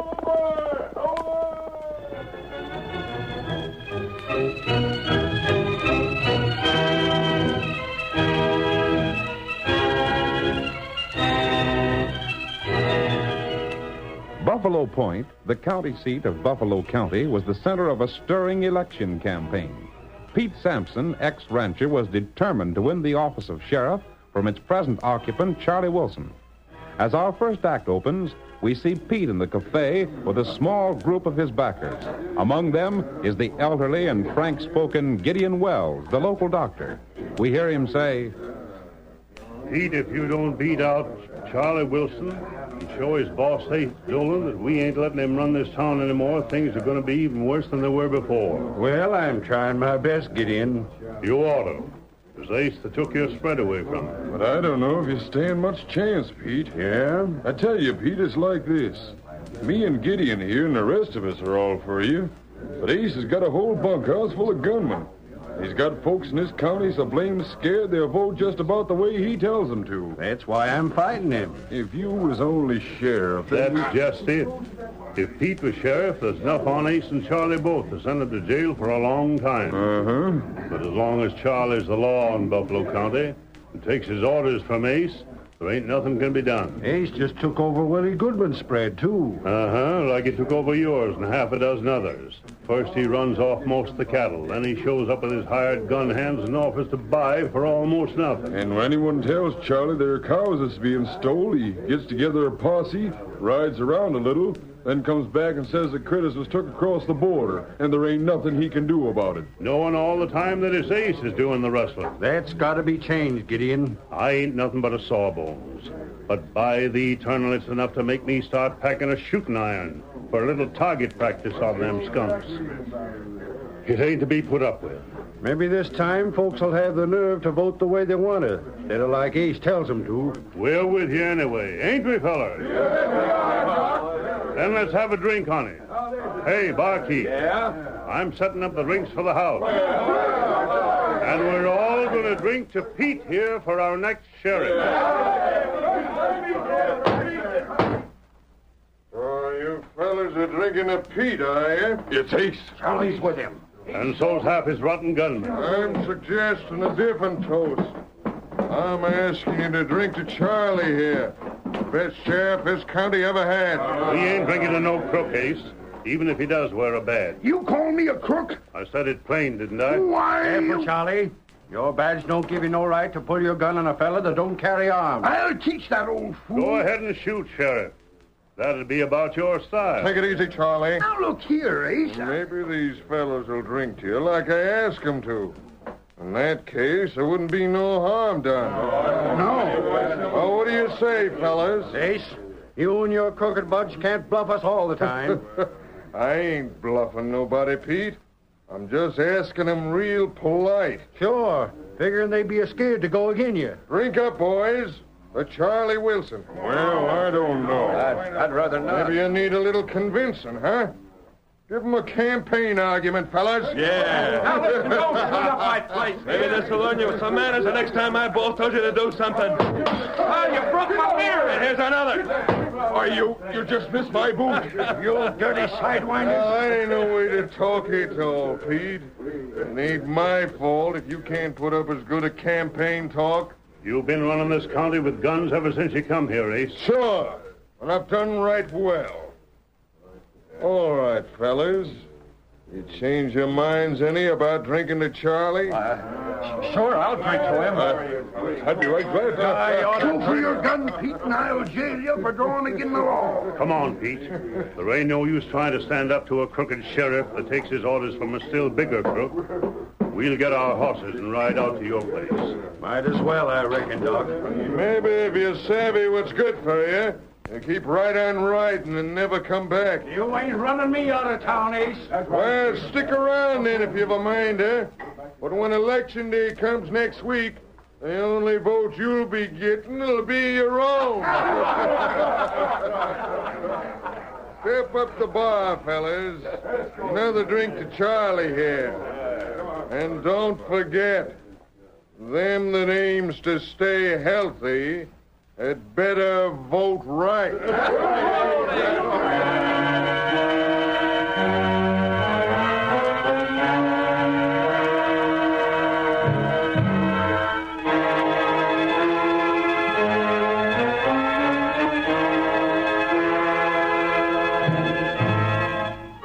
When Pete Sampson and the old doctor left the cafe, they mounted and rode toward Pete's small place just outside town. We hear them as they discuss the situation on the way. Doc, sometimes I figure I'm just a darn fool for trying to go again, Ace. Maybe you are, Pete. Sometimes a fella's got to do what he knows to be right, even if he ain't going to profit by it. What happened just now has happened a dozen times before. Uh-huh. The honest folks are for me, but when Ace and his gunslingers come around, they back water. It's hard to blame them. Of course it is. They know the sheriff ain't going to do nothing for them. Well, if you don't win out, Pete, I'm packing up and leaving town. Yeah? I don't want to, but I won't have much choice. Where you been thinking of going? Over to Harmony, most likely. Harmony? Well, there's plenty of business for Sawbones over there. They got a sanitarium and all. Folks come quite a distance to be doctored there. I'd sure hate to see you go. And if you do lose out, Pete, you'd better hightail it out of here, too. No telling what Ace will do to you for running against Charlie. He'd do plenty right now if it weren't for the way it looked just before election. But maybe... Hey, look at the paint horse over there. Leaping lizards. Ain't he traveling, though? Ain't that fellow waving at us? By golly, seems like he is. We'll rein up and see what he wants. Oh, there. Oh, there. Oh, boy. Oh. Well, I'll be... He looks like an Indian. You way! What you want, Redskin? He's riding like he's got something on his mind, all right. Oh, okay, boss. Oh, okay. You feller name Pete? I'm Pete Sampson, if that's who you mean. That's right. What you want with Pete, Redskin? You him friend? Friend? I ain't got no better. The doc and me been friends for quite a spell. Then me talk. Yeah? You want beat sheriff? You mean in the election, Redskin? That's right. That's what I aim to do, but right now things don't look so good. You know Ace feller got brother? Sure, Ace has got a brother. He ain't around these parts. I never heard Ace had any kin. Well, it ain't generally known. He don't use the name of Dolan, and he's got quite a reputation for being an outlaw. I've heard Ace thinks a heap of the kid. He'd like to have him stay in his outfit, but he can't get the kid to quit rambling. Well, if Ace has got a brother, don't surprise me none to hear he's a crook, too. But what's that got to do with us, Injun? White friend got plan. Huh? You come with Tonto. Me show you white friend. You want us to go with you and meet this friend of yours? That's right. But what's the idea? Him tell you how you beat sheriff. Well, if this friend of yours savvies how I can win the election, it's more than I can do. Just what's your game? It's not game. Tonto not trick you. What do you think, Doc? It's up to you, Pete. But I'd say we couldn't be no worse off doing what the Redskin asks. That's my notion. You come? Lead the way, Redskin. If your pod's got a scheme to beat them crooks, I aim to hear it. That's good. And if this is just some slick scheme that Ace has put you up to, why, then we'll show 'em that we ain't to be scared. You follow Tonto. Get him up. Hey, get up, get up, get up, get up, get up.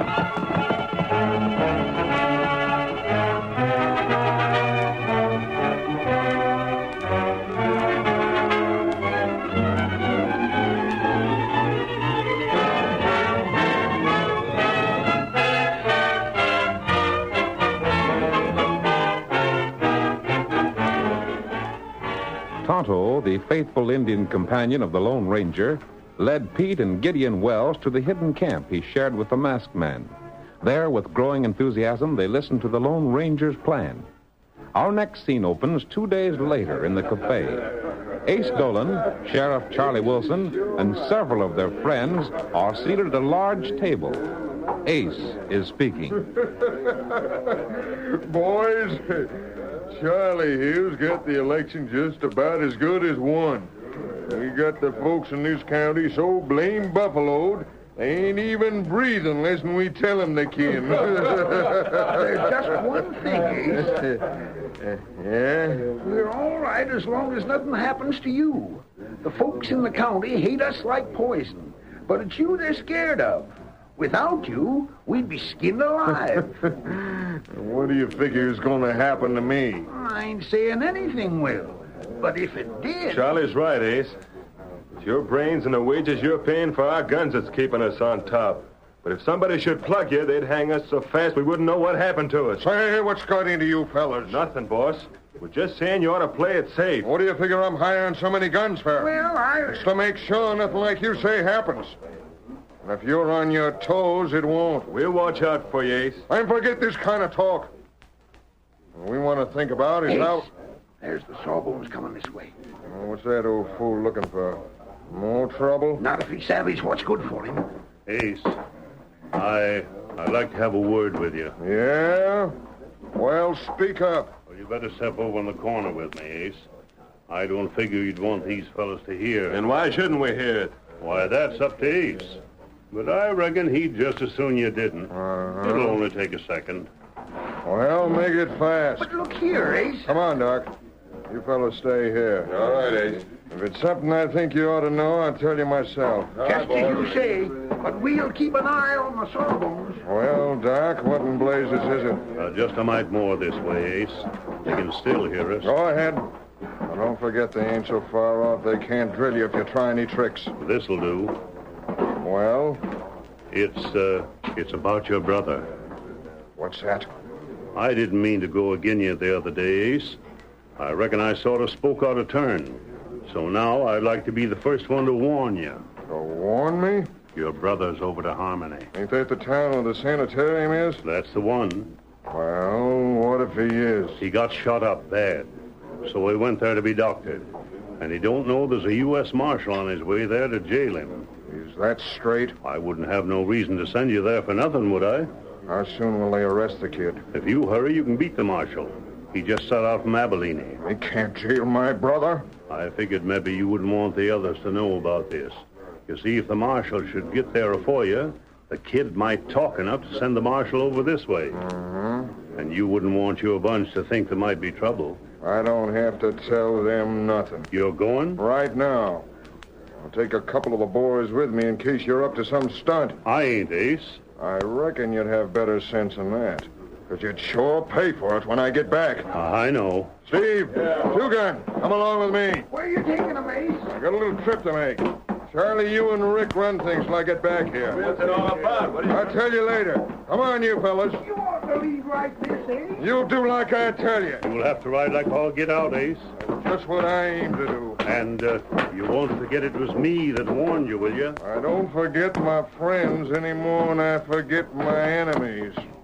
Get mounted, fellas. I'm wishing you all the luck you've got coming, Ace. Uh-huh.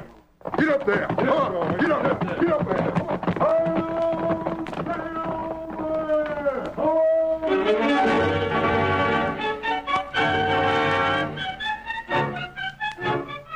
The curtain falls on the first act of our thrilling Lone Ranger drama. Before the next exciting scenes, please permit us to pause for just a few moments.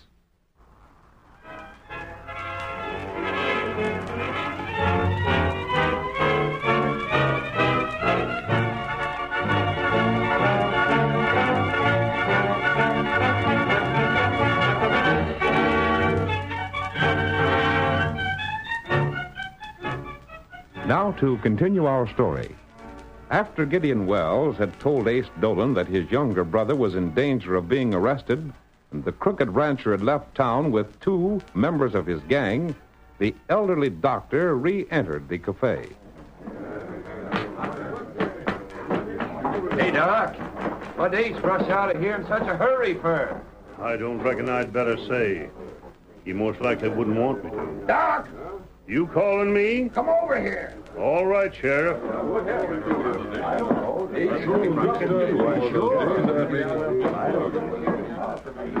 Take a chair, Doc. Uh-huh. We aim to ask you some questions. Yeah? What did you say to Ace just now? I'm right sorry, but a doctor ain't supposed to tell his patients secrets. What's that you say? Patient? Reckon I'll be running along to my office. I got some work to do. You sit right where you are. But You're going to explain that remark. But if Ace was to find out you knew he ain't likely to live... Jumping Jehoshaphat. I said too much already. You ain't said half enough. But really, You planning to live long? Yeah, but what do you... If you are, talk.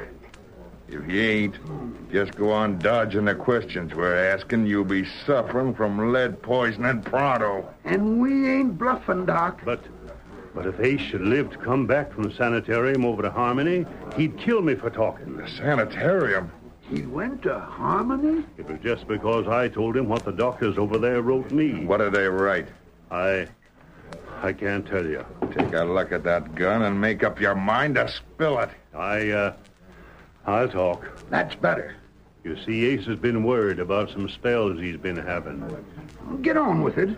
He's come to me, secret-like, because he didn't want you fellas to savvy there might be something wrong with him. Yeah? I looked him over, but I didn't want to say for sure what the matter was till I wrote to the doctors at the sanitarium, asking about them.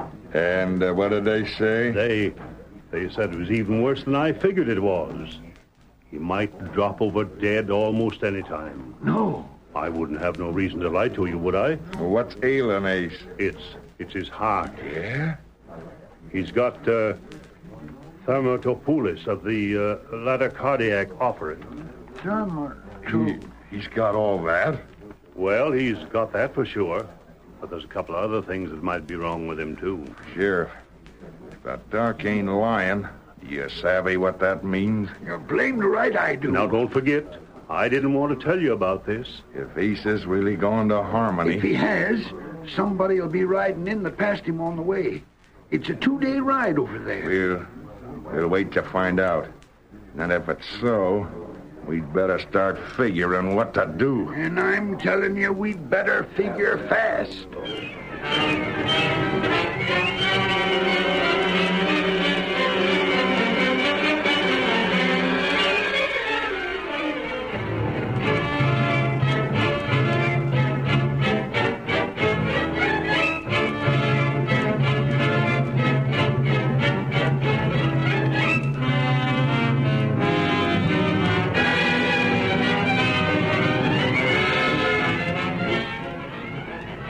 Gideon Wells' story was told and retold until it had reached the ears of every voter in the county.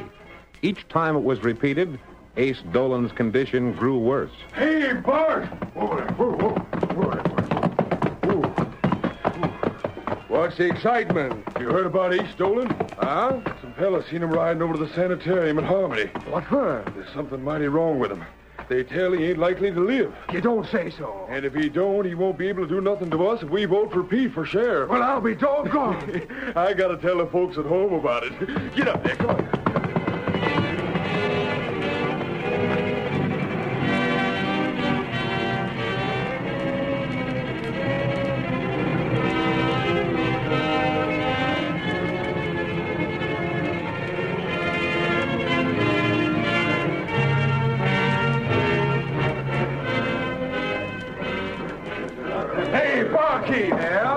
I just learned for a fact that Ace is dying. Dying? The doctors over at Harmony don't give him a chance. You're sure of that? There ain't no doubt at all. I'm voting Charlie Wilson out of office and Pete Sampson in. My golly, so am I.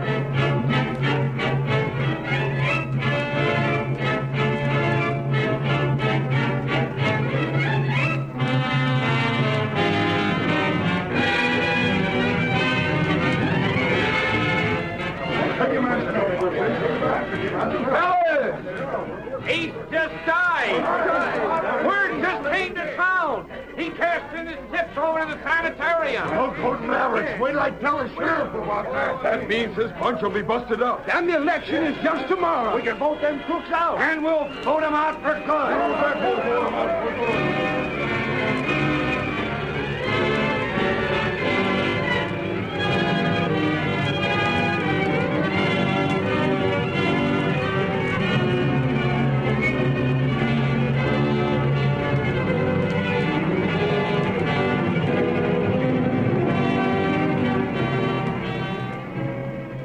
Ace Dolan's men became panic-stricken as the rumor of his death reached Buffalo Point. In his office, Sheriff Charlie Wilson, openly worried, tried to reason out the course he should follow. I don't know what's going to happen with Ace gone. Blasted, what did I have to tie myself up with him for? I wish I'd never... Charlie. Now what do you want? Just came from the cafe. They got word Ace is dead. Everybody's talking about it. Don't you figure I got ears? You heard the same? I most likely heard it before you did. Well, what are you going to do? I don't know. You got to do something. For God's sake, now what? Ace is dead. If one more fella tells me that, I'll blow his fool head off. But I'm telling... nothing. Of course he's dead. But what we got to think about is the election. We can't win it now. There ain't a chance. But if you fellas stick with me... And why should we? It was Ace paid us our salaries. With him gone, we're drifting, and we're drifting right smart. You can't do this to me. You might win out again, Charlie, but it ain't worth betting our necks on it. You yeller coyotes. We're just using our heads. Instead of losing them. But wait. We ain't waiting. The election's tomorrow. That just gives us a 24-hour start. And 24 hours ain't none too many. Blast them. Blast them all. The dirty skunks.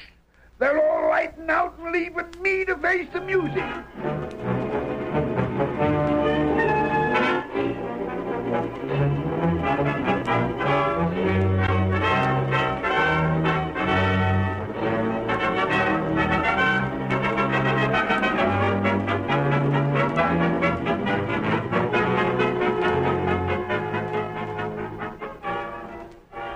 Leaving the sheriff to worry over his own affairs, Ace Dolan's henchmen hurried to the ranch house, packed their few belongings, mounted their horses, and started for the open country. They rode all through the night and stopped in the morning only long enough to refresh their tired horses. Then they started out again. They had ridden only a short way when... Hey, look up ahead. Huh? Ain't that Ace? It looks like him, sure enough. Well, that'll be... Whoa, whoa, whoa there. Whoa. If that ain't Ace, it's his ghost. Gosh, don't say that. Hi there. Hi, fellers. Oh there. Oh. What are you fellas doing here? Boss, we heard you was dead. What's that? Sure we did. It's all over town. And that was it, huh? And that's why they got me out of town. It was just to pull some trick like this. I went to Harmony to help my brother. He wasn't there at all. It was just a trick, I tell you. It must have been. Boss, what are you going to do? I'll do a plenty. Come on. I'll show them fellas that Ace Dolan ain't to be fooled with. Get up there. Get up. Come on. Get up.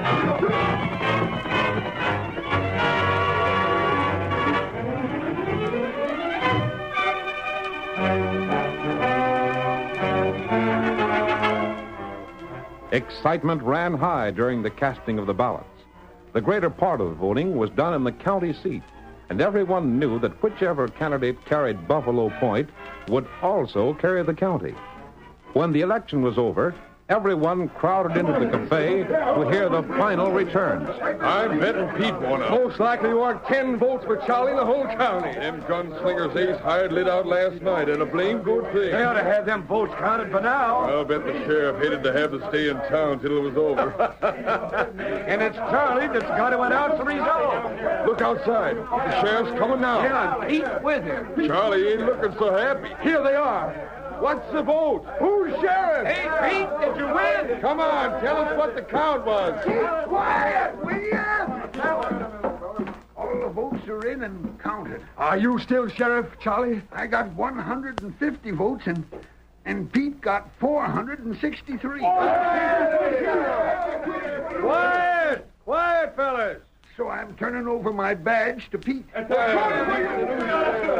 the first thing I'm doing as new sheriff is to put you in jail, Charlie. You can't do that. You got it coming. You stuck up for that bunch of killers and thieves. You bullied everyone in town to try to get justice. It ain't so. You're lucky you're just getting jailed instead of hung. Jailing's too good for It you. ain't fair. You What's going on here?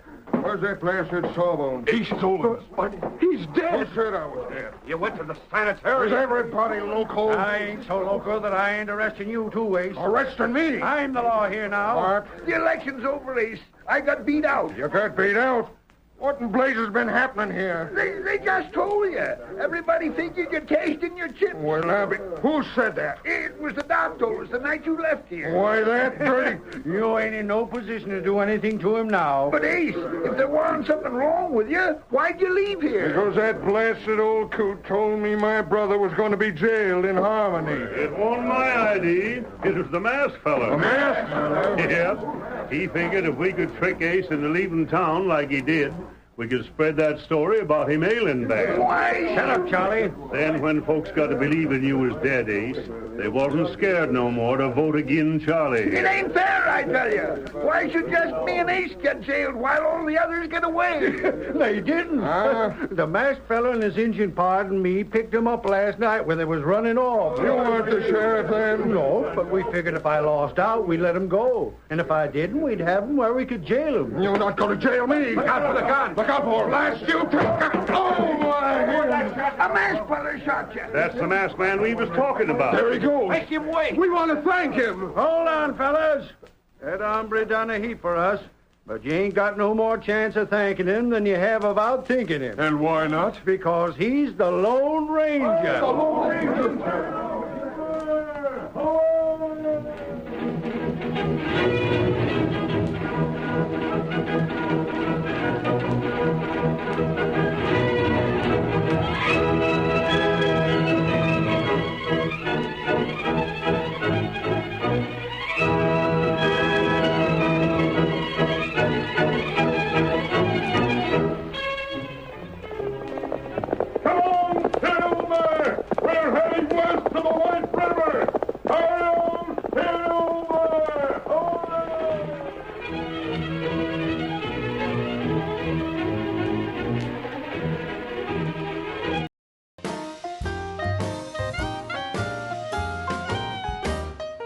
Thank you for watching Golden Age Radio.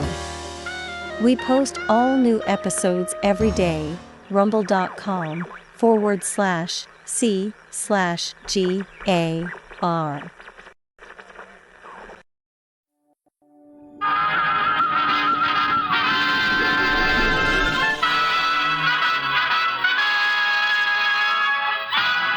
Tales of the Texas Rangers, starring Joel McRae as Ranger Jace Pearson.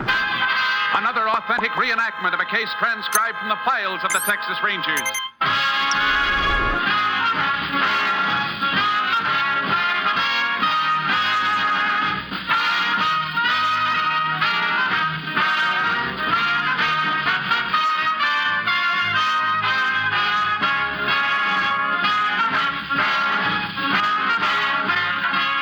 Names, dates, and places in the following story are fictitious for obvious reasons. The events themselves are a matter of record.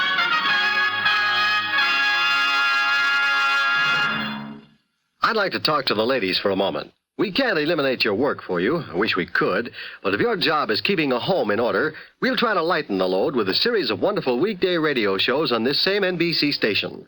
Walter O'Keefe is your genial host on Double or Nothing, and O'Keefe's okay. Set your dial to Double or Nothing, and the laughter will add a bit of brightness to your day.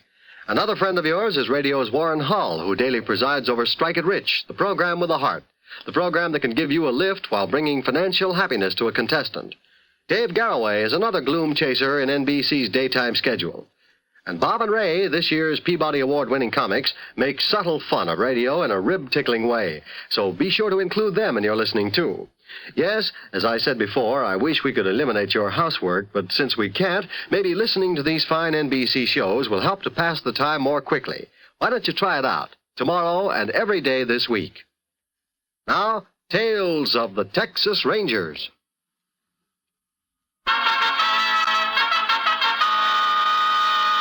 And now, from the files of the Texas Rangers, the case called Double Edge.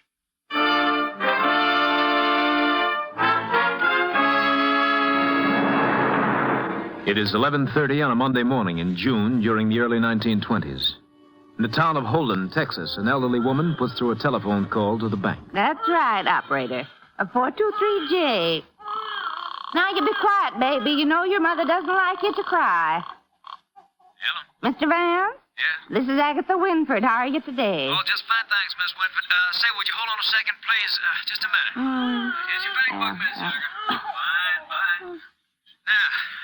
What can I do for you, Miss Winford? Oh, well, I'm over here at Miss Johnson's minding her baby while she's marketing, and I thought she wouldn't mind if I used her phone to call you. Yes, ma'am. Well, I just got a notice from you this morning, and I want to tell you the bank's made an awful mistake in my account. What is the mistake, Mrs. Winford? Well, I know I've got $43 left in my checking account, but that notice you sent said I've only got 23. Now, that's just not so. Now, we're very careful here, ma'am. Maybe you made some kind of mistake in your addition. No, I didn't. Would you please excuse me, Miss Winford? Can you hold on while I take care of a customer here? Well, all right. Thank you. Yes, sir. What can I do? I'll be with you in a minute, baby. Baby. Baby, oh, well. Now, baby, don't you cry. Well, that's a good baby. Now, you just be nice while I finish talking to Mr. Vance here. Mr. Vance? Now, look, mister. Give me all the money you got. Still busy. Put it in this paper bag. All right, now, wait a minute. Here. Give me the rest. In the back of the drawer. I don't have any more. You want your brains blown out? Give me that money. Oh! All right. Here you are, mister. Mr. Vance? Mr. Vance? Oh. That's all I got, mister. Were you kidding? Go over that other drawer and clean it out. Huh? Yes, sir. What am I going to do? What's this phone doing off the hook? I don't know. Oh. Hang it up. Yes, sir. Oh, this is awful. Operator. Oh, why don't you answer? Operator.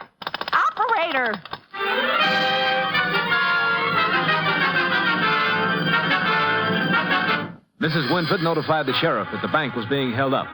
Within a matter of minutes, the sheriff raced to the scene, only to find that the hold-up men had already made a getaway. After a preliminary survey, the sheriff requested assistance from the Texas Rangers. Ranger Jace Pearson was assigned and arrived at the bank 15 minutes later. Over here, Jace. Howdy, Sheriff. I'm glad you could get here so fast. I was only about 10 miles away when my headquarters contacted me. Fellas that held up this place sure had a lot of nerve. How many were there? Only two, as far as I can gather. One of them kept the customers in the back. The other one got the money from the teller. Took nearly $6,000. Anybody able to identify them? Nope, they were both wearing bandanas over their faces. How about their getaway? Anybody see them after they left the bank? Not a soul that I could find. Seems like they just disappeared into thin air. We did get one break, though. What's that? Well, the teller keeps an extra $200 in his drawer just in case the bank is held up. 1020s with a special marking. How are the bills marked? There's a green dot inked in under the first letter of the serial number. Naturally, the bank's got a record of the numbers. That'll help us some. We'll get out a circular. By tomorrow morning, every bank and police officer in Texas will have a copy. It beats me how these fellas had so much nerve. Had it planned right down to the last move. They even took into consideration... Oh, there's Jim Vance coming out of that office. He's a teller. Reckon he's bringing that list of serial numbers. Got that list of numbers for us, Jim? Yes, sir. Right here. But there was something else I want to see you by. What's that? Well, now, I forgot all about this in the excitement. The man who was holding the customers in the back, he passed me on his way out. Yeah? Seemed to be having trouble with his bandana. It slipped down a little just as he got alongside my window. You mean you got a look at his face? Well, no, sir. Not exactly. But I did see one thing. Remembered it while I was writing out those numbers just now. He had a mole under his eye. Pretty good-sized one, too. Which eye was it under? Right. No, I got it twisted. I was facing him, so it must have been his left eye. Well, at least we got some information for that bulletin, Jace. Yeah, let's put it on the wires.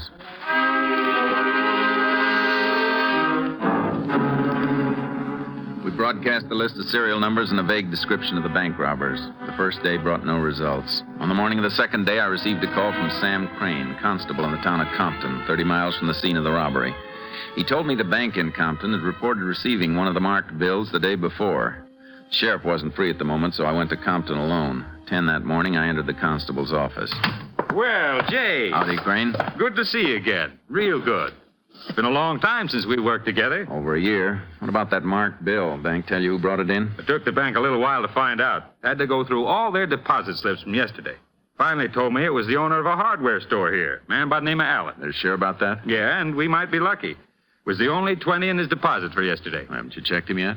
Well, no. I thought it might be better if you did it. See, Allen and I don't get along very well. Don't think he'd be too cooperative with me. This thing's too important to take a chance. Uh-huh.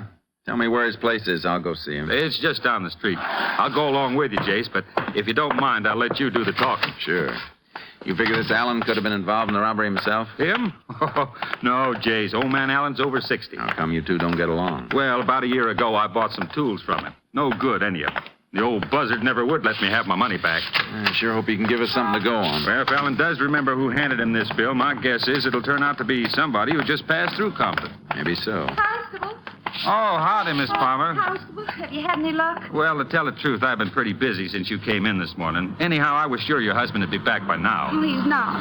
I told you he went out yesterday afternoon right after he got that phone call. Jeff's never stayed away like this without saying where he was going. Now, Mrs. Palmer, he'll turn up. But he didn't even take the car. Whenever he goes away, he always takes it. Maybe he's over at his brother's place. Bet you haven't even called there, have you? Well, no, I haven't. Well, why don't you go home then? He's probably been trying to reach you. But it's 20 miles over to his brother's house. He couldn't get there without the car. Well, maybe he got a ride. Now, you run along home before he gets worried, wondering why he can't reach you. Well, all right, Constable. Keeping you busy, huh? Yeah. That husband of hers is always taking off. Are you sure he's not missing? Nah.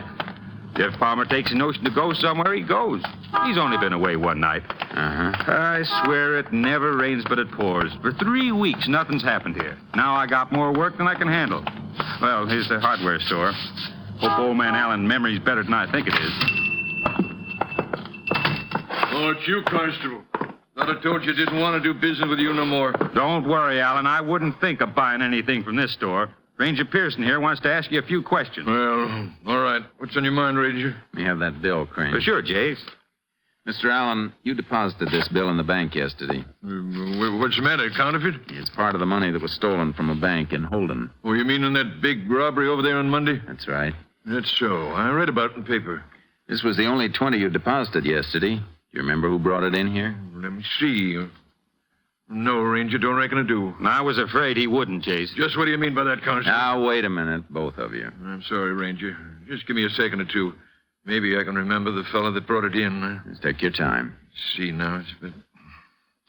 No, it's no use. I just can't bring him to mind. Do you have any idea if it was yesterday morning or in the afternoon you got the bill?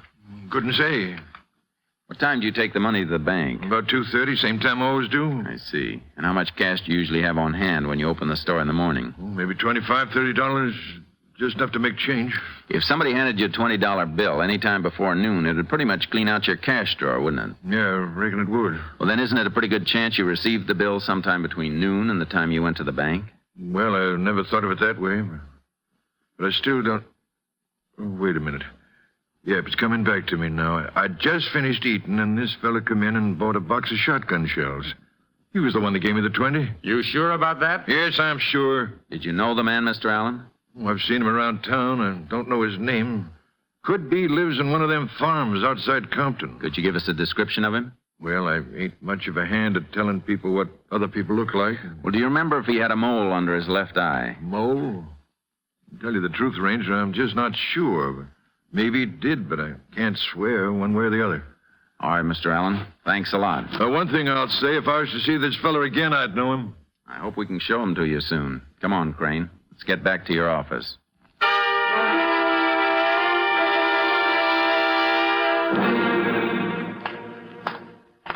I still think the old man made a mistake, Jace. That bank job wasn't pulled by any local boys. Maybe not. There's no doubt one of the men we're after was around here. We've got to see if he's still around. Oh, Miss Palmer, what are you doing here? I'm sorry to make a pest to myself, Constable. That's all right. I called Jeff's brother, and he isn't over there. I don't know where he is. No, he'll turn up. Something's happened to him. I know it. Ranger, maybe you can help me. Isn't there anything I can do to find my husband? Well, you could have the constable file a missing persons report. That way all the police in the state would be on the lookout for him. Will you do that, Constable? Oh, sure, Miss Palmer, but I think before you do that, you ought to give Jeff a little longer to show up. I can't wait any longer. I couldn't sleep all last night. I know something's happened to him. All right, I'll file a report. It's so long since I filled one out, I'm not even sure I've got the form. I got some in the car if you need them. Oh, here's one. Now, Mrs. Palmer, you're all upset. Why don't you go on home? I'll fill this out myself. Don't forget, Crane. Mrs. Palmer has to sign the form. Oh, yeah. Probably be better if she fills in the description anyhow. What kind of a description do you need, Ranger? Well, the usual description: height, weight, color of hair, and eyes. Anything we can use to identify him. Well, Jeff looks just about like anybody else. Now, no two people are alike, Mrs. Palmer. There must be something that's different about him. I can't think of anything, except maybe a mole. What's that? He's got a mole under his left eye.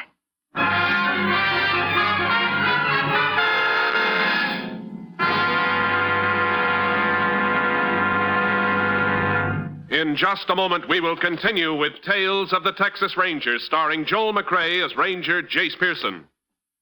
As a civilian at home, what is your obligation to a soldier in a foxhole in Korea? Maybe you haven't considered that question. If you haven't, it's understandable. A foxhole in Korea is pretty remote, after all, from your everyday life. And it wouldn't help if you were constantly worrying. But if you have stopped to consider it, the least we can do here at home in the States is to help keep America financially strong. That's the best way to back up the men in the Army, Navy, and Air Force. One of the best ways to help keep America financially strong is to buy United States defense bonds regularly. If you think you can't afford it, look into the payroll savings plan where you work. You'll probably change your mind. You can have any amount you specify saved from each paycheck. When there's enough for a defense bond, it is purchased and turned over to you. And remember, today, defense bonds offer you more interest, a quicker return on your money. They're now even better. Invest more in defense bonds. Now, Tales of the Texas Rangers.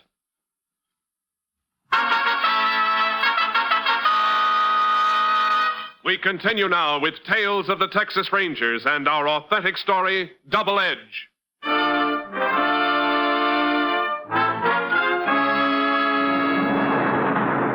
I was fairly sure now that Jeff Palmer was one of the two men we were after. Continued questioning of his wife convinced me she knew nothing of the bank robbery.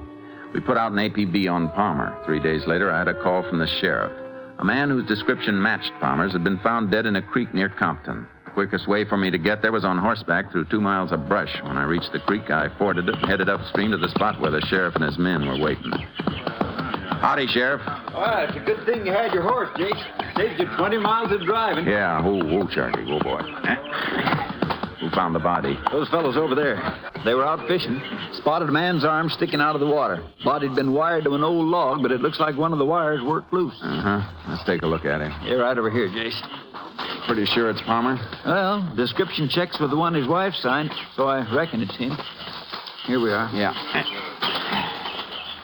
Shot 4 times. The fellow who did it must have been standing right next to him. Somebody really wanted to make sure he was dead. I wonder why Palmer was killed. Well, there's only 2 reasons I can think of. Either to shut him up or keep him from getting his share of the money. Maybe both. Sounds reasonable.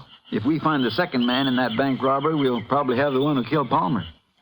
There don't seem to be much to go on. One thing we can be pretty sure of, he was killed right here. How do you figure that? Attempt's been made to cover it up, but you can still see quite a bit of blood on the ground here. Yeah, I noticed that, but I thought he could have been killed somewhere else and brought here. And then there wouldn't be all this blood. Not much bleeding after death. Well, it would have been smart of the killer to do the job here. Certainly not many people around. No, we'll have to go over the area. You checked that cabin up on the hill, Sheriff? Where? Through those trees. No, I didn't notice it before. The person who lives there could have heard the shots. We'd better talk to him. Okay. Opening in the brush. We can go up through here. Uh-huh. It's pretty much trampled from here on up the hill. Somebody's come down almost to the spot where Palmer was killed. In the past few days, too, from the look of it. You think whoever lives in that cabin had something to do with this business? Could be. Yeah, they might have been hiding out here together and then... Hey, Jace, a man just ducked behind that tree up there. Yeah. Look, he's starting up the hill. Hold it right where you are. Hold it, I said. Mr. Ranger, I ain't done nothing. Nobody's saying you have. What's your name? Dan Bolton, sir. You live in that cabin up there? Yes, sir. Stay around there pretty much, do you? Most of the time. Except about once a week, I take my mule and go into town. You heard any shooting around here in the last couple of days? Yes, sir, I have. When was this? Reckon it's about 4 days ago. I was smoking some meat back at the cabin, and I hear some shooting. Did you come down the hill to see what it was? Mr. Ranger, please don't ask me no more questions. Dan, it's very important we find out what happened. You could help us. Well, all right, sir. As soon as I hear the shots, I come about halfway down the hill. Could you see anybody? I seen a man bending over another man on the ground. I ducked down quick here in here's brush. I was scared if he'd see me, he'd shoot me, too. Did you see his face? Yes, sir. You know who he was? No, sir. I don't think you're telling us the truth, Dan. Mr. Ranger, I just live here in my cabin, and I don't hurt nobody, and I don't want nobody hurting me. Dan, tell us who the man was you saw down here the other day. I can't, Mr. Ranger. I'm scared. Nothing's going to happen to you. I can promise you that. Well, like I said, I was hiding here in the brush. I didn't see this man's face good till he picked the other man up and carried him over to the creek. Then I seen him real plain. Who was it, Dan? The constable in the Compton, Mr. Sam Crane. We questioned the old man further. He was absolutely sure it was Constable Sam Crane he had seen. We took Dan back into town with us. When we arrived at the mortuary where the dead man's body had been taken, we put Dan in an office next to the morgue. And I phoned the constable and asked him to come over as quickly as possible. The sheriff and I stayed in the room with Palmer's body. 5 minutes later, Crane walked in. I got here as quick as I could, Jace. What's this all... Oh, Sheriff. Howdy, Crane. You wanted me for something? I found the body of a man. It could be Palmer. I'd like you to identify him. Well, sure, but why me? Why didn't you get Miss Palmer? Wanted to be sure we were right before we call her down here. There's no use getting her any more upset than we have to. Well, I didn't know him very well, Jace. Didn't you? Funny, I got the idea you did. That the body over there? Yeah, better take a look. Where'd you find him? In a creek about 10 miles from here. Pull the sheet back, will you, Sheriff? Sure, Jace. Well, Crane? Oh. You can cover him up again. It's Jeff Palmer. Who killed him? I thought maybe you could tell us that. Me? Where were you at 11:30 Monday morning? Monday? Uh-huh. Where were you? Well, I don't know, Jace. Reckon I was in my office working. I reckon you weren't, Crane. Look, How about Tuesday? The day after the bank was robbed in Holden. The afternoon that Jeff Palmer disappeared. Jace, why are you asking me all these questions? Because we think you and Palmer robbed that bank in Holden. What? The morning after the stick-up, you got the circular saying some of the money was hot. Now, wait a minute, Jace. You went out to warn Palmer. And when you found out he'd already spent some of the money and would probably be traced, you had to shut him up. You took him out the creek and killed him. You're crazy, Jace. If I did that, you think I'd have reported finding one of the stolen bills? You had to do that. If you hadn't reported it, the bank would, and you knew it. That's a pretty serious accusation you're making, Jace. I wouldn't be making it unless I was pretty sure of what I was saying. How can you be so sure? Come into the next room with us, Crane. What for? You'll find out. Better take his gun, Sheriff. Look, you. Hold still. That's better. Now, come on. Fine friend you turned out to be. You think I like doing this? Dan? Yes, sir. Who's this? Dan, take a look at this man. Yes, sir. Do you know him? Yes, sir. You sure you know him? Yes, sir. He's Mr. Sam Crane. Where'd you see him last? Mr. Ranger. Just tell us where you saw him, Dan. Out the creek at my place. You lie. Hold it, Crane. Dan, when you saw him out at the creek, what was he doing? He takes some man off the ground and put him in the creek. That's a lie. Jace, I've known you for 10 years. You're going to take his word against mine? Yes, I am. Without giving me a chance? You had your chance when Palmer's wife came in and reported him missing. You tried to brush her off. You're a liar. I didn't know why you were so lax then, but I do now. You were afraid we'd find your partner's body. Why, you Jace? I'll kill you, you lout. I don't think you will. Don't try that again, Crane. You can't railroad me like this. I'm still a police officer. That's something I've been ashamed of for the past 3 hours. Come on.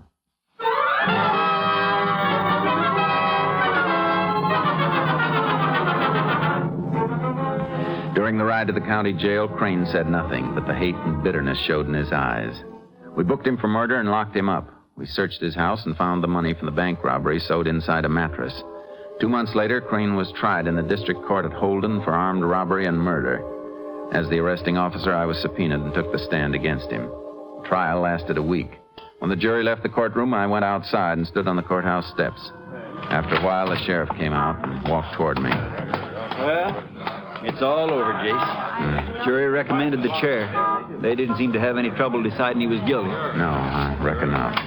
I didn't know you'd walked out till after the jury came back. Sorry you didn't get to hear the verdict. It's all right, Sheriff. I wasn't anxious to hear it. Jace, if you don't mind my saying so, you're taking this thing too hard. Maybe so. Crane is no good. He's rotten clean through. You ought to be glad you helped him get what he deserves. Somehow I can't feel that way. It's bad enough sending a man to the chair any time. Somebody you've known and worked with. Yeah, reckon I understand how you feel. The deputies are bringing him out now. I was hoping I'd see you before they took me away, Pearson. Hello, Crane. Wait a minute, boys. I got a few words to say to Pearson here. Never mind what you got to say. Charlie, take him on Just back a second. What were you going to say, Crane? You think you're pretty smart, don't you? testifying against me like you did. I only did what I had to. Yeah? Well, listen, Pearson. I'll get you. I'll get you over the last thing I do. Sorry you feel that way. You hear me, Pearson? I'm going to get you. Take him away, boys. I'll get you, Pearson. I'll get you. Dirty scum. He ought to have his face pushed in. Come on, Sheriff. Let's go get some coffee.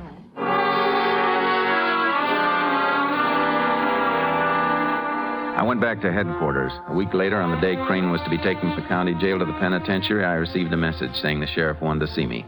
I drove to Holden and went to the sheriff's office. Sorry to bring you all the way back here, Jace. I hope you're not going to be sore at me. What's up? Well, it's about Crane. I was supposed to leave for Huntsville with him 2 hours ago. No trouble, is there? Oh, no, not a bit. Matter of fact, ever since he was sentenced, Crane's been a changed man. How do you mean? Well, his whole attitude's different, Jace. He even asked the judge to move up his electrocution date. Said he wanted to get it over with as quick as possible. Then he asked to see you, Jace. What for? You've got no idea how sorry he is for the way he acted last week. When he begged to see you, why, well, it was one favor I just couldn't refuse him. I'm glad you didn't. Where is he? I got him locked up back here. We're all set to leave. You want to wait till I bring him out? I'll go with you. I just can't get over the way he's changed. I reckon it's knowing he's going to die that did it. Well, whatever it is, I'm happy to hear he has changed. You know how bad I felt about this whole thing. Yeah, and last week I thought you were wrong. Now I'm ready to eat my words. Here we are. Crane? Okay, Sheriff. I got a hold of Jace for you. Oh, thanks, Sheriff. Hello, Crane. Jace, I don't know how to say this. Don't worry about it. I understand. No, I've got to say it. I figured out a dozen ways of telling you, and none of them seems right. I reckon the best way is just to say I'm sorry. That's all right, Crane. I've been thinking about it the way I blew off at you. I was wrong. You just did what you had to do. Jace, will you shake hands with me? Sure I will. I reckon we better get moving, boys. Would you do a favor for me, Jace? If I can. There's a girl over in Compton. We've been going together a few years. Might have been married someday. You want me to go see her? Would you, Jace? Drop in on her every now and then and see if she's getting along all right. I'd be glad to. I'd like to show you a picture of her. Sheriff, is that my satchel over there? Yeah, all packed and ready to go. There's a picture of my girl in it. Could I have it? Sure, Crane. It's right on top. I feel real sorry for her, Jace. All the publicity. This it in the leather frame? Yeah. I never deserved a girl like her in the first place. Here you are. Thanks. What do you think of her, Jace? Pretty girl. You bet she is. Here, let me get it into a better light. Now you can see what I wanted you to see. Jace, he's got a razor blade. I told you I'd get you. A little late. My arm. Drop that blade. Drop it. Now put the cuffs on him, Sheriff. Yeah. You dirty louse. Shut up. Should have known better than to trust him. Where'd you get that razor blade anyhow? I had it hidden in the picture frame. Say, your hand's bleeding, Jace. Did he get you bad? Just nicked me a little. Shut up in your throat. I told you to shut up. Come on, Crane. The last favor you'll get from me. Get your lousy paws off me. Come on. Sheriff, I hope you got room in your car for one more. This boy needs lots of company.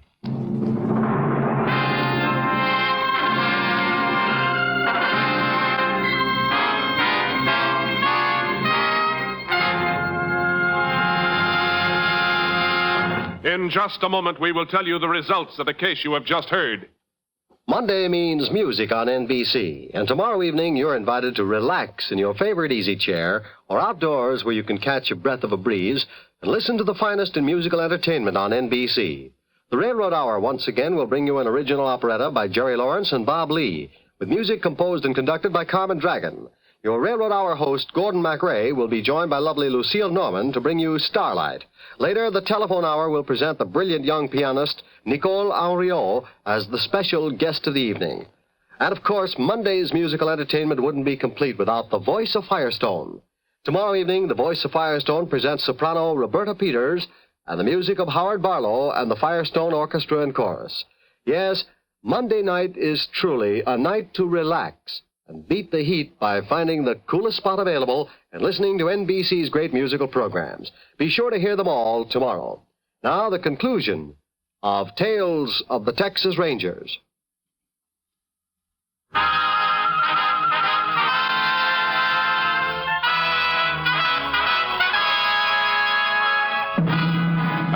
here are the results of the case you have just heard. Sam Crane was taken to Huntsville Penitentiary and confined in the special cell block set aside for condemned prisoners. 93 days later, still defiant, he died in the electric chair. Next week, Joel McCrea in another authentic reenactment of a case from the files of the Texas Rangers.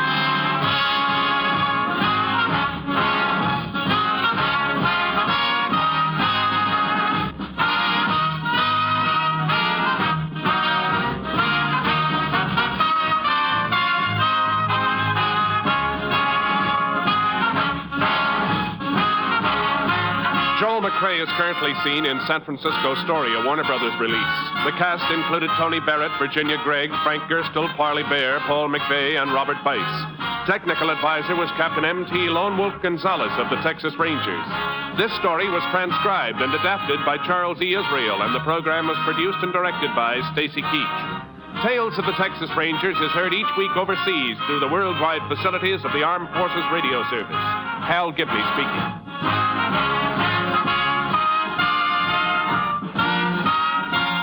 Tonight, hear the Hollywood Bowl concert on NBC. Visit our channel, rumble.com/c/GAR, to see more videos like this, new videos every day.